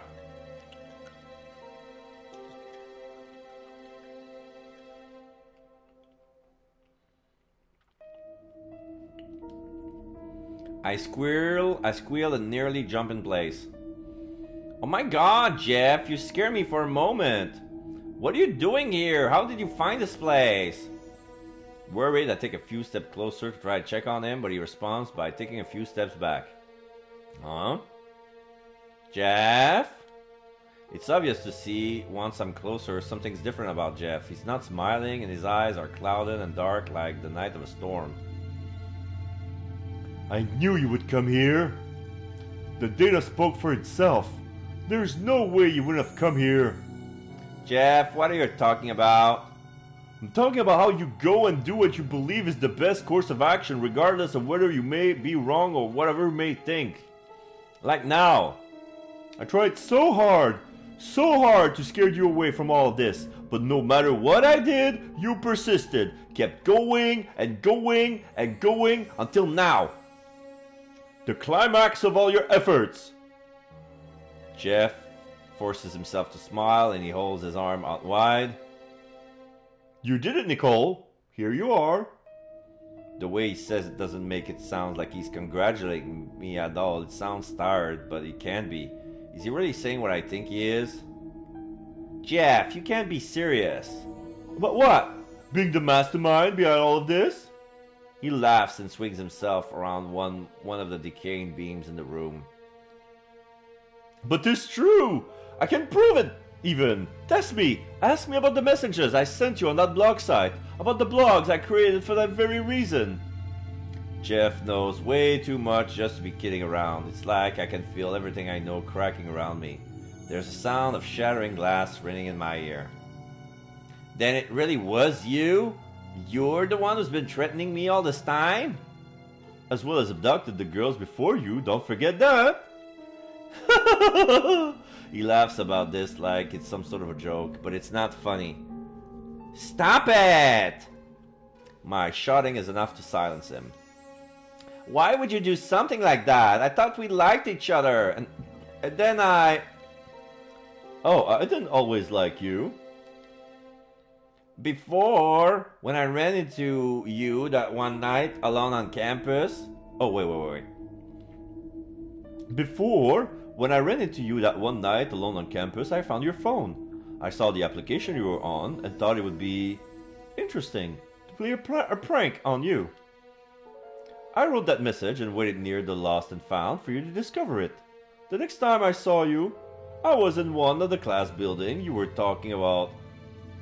walking through campus, and I decided to send you some more messages. To me, I consider it a series of humorous jokes. After all, I have no idea who you were, just a strange freshman girl I encountered one day in the department. But then, chance would have it that I would learn more about you. Even worse, that you would learn about me and about who I really was. I tried to stop you from that moment on. I didn't want you involved in any of this. But none of those messages worked.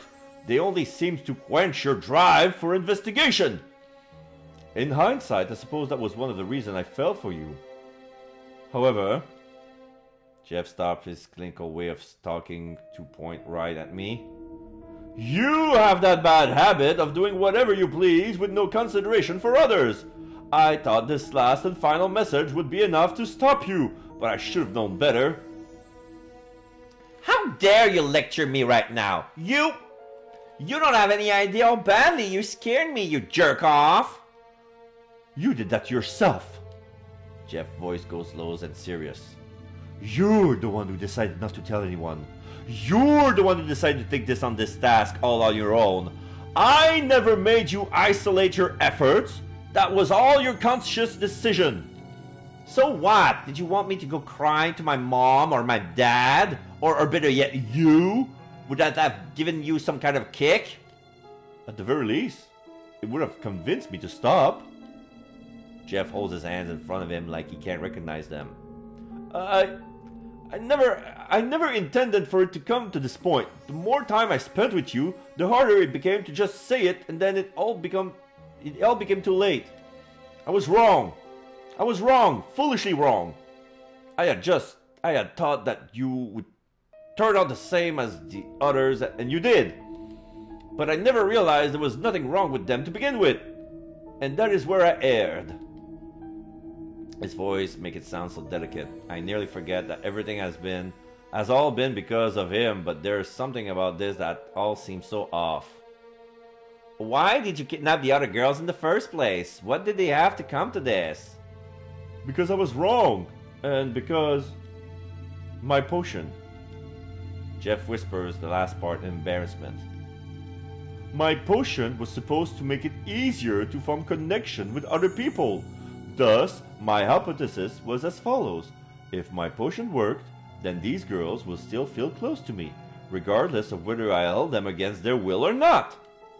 I would administer the drink, gauge their reaction accordingly, and make the needed adjustment, but it never worked, no matter what I did.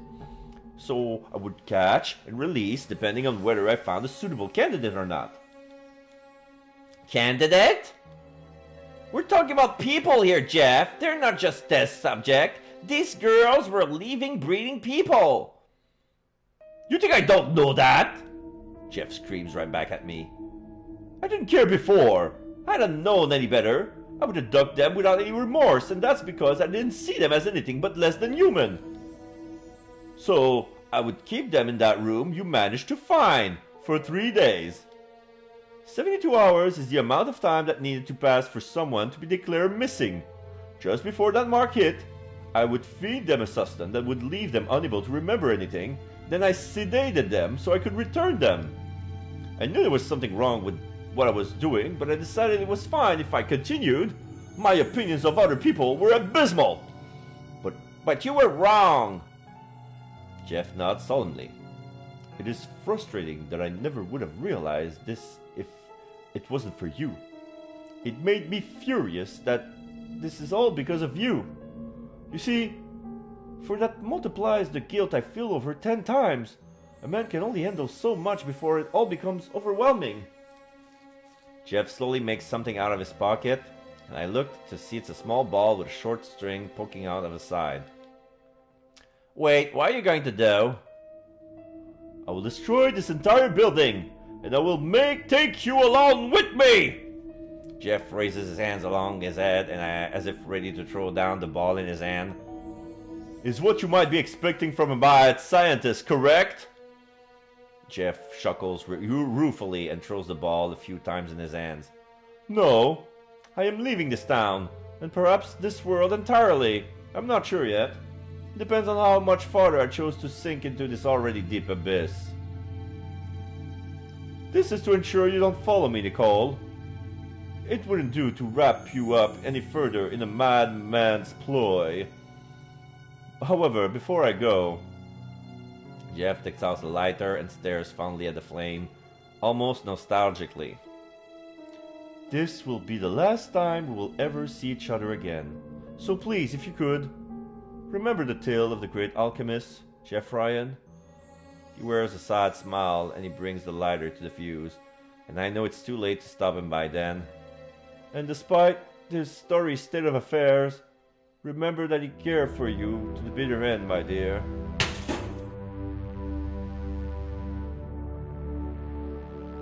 Okay, do it now, before I lose the nerve. I exhale tensely and shake my hands out by my sides.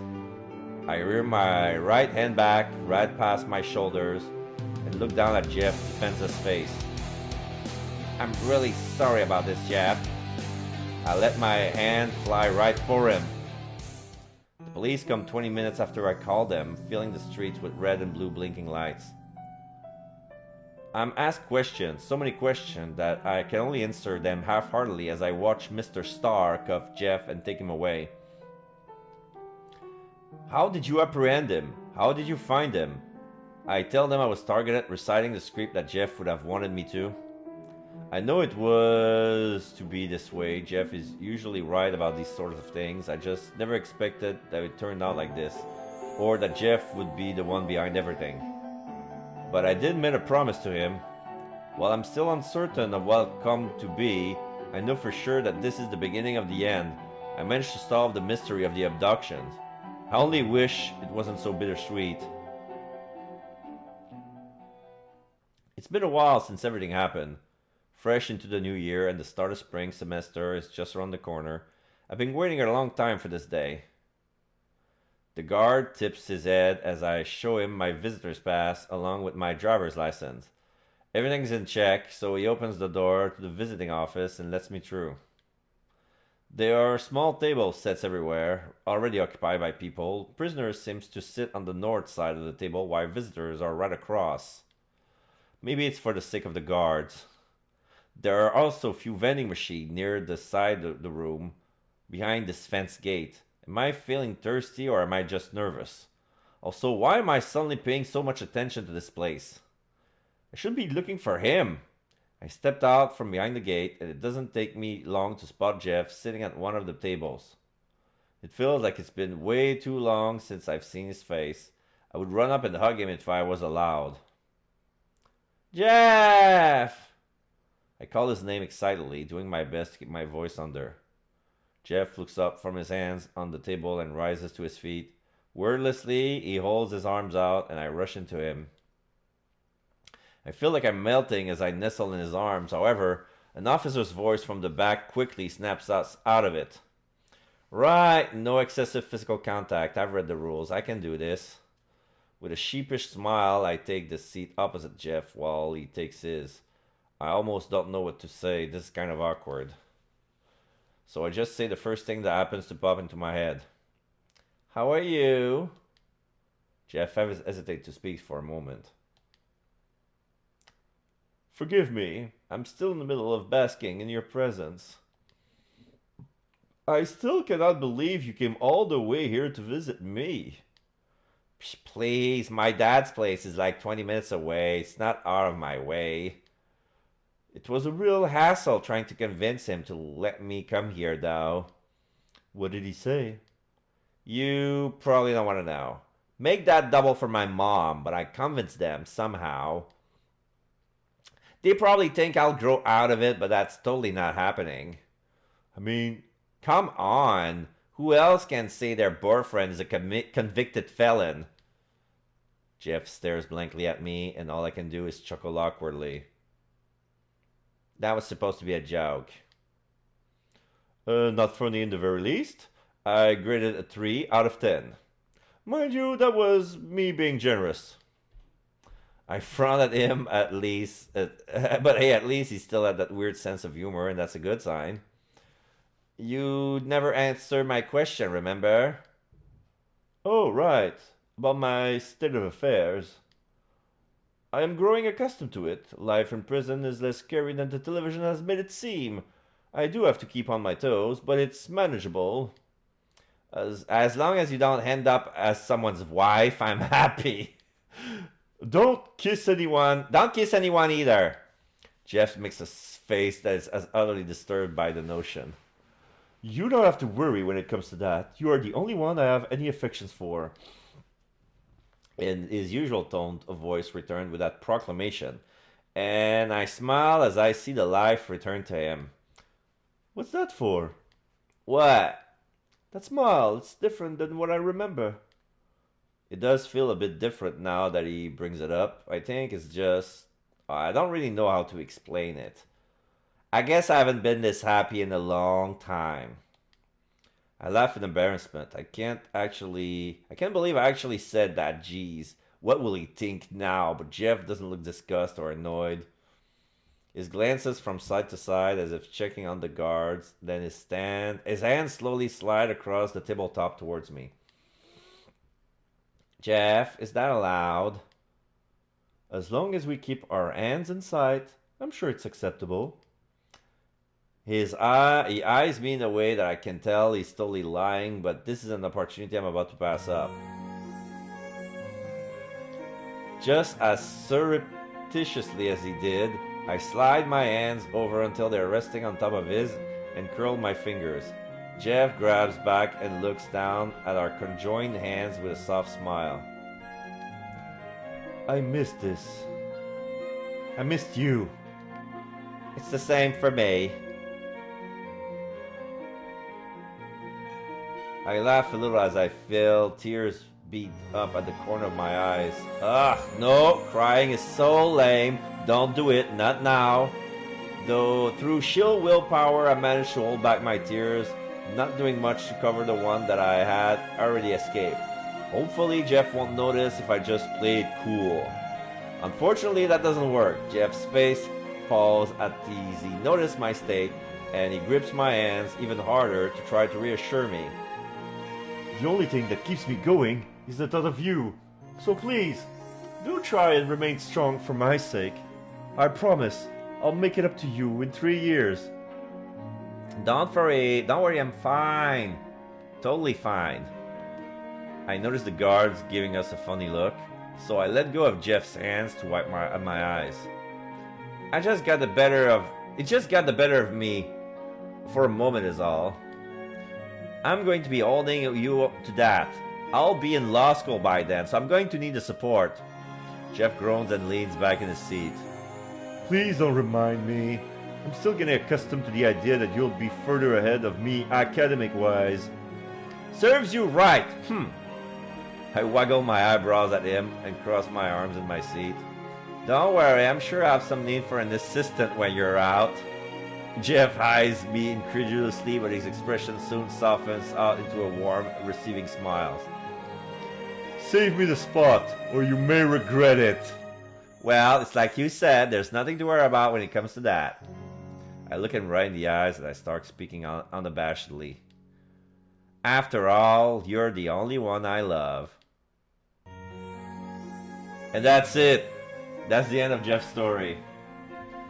I don't know how I feel about that. I mean, it's a little bit better than I anticipated, but at the same time, it's like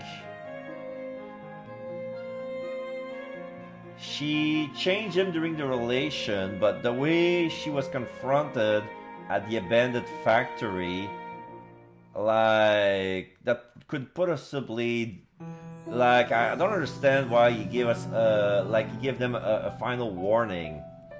Like, he could have just, as soon as they started dating, he could have destroyed all the evidence, like destroyed the old abandoned building with all the experiment and all of that, and then never mention, like, never tried to scare Nicole ever again. But then he just had to do it one last time so she would figure out who he is, and then they would make a plot to getting arrested by the police. So he would only have 3 years, like for sequestrated 3 different women. So that's kind of weird. So on that note, we're gonna rate somebody. Tomorrow is gonna be a Grade Ace Attorney. It's gonna be back to it's gonna stay. It's gonna stay on Sunday. Next Monday, I believe I'm gonna start playing a more action-oriented game. I hope it's gonna be something that's not that doesn't require me to speak as much as before. We'll see how it goes.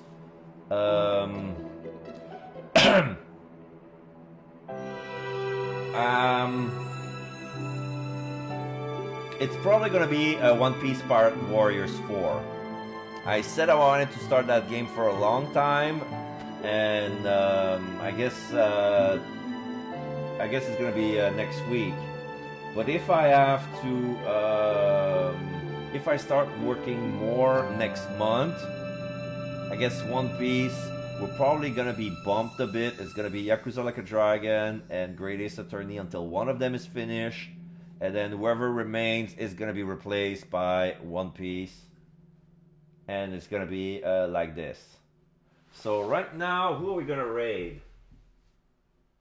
Let's see.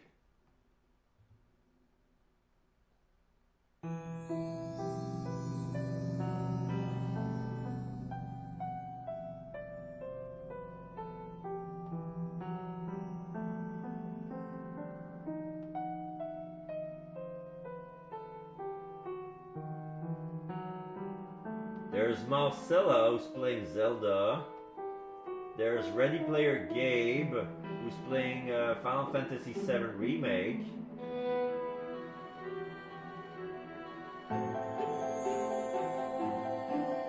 And you know what? We're gonna try something different. We haven't been able to rate him for a while because the schedule didn't align well.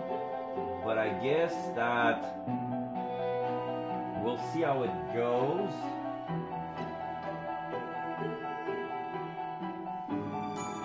We're going to be rating Greg Sean VA. For those who don't know who Greg Sean is, he's basically, if you were there for Yakuza Like a Dragon, he was the voice of Namba. And he's also the voice of Yagami in Judgment and Lost Judgment, and also the voice of Detective Kaname Date in AI The Somnium Files. Like, I've been following him for a while now, and yeah, I see him play, like, right now he's playing Yakuza Like a Dragon, right now he's playing Mahjong, because he's a big Mahjong player, and he just started, so usually he always starts his stream playing some rounds of Mahjongs, and then we'll see where it goes from there. So, yeah, we're gonna rate this guy. So this is Demiano Mascaro signing off. Tomorrow we're gonna continue with the Greatest Attorney, Resolve 2, the start of the second case, which is like the memoirs of the hidden Kokoro, the second case where Natsume has been